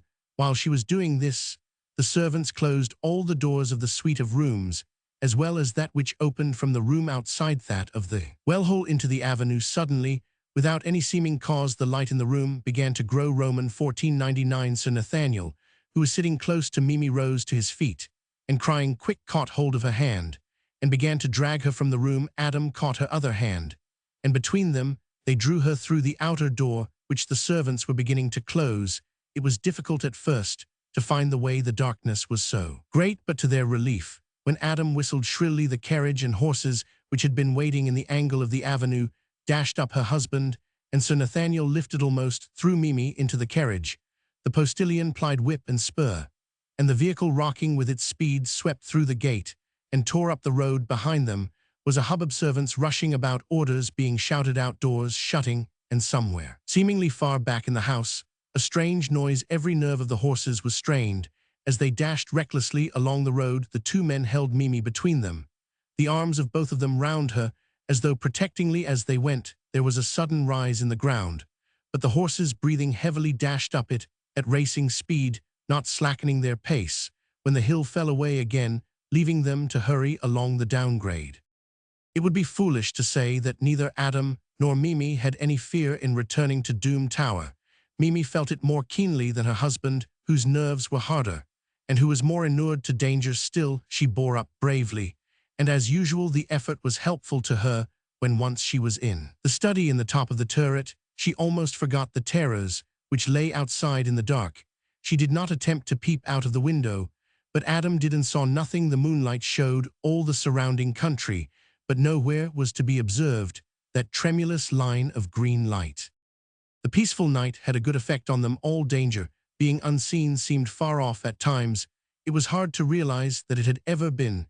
With courage restored, Adam rose early and walked along the brow, seeing no change in the signs of life in Castra Regis. What he did see, to his wonder and concern on his returning homeward, was Lady Arabella in her tight-fitting white dress and ermine collar, but without her emeralds. She was emerging from the gate of Diana's Grove and walking towards the castle. Pondering on this and trying to find some meaning in it occupied his thoughts till he joined Mimi and Sir Nathaniel at breakfast. They began the meal in silence. What had been, and was known to them all. Moreover, it was not a pleasant topic. A fillip was given to the conversation when Adam told of his seeing Lady Arabella on her way to Castra Regis. They each had something to say of her, and of what her wishes or intentions were towards Edgar Caswall. Mimi spoke bitterly of her in every aspect.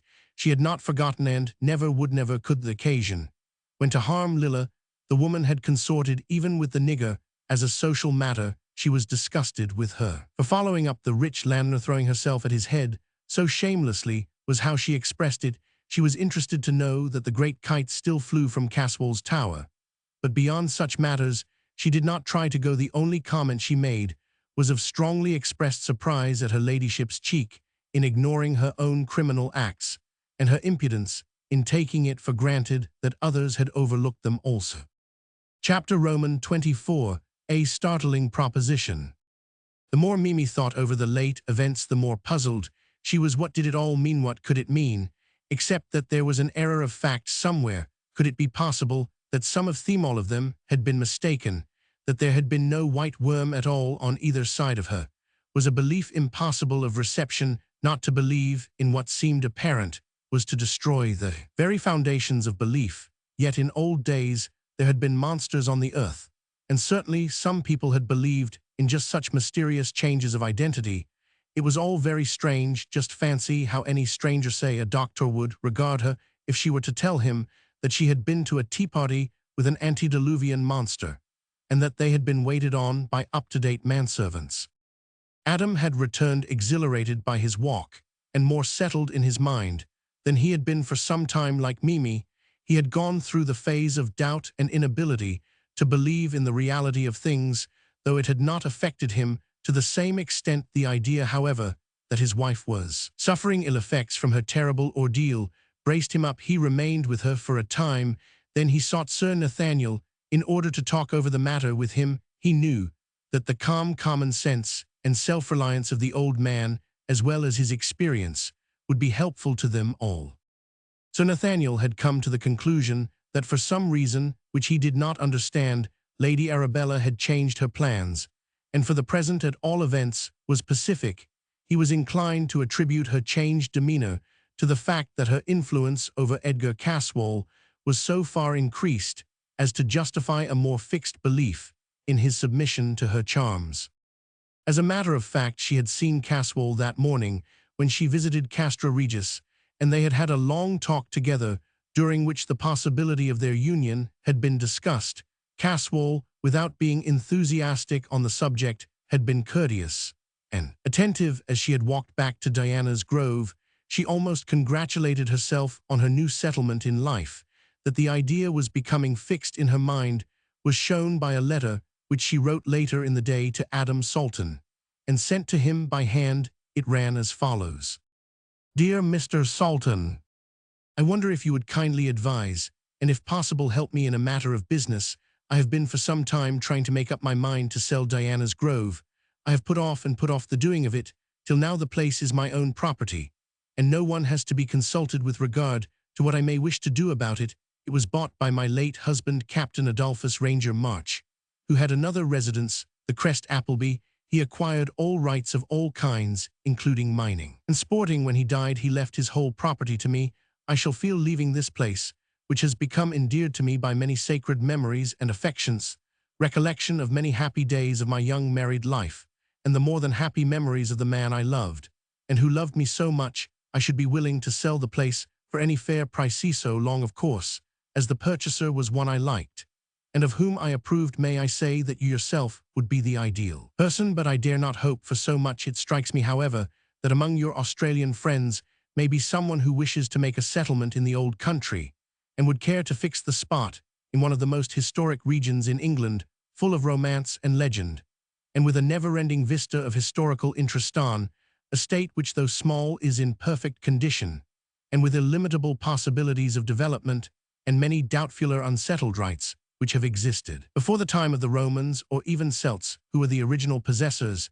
In addition, the house has been kept up to the dernier cry. Immediate possession can be arranged. My lawyers can provide you, or whoever you may suggest, with all business and historical details. A word from you of acceptance or refusal is all that is necessary, and we can leave details to be thrashed out by our agents. Forgive me, want you for troubling you in the matter, and believe me, yours very sincerely, Arabella March. Adam read this over several times, and then, his mind being made up, he went to Mimi and asked if she had any objection. She answered after a shudder that she was in this, as in all things, willing to do whatever he might wish. Dearest, I am willing that you should judge what is best for us. Be quite free to act as you see your duty, and as your inclination calls.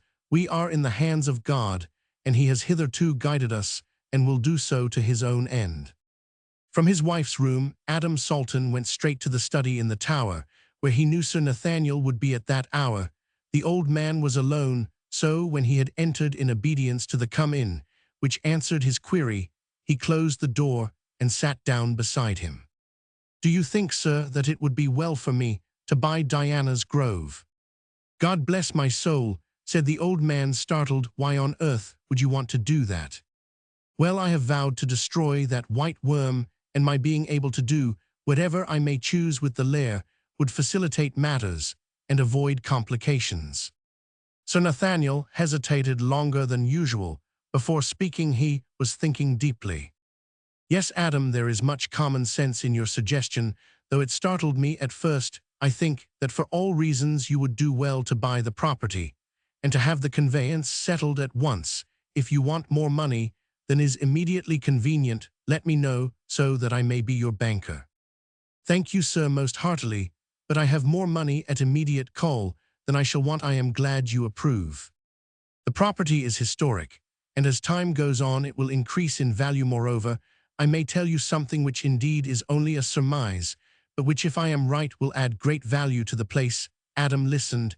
Has it ever struck you why the old name, the Lair of the White Worm, was given? We know that there was a snake, which in early days was called a worm, but why white? I really don't know, sir. I never thought of it. I simply took it for granted. So did I at first, long ago, but later I puzzled my brain for a reason. And what was the reason, sir?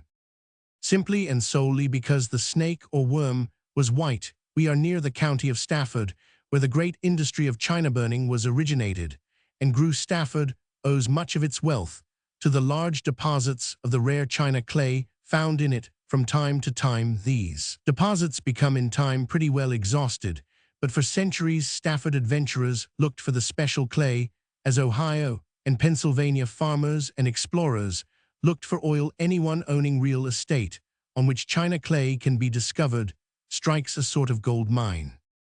Yes, and then the young man looked puzzled. The original worm, so-called, from which the name of the place came, had to find a direct way down to the marshes and the mudholes. Now the clay is easily penetrable, and the original hole probably pierced a bed of china clay.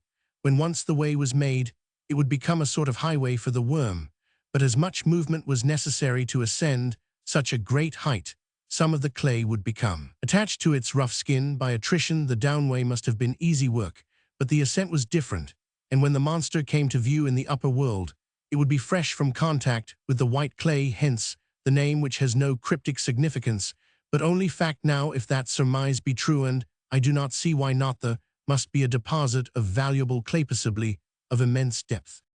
Adam's comment pleased the old gentleman. I have it in my bones, sir, that you have struck a rather reasoned out a great truth. Sir Nathaniel went on cheerfully, when the world of commerce wakes up to the value of your find, it will be as well that your title to ownership has been perfectly secured. If anyone ever deserved such a gain, it is you. With his friend's aid, Adam secured the property without loss of time. Then he went to see his uncle and told him about it. Mr. Salton was delighted to find his young relative already constructively the owner of so fine an estate, which gave him an important status in the county. He made many anxious enquiries about Mimi and the doings of the white worm, but Adam reassured him. The next morning, when Adam went to his host in the smoking room, Sir Nathaniel asked him how he purposed to proceed with regard to keeping his vow. It is a difficult matter which you have undertaken. To destroy such a monster is something like one of the labors of Hercules, in that not only its size and weight and power of using them in little-known ways are against you, but the occult side is alone an unsurpassable difficulty. The worm is already master of all the elements except fire, and I do not see how fire can be used for the attack. It has only to sink into the earth in its usual way, and you could not overtake it if you had the resources of the biggest coal mine in existence. But I dare say you have mapped out some plan in your mind, he added courteously. I have, sir, but of course it may not stand the test of practice. May I know the idea? Well, sir, this was my argument at the time of the Chartist trouble. An idea spread amongst financial circles that an attack was going to be made on the Bank of England. Accordingly, the directors of that institution consulted many persons who were supposed to know what steps should be taken, and it was finally decided that the best protection against fire, which is what was feared, was not water, but sand. To carry the scheme into practice, great store of fine sand, the kind that blows about and is used to fill hourglasses, was provided throughout the building, especially at the points liable to attack from which it could be brought into use.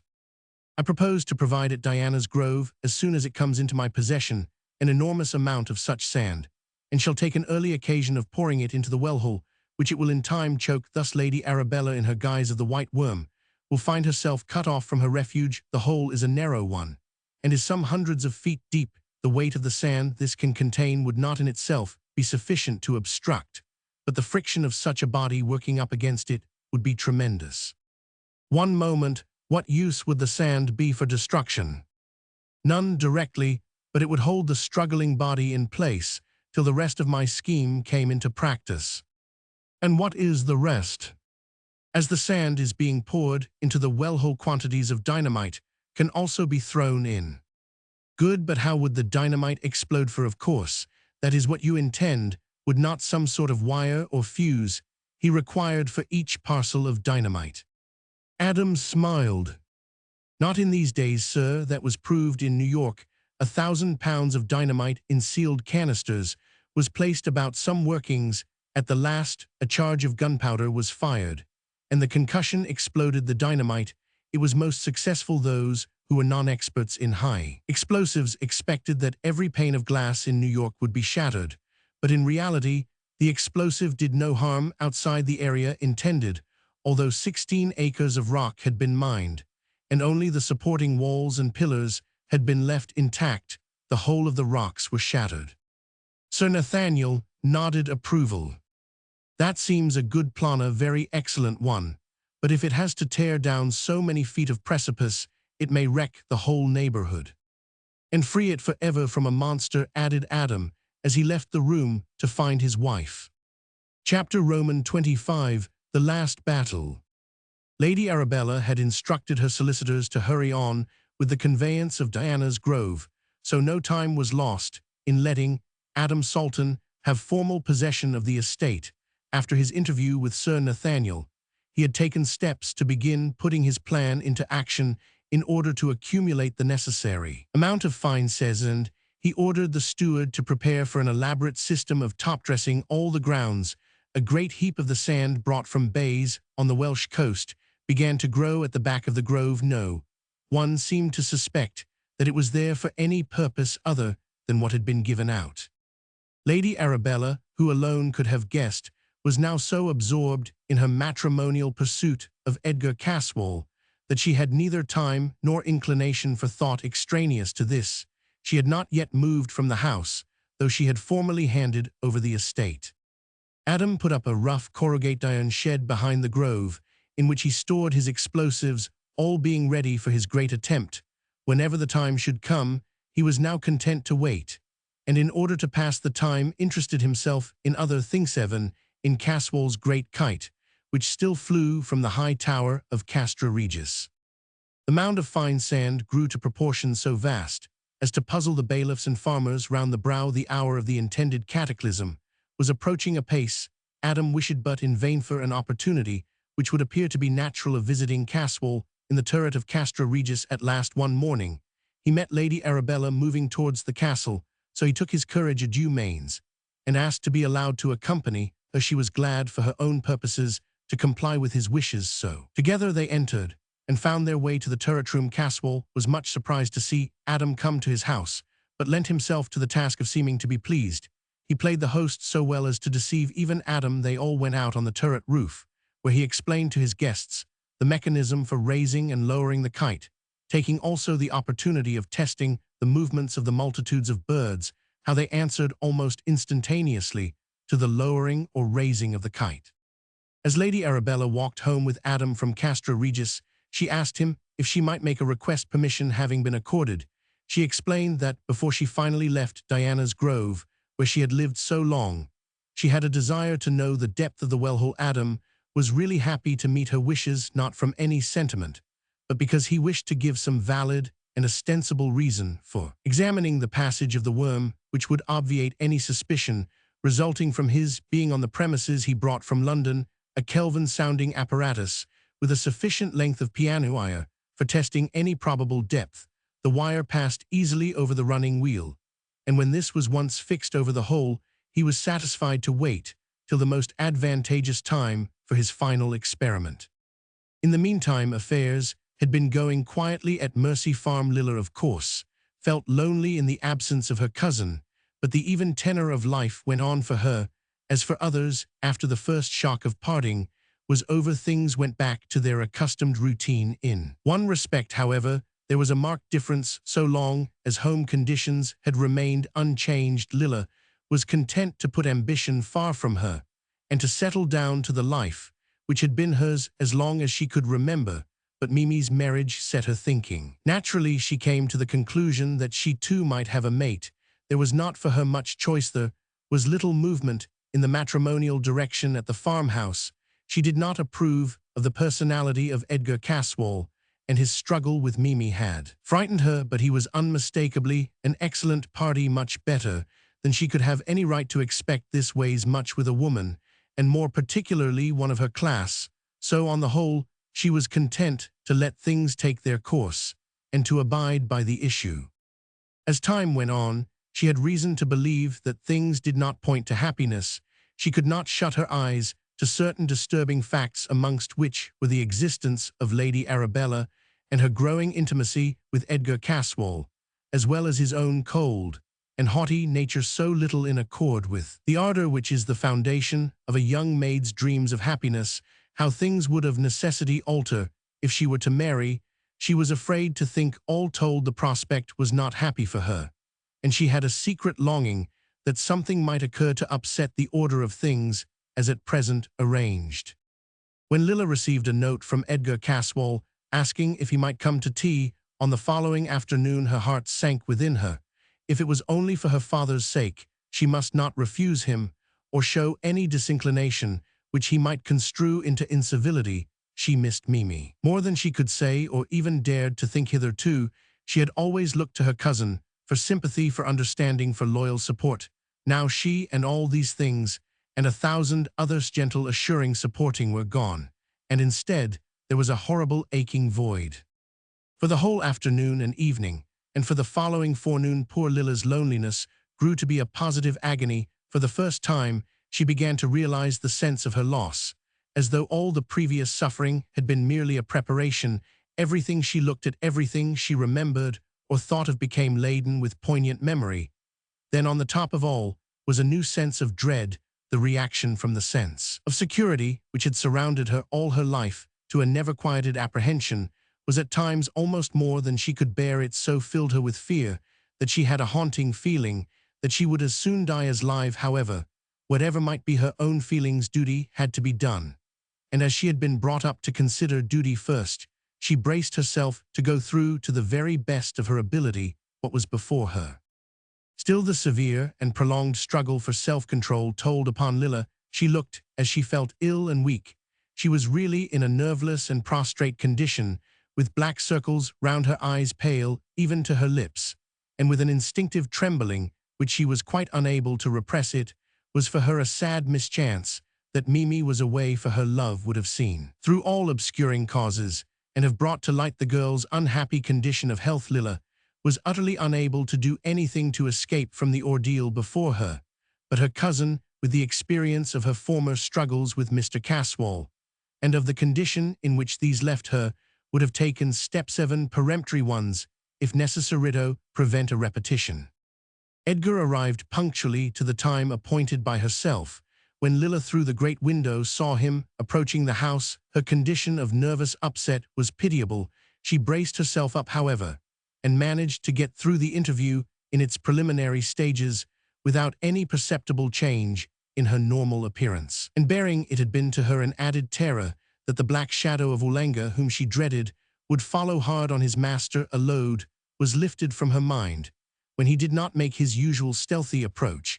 She had also feared, though in lesser degree, lest Lady Arabella should be present to make trouble for her as before.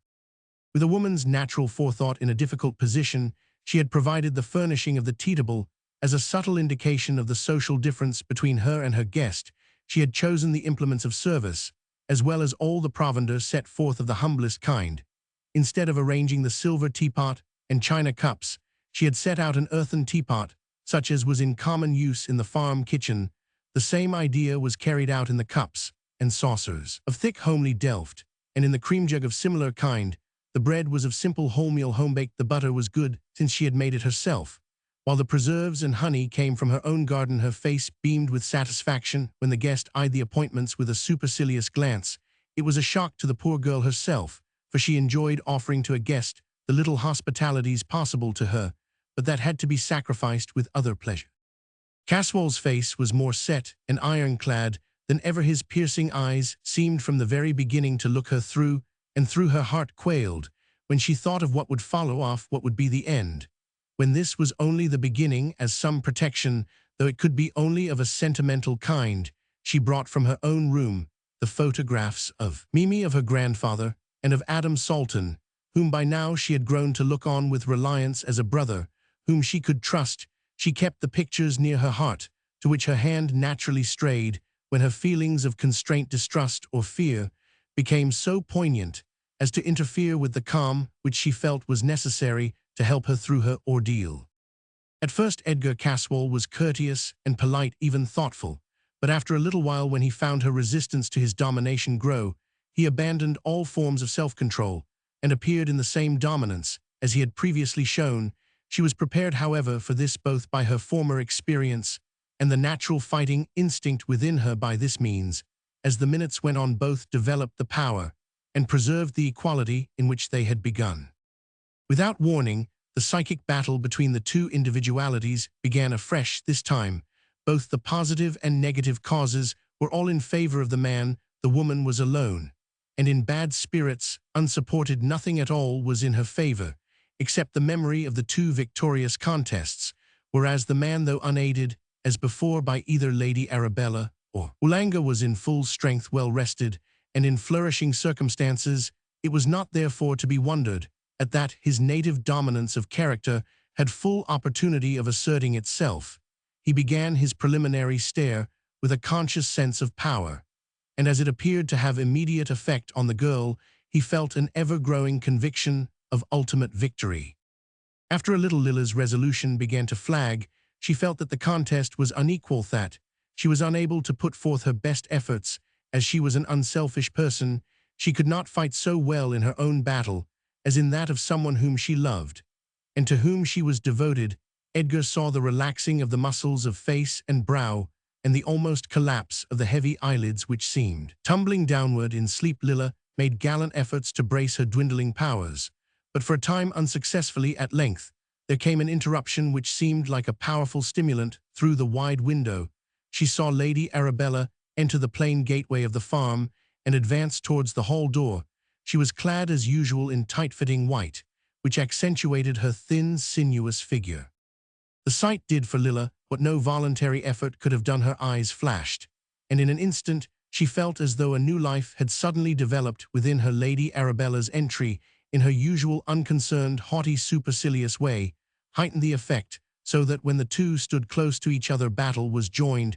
Mr. Caswell, too, took new courage from her coming, and all his masterfulness and power came back to him. His looks, intensified, had more obvious effect than had been noticeable that day. Lilla seemed at last overcome by his dominance. Her face became red, and pale, violently red and ghastly. Pale, rapid turns. Her strength seemed gone. Her knees collapsed, and she was actually sinking on the floor, when to her surprise and joy Mimi came into the room, running hurriedly and breathing heavily. Lilla rushed to her, and the two clasped hands, with that a new sense of power greater than Lilla had ever seen in her seemed to quicken her cousin. Her hand swept the air in front of Edgar Caswell, seeming to drive him backward more and more by each movement, till at last he seemed to be actually hurled through the door, which Mimi's entrance had left open, and fell at full length on the gravel path without. Then came the final and complete collapse of Lilla, who without a sound sank down on the floor. Chapter Roman 26, Face to Face. Mimi was greatly distressed when she saw her cousin lying prone. She had a few times in her life seen Lilla on the verge of fainting, but never senseless, and now she was frightened. She threw herself on her knees beside Lilla, and tried by rubbing her hands and other measures commonly known to restore her, but all her efforts were unavailing. Lilla still lay white and senseless.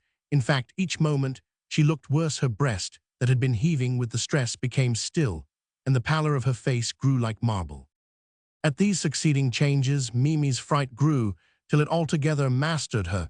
She succeeded in controlling herself only to the extent that she did not scream. Lady Arabella had followed Caswell when he had recovered sufficiently to get up and walk, though stumbly, in the direction of Castra Regis. When Mimi was quite alone with Lilla, and the need for effort had ceased, she felt weak and trembled in her own mind.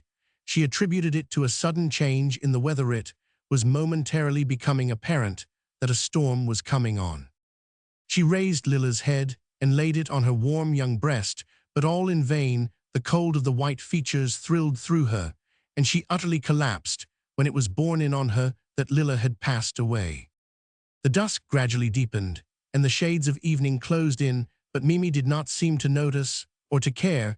She sat on the floor with her arms round the body of the girl, whom she loved. Darker and blacker grew the sky as the coming storm and the closing night joined forces. Still, she sat alone till unable to think. Mimi did not know how long she sat there, though it seemed to her that ages had passed. It could not have been more than half an hour. She suddenly came to herself, and was surprised to find that her grandfather had not returned for a while. She lay quiet, thinking of the immediate past. Lilla's hand was still in hers, and to her surprise it was still warm. Somehow this helped her consciousness, and without any special act of will she stood up. She lit a lamp and looked at her cousin. There was no doubt that Lilla was dead, but when the lamplight fell on her eyes, they seemed to look at Mimi with intent, with meaning. In this state of dark isolation, a new resolution came to her and grew until it became a fixed, definite purpose. She would face Caswell and call him to account for his murder of Lilla. That was what she called it to herself. She would also take steps, she knew not what or how, to avenge the part taken by Lady Arabella. In this frame of mind, she lit all the lamps in the room, got water and linen from her room, and set about the decent ordering of Lilla's body. This took some time, but when it was finished, she put on her hat and cloak, put out the lights, and set out quietly for Castra Regis. As Mimi drew near the castle, she saw no lights, except those in and around the tower room. The lights showed her that Mr. Caswell was there, so she entered by the hall door, which as usual was open, and felt her way in the darkness up the staircase to the lobby of the room. The door was ajar, and the light from within showed brilliantly through the opening. She saw Edgar Caswall walking restlessly to and fro in the room with his hands clasped behind his back. She opened the door without knocking and walked right into the room. As she entered, he ceased walking and stared at her in surprise. She made no remark, no comment, but continued the fixed look which he had seen on her entrance. For a time silence reigned, and the two stood looking fixedly at each other. Mimi was the first to speak. "You murderer, Lila is dead." "Dead? Good God, when did she die?" "She died this afternoon, just after you left her." "Are you sure?" "Yes, and so are you. You ought to be. You killed her." "I killed her. Be careful what you say." "As God sees us, it is true. And you know it. You came to Mercy Farm on purpose to break her if you could. And the accomplice of your guilt, Lady Arabella March, came for the same purpose." "Be careful, woman," he said hotly. "Do not use such names in that way, or you shall suffer for it." "I am suffering for it. They've suffered for it. Shall suffer for it, not for speaking the truth as I have done, but because you too, with devilish malignity, did my darling to death. It is you and your accomplice who have to dread punishment, not Roman one." "Take care," he said again. "Oh, I am not afraid of you or your accomplice," she answered spiritedly. "I am content to stand by every word I have said, every act I have done. Moreover, I believe in God's justice. I fear not the grinding of his mills. If necessary, I shall set the wheels in motion myself. But you don't care for God or believe in him. Your God is your great kite, which cows the birds of a whole district. But be sure that his hand, when it rises, always falls at the appointed time. It may be that your name is being called even at this very moment at the great assize. Repent while there is still time. Happy you, if you may be allowed to enter those mighty halls in the company of the purest-souled angel, whose voice has only to whisper one word of justice, and you disappear forever into everlasting torment." The sudden death of Lila caused consternation among Mimi's friends and well-wishers. Such a tragedy was totally unexpected, as Adam and Sir Nathaniel had been expecting the white worm's vengeance to fall upon themselves. Adam, leaving his wife free to follow her own desires with regard to Lila and her grandfather, busied himself with filling the well-hole with the fine sand prepared for the purpose, taking care to have lowered at stated intervals quantities of the store of dynamite, so as to be ready for the final explosion. He had under his immediate supervision a corps of workmen, and was assisted by Sir Nathaniel, who had come over for the purpose, and all were now staying at Lair. Mr. Salton, too, showed much interest in the job, and was constantly coming in and out, nothing escaping his observation. Since her marriage to Adam and their coming to stay at Doom Tower, Mimi had been fettered by fear of the horrible monster at Diana's Grove, but now she dreaded it no longer. She accepted the fact of its assuming at will the form of Lady Arabella. She had still to tax and upbraid her for her part in the unhappiness which had been wrought on Lila, and for her share in causing her death. One evening, when Mimi entered her own room, she went to the window and threw an eager look round the whole circle of sight. A single glance satisfied her that the white worm in propria persona was not visible, so she sat down in the windows and enjoyed the pleasure of a full view from which she had been so long cut off. The maid who waited on her had told her that Mr. Salton had not yet returned home, so she felt free to enjoy the luxury of peace and quiet. As she looked out of the window, she saw something thin and white move along the avenue. She thought she recognized the figure of Lady Arabella, and instinctively drew back behind the curtain. When she had ascertained, by peeping out several times, that the lady had not seen her, she watched more carefully. All her instinctive hatred flooding back at the sight of her. Lady Arabella was moving swiftly and stealthily, looking back and around her at intervals, as if she feared to be followed. This gave Mimi an idea that she was up to no good, so she determined to seize the occasion for watching her in more detail.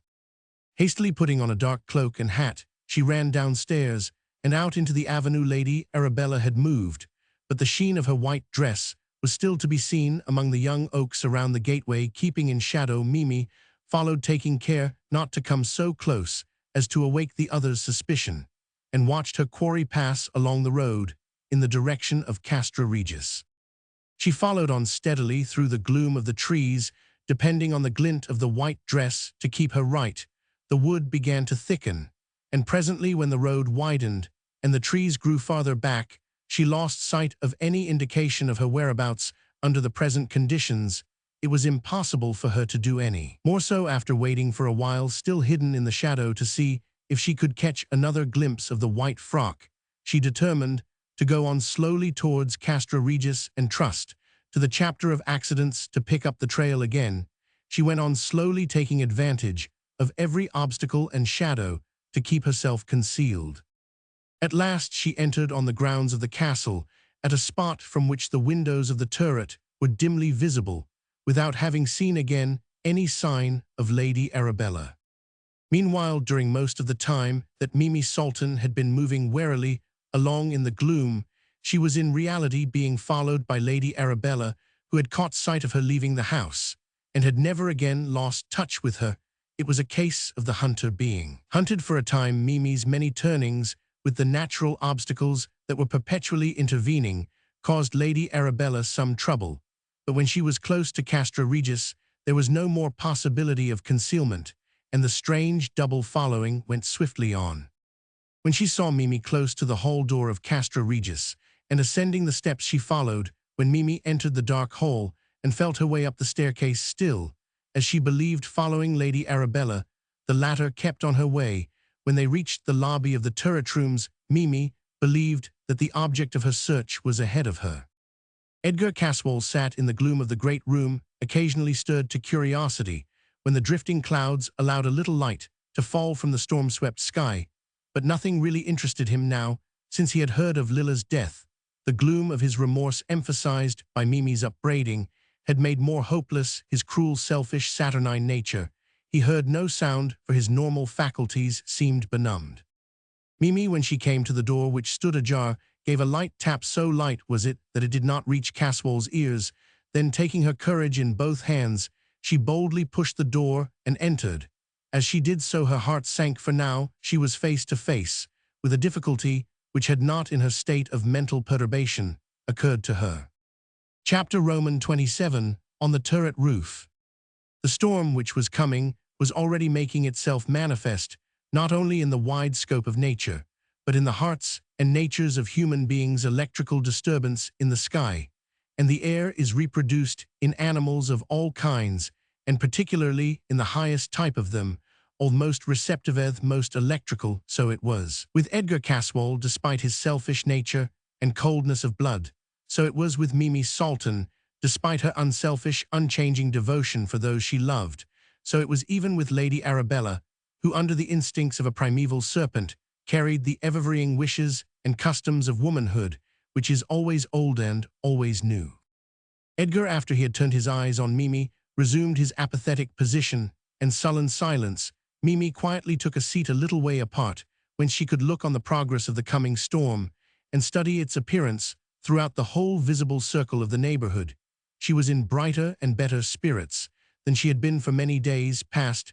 Lady Arabella tried to efface herself behind the now open door.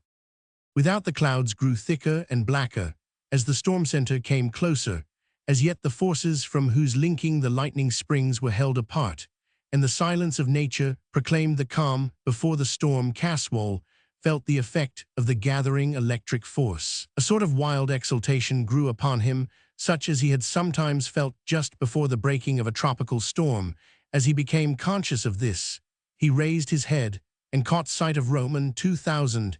He was in the grip of an emotion greater than himself. In the mood in which he was, he felt the need upon him of doing some desperate deed. He was now absolutely reckless, and as Mimi was associated with him in the memory which drove him on, he wished that she too should be engaged in this enterprise.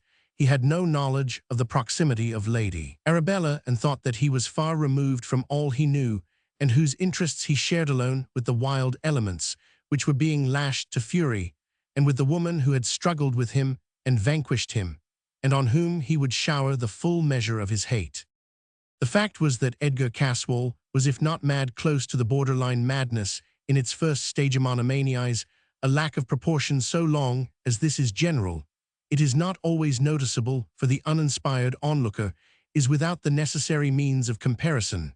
but in monomania, the errant faculty protrudes itself in a way that may not be denied. It puts aside, obscures, or takes the place of something else, just as the head of a pin, placed before the center of the iris, will block out the whole scope of vision. The most usual form of monomania has commonly the same beginning as that from which Edgar Caswall suffered, an over-large idea of self-importance. Alienists who study the matter exactly probably know more of human vanity and its effects than do ordinary men. Caswall's mental disturbance was not hard to identify. Every asylum is full of such casemen and women who, naturally selfish and egotistical, so appraised to themselves their own importance that every other circumstance in life becomes subservient to it. The disease supplies in itself the material for self-magnification. When the decadence attacks a nature naturally proud and selfish and vain, and lacking both the aptitude and habit of self-restraint, the development of the disease is more swift and ranges to farther limits. It is such persons who become imbued with the idea that they have the attributes of the Almighty, even that they themselves are the Almighty. Mimi had a suspicion, or rather perhaps an intuition, of the true state of things when she heard him speak, and at the same time noticed the abnormal flush on his face and his rolling eyes. There was a certain want of fixedness of purpose, which she had certainly not noticed before. A quick spasmodic utterance, which belongs rather to the insane than to those of intellectual equilibrium. She was a little frightened, not only by his thoughts, but by his staccato way of expressing them. Caswall moved to the door leading to the turret stair, by which the roof was reached, and spoke in a peremptory way, whose tone alone made her feel defiant. "Come, I want you." She instinctively drew back. She was not accustomed to such words, more especially to such a tone. Her answer was indicative of a new contest. "Why should I go? What for?" He did not at once reply, another indication of his overwhelming egotism. She repeated her questions. Habit reasserted itself, and he spoke without thinking the words which were in his heart. "I want you, if you will be so good, to come with me to the turret roof. I am much interested in certain experiments with the kite, which would be, if not a pleasure, at least a novel experience to you. You would see something not easily seen otherwise." "I will come," she answered simply. Edgar moved in the direction of the stair, she following close behind him. She did not like to be left alone at such a height, in such a place, in the darkness, with a storm about to break. Of himself she had no fear. All that had been seemed to have passed away with her two victories over him in the struggle of wills. Moreover, the more recent apprehension that of his madness had also ceased. In the conversation of the last few minutes, he seemed so rational, so clear, so unaggressive, that she no longer saw reason for doubt. So satisfied was she that even when he put out a hand to guide her to the steep, narrow stairway, she took it without thought, in the most conventional way. Lady Arabella, crouching in the lobby behind the door, heard every word that had been said and formed her own opinion of it. It seemed evident to her that there had been some rapprochement between the two who had so lately been hostile to each other, and that made her furiously angry. Mimi was interfering with her plans. She had made certain of her capture of Edgar Caswall, and she could not tolerate even the lightest and most contemptuous fancy on his part which might divert him from the main issue. When she became aware that he wished Mimi to come with him to the roof, and that she had acquiesced, her rage got beyond bounds. She became oblivious to any danger there might be in a visit to such an exposed place at such a time, and to all lesser considerations, and made up her mind to forestall them. She stealthily and noiselessly crept through the wicket, and ascending the stair, stepped out on the roof. It was bitterly cold, for the fierce gusts of the storm, which swept round the turret, drove in through every unimpeded way, whistling at the sharp corners and singing round the trembling flagstaff. The kite string and the wire which controlled the runners made a concourse of weird sounds, which somehow, perhaps from the violence which surrounded them acting on their length, resolved themselves into some kind of harmonia, fitting accompaniment to the tragedy which seemed about to begin. Mimi's heart beat heavily just before leaving the turret chamber. She had a shock which she could not shake off. The lights of the room had momentarily revealed to her, as they passed out, Edgar's face, concentrated as it was whenever he intended to use his mesmeric power, now the black eyebrows made a thick line across his face, under which his eyes shone and glittered ominously. Mimi recognized the danger and assumed the defiant attitude that had twice already served her so well. She had a fear that the circumstances and the place were against her, and she wanted to be forearmed. The sky was now somewhat lighter than it had been. Either there was lightning afar off whose reflections were carried by the rolling clouds, or else the gathered force, though not yet breaking into lightning, had an incipient power of light. It seemed to affect both the man and the woman. Edgar seemed altogether under its influence. His spirits were boisterous, his mind exalted. He was now at his worst madder than he had been earlier in the night. Mimi, trying to keep as far from him as possible, moved across the stone floor of the turret roof and found a niche which concealed her. It was not far from Lady Arabella's place of hiding.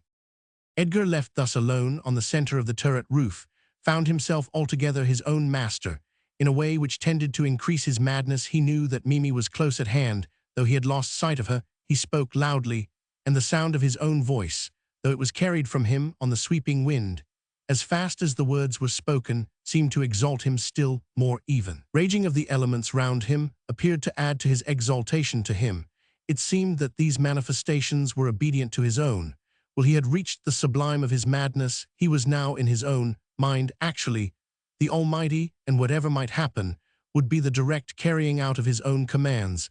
As he could not see Mimi nor fix whereabout she was, he shouted loudly, "Come to me, you shall see now what you are despising, what you are warring against. All that you see is mineth darkness, as well as the light. I tell you that I am greater than any other who is, or was, or shall be. When the master of evil took Christ up on a high place and showed him all the kingdoms of the earth, he was doing what he thought no other could do. He was wrong. Forgot me. I shall send you light up to the very ramparts of heaven, a light so great that it shall dissipate those black clouds that are rushing up and piling around us. Look, look, at the very touch of my hand, that light springs into being and mounts up and up." He made his way whilst he was speaking to the corner of the turret, whence flew the giant kite, and from which the runners ascended. Mimi looked on, appalled and afraid to speak, lest she should precipitate some calamity within the niche. Lady Arabella cowered in a paroxysm of fear. Edgar took up a small wooden box through a hole in which the wire of the runner ran. This evidently set some machinery in motion, for a sound as of whirring came from one side of the box. Floated what looked like a piece of stiff ribbon, which snapped and crackled as the wind took it. For a few seconds Mimi saw it as it rushed along the sagging line to the kite. When close to it there was a loud crack, and a sudden light appeared to issue from every chink in the box. Then a quick flame flashed along the snapping ribbon, which glowed with an intense light so great that the whole of the countryside around stood out against the background of black driving clouds. For a few seconds the light remained, then suddenly disappeared. In the blackness around it was simply a magnesium light, which had been fired by the mechanism within the box and carried up to the kite. Edgar was in a state of tumultuous excitement, shouting and yelling at the top of his voice and dancing about like a lunatic. This was more than Lady Arabella's curious dual nature could stand. The ghoulish element in her rose triumphant, and she abandoned all idea of marriage with Edgar Caswall, gloating fiendishly over the thought of revenge. She must lure him to the white worm's hole. But how she glanced around and quickly made up her mind. The man's whole thoughts were absorbed by his wonderful kite, which he was showing off in order to fascinate her imaginary rival, Roman 2000. On the instant she glided through the darkness to the wheel whereon the string of the kite was wound. With deft fingers she unshipped this, took it with her, reeling out the wire as she went, thus keeping in a way in touch with the kite. Then she glided swiftly to the wicket, through which she passed, locking the gate behind her as she went. Down the turret stair she ran quickly, letting the wire run from the wheel, which she carried carefully, and passing out of the hall door, hurried down the avenue with all her speed. She soon reached her own gate, ran down the avenue, and with her key opened the iron door leading to the well-hole. She felt well satisfied with herself. All her plans were maturing, or had already matured. The master of Castra Regis was within her grasp. The woman whose interference she had feared, Lilla Watford, was dead. Truly, all was well, and she felt that she might pause a while and rest. She tore off her clothes with feverish fingers, and in full enjoyment of her natural freedom, stretched her slim figure in animal delight. Then she lay down on the sofa to await her victim. Edgar Caswall's life-blood would more than satisfy her for some time to come. Chapter Roman 28, The Breaking of the Storm. When Lady Arabella had crept away in her usual noiseless fashion, the two others remained for a while in their places on the turret roof. Caswall, because he had nothing to say, Mimi, because she had much to say, and wished to put her thoughts in order for quite a while, which seemed interminable silence reigned between them. At last Mimi made a beginning. She had made up her mind how to act. Mr. Caswall, she said loudly, so as to make sure of being heard through the blustering of the wind and the perpetual cracking of the electricity. Caswall said something in reply, but his words were carried away on the storm. However, one of her objects was affected. She knew now exactly whereabout on the roof he was, so she moved close to the spot before she spoke again, raising her voice almost to a shout. "The wicket is shut, please to open it, I can't get out." As she spoke, she was quietly fingering a revolver which Adam had given to her in case of emergency, and which now lay in her breast. She felt that she was caged like a rat in a trap, but did not mean to be taken at a disadvantage. Whatever happened, Caswall also felt trapped, and all the brute in him rose to the emergency in a voice which was raucous and brutal, much like that which is heard when a wife is being beaten by her husband in a slum. Hissed out his syllables, cutting through the roaring of the storm. "You came of your own accord without permission, or even asking it. Now you can stay or go as you choose, but you must manage it for yourself. I'll have nothing to do with it." Her answer was spoken with dangerous suavity. "I am going. Blame yourself. If you do not like the time and manner of it, I dare say Adamy husband will have a word to say to you about it. Let him say, and be damned to him. And to you too, I'll show you a light. You shan't be able to say that you could not see what you were doing." As he spoke, he was lighting another piece of the magnesium ribbon, which made a blinding glare, in which everything was plainly discernible down to the smallest detail. This exactly suited Roman 2000. She took accurate note of the wicket and its fastening. Before the glare had died away, she took her revolver out and fired into the lock, which was shivered on the instant, the pieces flying round in all directions, but happily without causing hurt to anyone. Then she pushed the wicket open and ran down the narrow stair, and so to the hall door. Opening this also, she ran down the avenue, never lessening her speed, till she stood outside the door of Lesser Hill. The door was opened at once on her ringing. "Is Mr. Adam Salton in?" she asked. "He has just come in a few minutes ago. He has gone up to the study," replied a servant. She ran upstairs at once and joined him. He seemed relieved when he saw her, but scrutinized her face. Keenly he saw that she had been in some concern, so led her over to the sofa in the window and sat down beside her. "Now, dear, tell me all about it," he said. She rushed breathlessly through all the details of her adventure on the turret roof. Adam listened attentively, helping her all he could, and not embarrassing her by any questioning. His thoughtful silence was a great help to her, for it allowed her to collect and organize her thoughts. "I must go and see Caswall tomorrow to hear what he has to say on the subject. But dear, for my sake, don't have any quarrel with Mr. Caswall. I have had too much trial and pain lately to wish it increased by any anxiety regarding you. You shall not, dear, if I can help it, please God," he said solemnly, and he kissed her. Then, in order to keep her interested, so that she might forget the fears and anxieties that had disturbed her, he began to talk over the details of her adventure, making shrewd comments, which attracted and held her attention. Presently, inter alia, he said, "That's a dangerous game Caswall is up to. It seems to me that young man, though he doesn't appear to know itis riding for a fall." "How, dear? I don't understand." "Kite flying on a night like this, from a place like the Tower of Castra Regis, is to say the least of it dangerous. It is not merely courting death or other accident from lightning, but it is bringing the lightning into where he lives. Every cloud that is blowing up here, and they all make for the highest point, he's bound to develop into a flash of lightning. That kite is up in the air and is bound to attract the lightning. Its cord makes a road for it on which to travel to earth. When it does come, it will strike the top of the tower with a weight 100 times greater than a whole park of artillery, and will knock Castra Regis into pieces, where it will go after that no one can tell. If there should be any metal by which it can travel, such will not only point the road, but be the road itself. Would it be dangerous to be out in the open air when such a thing is taking place? She asked. No, little woman, it would be the safest possible place, so long as one was not in the line of the electric current. Then do let us go outside. I don't want to run into any foolish danger, far more to ask you to do so, but surely if the open is safest, that is the place for us. Without another word, she put on again the cloak she had thrown off, and a small tight-fitting cap. Adam too put on his cap, and after seeing that his revolver was all right, gave her his hand, and they left the house together. I think the best thing we can do will be to go round all the places which are mixed up in this affair. All right, dear, I am ready, but if you don't mind, we might go first to Mercy. I am anxious about grandfather, and we might see Theatres, yet at all events nothing has happened there. So they went on the high-hung road along the top of the brow. The wind here was of great force, and made a strange booming noise as it swept high overhead, though not the sound of cracking and tearing, as it passed through the woods of high slender trees which grew on either side of the road. Mimi could hardly keep her feet. She was not afraid, but the force to which she was opposed gave her a good excuse to hold on to her husband extra tight.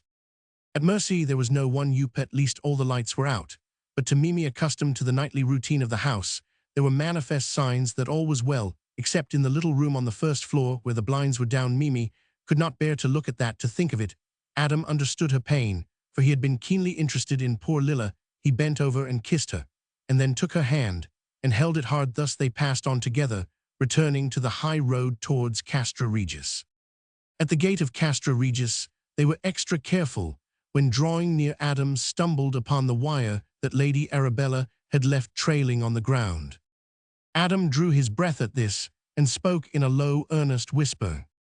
I don't want to frighten you, Mimi dear, but wherever that wire is, there is danger. Danger how? That is the track where the lightning will go at any moment. Even now, whilst we are speaking and searching, a fearful force may be loosed upon us. Run on, dear. You know the way to where the avenue joins the highroad. If you see any sign of the wire, keep away from it. For God's sake, I shall join you at the gateway. Are you going to follow that wire alone? Yes, dear, one is sufficient for that work. I shall not lose a moment till I am with you. Adam, when I came with you into the open, my main wish was that we should be together. If anything serious happened, you wouldn't deny me that right, would you, dear? No, dear, not that, or any right. Thank God that my wife has such a wish. Come, we will go together. We are in the hands of God. If he wishes, we shall be together at the end, whenever or wherever that may be.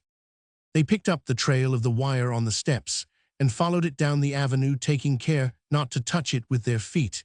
It was easy enough to follow, for the wire, if not bright, was self-colored, and showed clearly. They followed it out of the gateway and into the avenue of Diana's Grove. Here a new gravity clouded Adam's face, though Mimi saw no cause for fresh concern. This was easily enough explained. Adam knew of the explosive works in progress regarding the well-hole, but the matter had been kept from his wife. As they stood near the house, Adam asked Mimi to return to the road, ostensibly to watch the course of the wire, telling her that there might be a branch wire leading somewhere else. She was to search the undergrowth, and if she found it, was to warn him by the Australian native cooey. Whilst they were standing together, there came a blinding flash of lightning, which lit up for several seconds the whole area of earth and sky. It was only the first note of the celestial prelude, for it was followed in quick succession by numerous flashes, whilst the crash and roll of thunder seemed continuous. Adam, appalled, drew his wife to him and held her close, as far as he could estimate by the interval between lightning and thunderclap. The heart of the storm was still some distance off, so he felt no present concern for their safety. Still, it was apparent that the course of the storm was moving swiftly in their direction. The lightning flashes came faster and faster, and closer together. The thunderroll was almost continuous, not stopping for a moment. A new crash beginning before the old one had ceased. Adam kept looking up in the direction where the kite strained and struggled at its detaining cord, but of course the dull evening light prevented any distinct scrutiny. At length there came a flash so appallingly bright that in its glare nature seemed to be standing still, so long did it last, that there was time to distinguish its configuration. It seemed like a mighty tree inverted pendant from the sky. The whole country around within the angle of vision was lit up, till it seemed to glow. Then a broad ribbon of fire seemed to drop on to the tower of Castra Regis, just as the thunder crashed by the glare. Adam could see the tower shake and tremble, and finally fall to pieces like a house of cards. The passing of the lightning left the sky again dark, but a blue flame fell downward from the tower, and with inconceivable rapidity running along the ground, in the direction of Diana's Grove, reached the dark silent house, which in the instant burst into flame at 100 different points. At the same moment, there rose from the house a rending crashing sound of woodwork broken or thrown about, mixed with a quick scream, so appalling that Adam, stout of heart, as he undoubtedly was, felt his blood turn into ice instinctively despite the danger, and their consciousness of it. Husband and wife took hands and listened, trembling. Something was going on close to them, mysterious, terrible, deadly. The shrieks continued, though less sharp in sound, as though muffled in the midst of them was a terrific explosion, seemingly from deep in the earth. The flames from Castra Regis and from Diana's Grove made all around almost as light as day, and now that the lightning had ceased to flash, their eyes, unblinded, were able to judge both perspective and detail. The heat of the burning house caused the iron doors to warp and collapse. Seemingly of their own accord they fell open and exposed the interior. The sultans could now look through to the room beyond, where the well-hole yawned a deep, narrow, circular chasm. From this, the agonized shrieks were rising, growing ever more terrible with each second that passed. But it was not only the heartrending sound that almost paralyzed poor Mimi with terror. What she saw was sufficient to fill her with evil dreams for the remainder of her life. The whole place looked as if a sea of blood had been beating against it. Each of the explosions from below had thrown out from the well-hole, as if it had been the mouth of a cannon, a mass of fine sand mixed with blood, and a horrible repulsive slime in which were great red masses of rent and torn flesh and fat. As the explosions kept on, more and more of this repulsive mass was shot up, the great bulk of it falling back again. Many of the awful fragments were of something which had lately been alive. They quivered and trembled and writhed, as though they were still in torment, a supposition to which the unending scream gave a horrible credence. At moments some mountainous mass of flesh surged up through the narrow orifice, as though forced by a measureless power through an opening infinitely smaller than itself. Some of these fragments were partially covered with white skin, as of a human being, and others, largest and most numerous, with scaled skin, as of a gigantic lizard or serpent. Once, in a sort of lull or pause, the seething contents of the whole rose after the manner of a bubbling spring, and Adam saw part of the thin form of Lady Arabella forced up to the top amid a mass of blood and slime, and what looked as if it had been the entrails of a monster torn into shreds. Several times, some masses of enormous bulk were forced up through the well-hole with inconceivable violence, and suddenly expanding as they came into larger space, disclosed sections of the white worm, which Adam and Sir Nathaniel had seen looking over the trees, with its enormous eyes of emerald green flickering like great lamps in a gate. At last the explosive power, which was not yet exhausted, evidently reached the main store of dynamite, which had been lowered into the wormhole.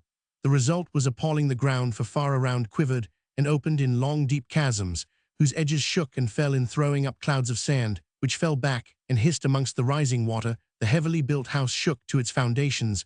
Great stones were thrown up, as from a volcano, some of them great masses of hard stone, squared and grooved with implements wrought by human hands, breaking up and splitting in mid-air, as though riven by some infernal power. Trees near the house, and therefore presumably in some way above the whole, which sent up clouds of dust and steam and fine sand mingled, and which carried an appalling stench which sickened the spectators, were torn up by the roots and hurled into the air. By now flames were bursting violently from all over the ruins, so dangerously that Adam caught up his wife in his arms and ran with her from the proximity of the flames.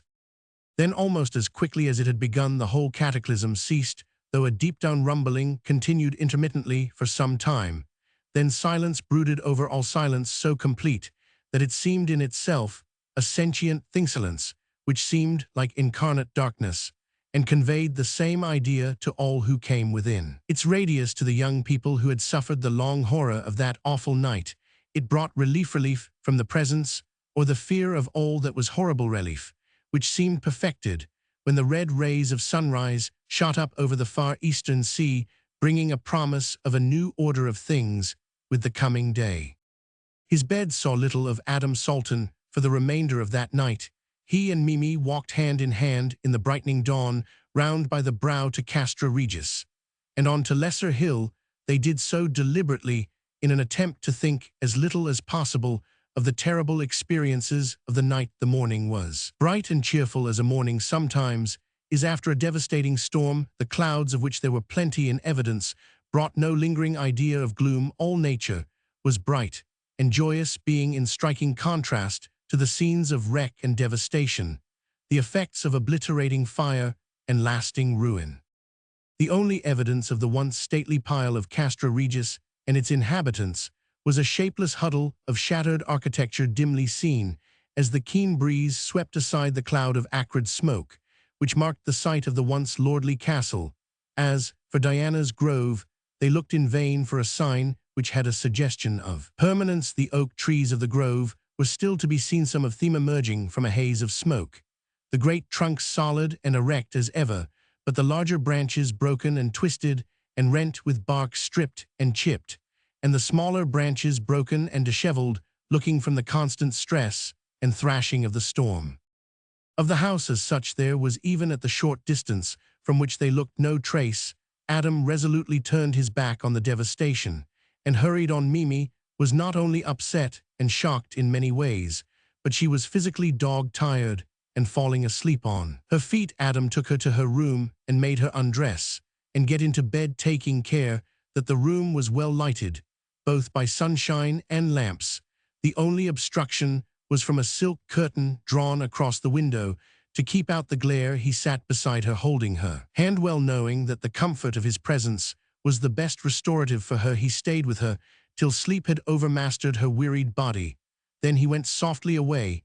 He found his uncle and Sir Nathaniel in the study having an early cup of tea, amplified too the dimensions of a possible breakfast. Adam explained that he had not told his wife that he was going over the horrible places again, lest it should frighten her. For the rest, and sleep in ignorance would help her and make a gap of peacefulness between the horrors. Sir Nathaniel agreed. "We know, my boy," he said, "that the unfortunate Lady Arabella is dead, and that the foul carcass of the worm has been torn to pieces. Pray God that its evil soul will never more escape from the nethermost hell." They visited Diana's Grove first, not only because it was nearer, but also because it was the place where most description was required, and Adam felt that he could tell his story best on the spot. The absolute destruction of the place, and everything in it seen in the broad daylight, was almost inconceivable to Sir Nathaniel. It was as a story of horror, full and complete, but to Adam it was as it were only on the fringes. He knew what was still to be seen when his friends had got over the knowledge of externals. As yet they had only seen the outside of the house, or rather where the outside of the house once had been. The great horror lay within, however, aging the experience of age accounts. A strange, almost elemental change in the aspect had taken place in the time which had elapsed since the dawn. It would almost seem as if nature herself had tried to obliterate the evil signs of what had occurred. True, the utter ruin of the house was made even more manifest in the searching daylight, but the more appalling destruction which lay beneath was not visible. The rent-torn and dislocated stonework looked worse than before. The upheaved foundations, the piled-up fragments of masonry, the fissures in the torn earth, all were at the worst. The worm's hole was still evident, a round fissure, seemingly leading down into the very bowels of the earth, but all the horrid mass of blood and slime, of torn, evil-smelling flesh, and the sickening remnants of violent death were gone. Either some of the later explosions had thrown up from the deep quantities of water, which, though foul and corrupt itself, had still some cleansing power left, or else the writhing mass which stirred from far below had helped to drag down and obliterate the items of horror, a grey dust, partly of fine sand, partly of the waste of the falling ruin, covered everything, and though ghastly itself, helped to mask something still worse. After a few minutes of watching, it became apparent to the three men that the turmoil far below had not yet ceased. At short, irregular intervals, the hell-broth in the hole seemed as if boiling up. It rose and fell again, and turned over, showing in fresh form much of the nauseous detail which had been visible earlier. The worst parts were the great masses of the flesh of the monstrous worm, in all its red and sickening aspect. Such fragments had been bad enough before, but now they were infinitely worse. Corruption comes with startling rapidity to beings whose destruction has been due wholly or in part to lightning. The whole mass seemed to have become all at once corrupt. The whole surface of the fragments, once alive, was covered with insects, worms, and vermin of all kinds. The sight was horrible enough, but with the awful smell added, was simply unbearable. The worm's whole appeared to breathe forth death in its most repulsive forms. The friends, with one impulse, moved to the top of the brow, where a fresh breeze from the sea was blowing up. At the top of the brow beneath them, as they looked down, they saw a shining mass of white, which looked strangely out of place amongst such wreckage as they had been viewing. It appeared so strange that Adam suggested trying to find a way down so that they might see it more closely. "We need not go down. I know what it is, Sir Nathaniel," said. "The explosions of last night have blown off the outside of the cliffs. That which we see is the vast bed of china clay through which the worm originally found its way down to its lair. I can catch the glint of the water of the deep quags far down below. Well, her ladyship didn't deserve such a funeral, such a monument." The horrors of the last few hours had played such havoc with Mimi's nerves that a change of scene was imperative. A permanent breakdown was to be avoided. "I think," said old Mr. Salton, "it is quite time you young people departed for that honeymoon of yours." There was a twinkle in his eye as he spoke. Mimi's soft, shy glance at her stalwart husband was sufficient answer.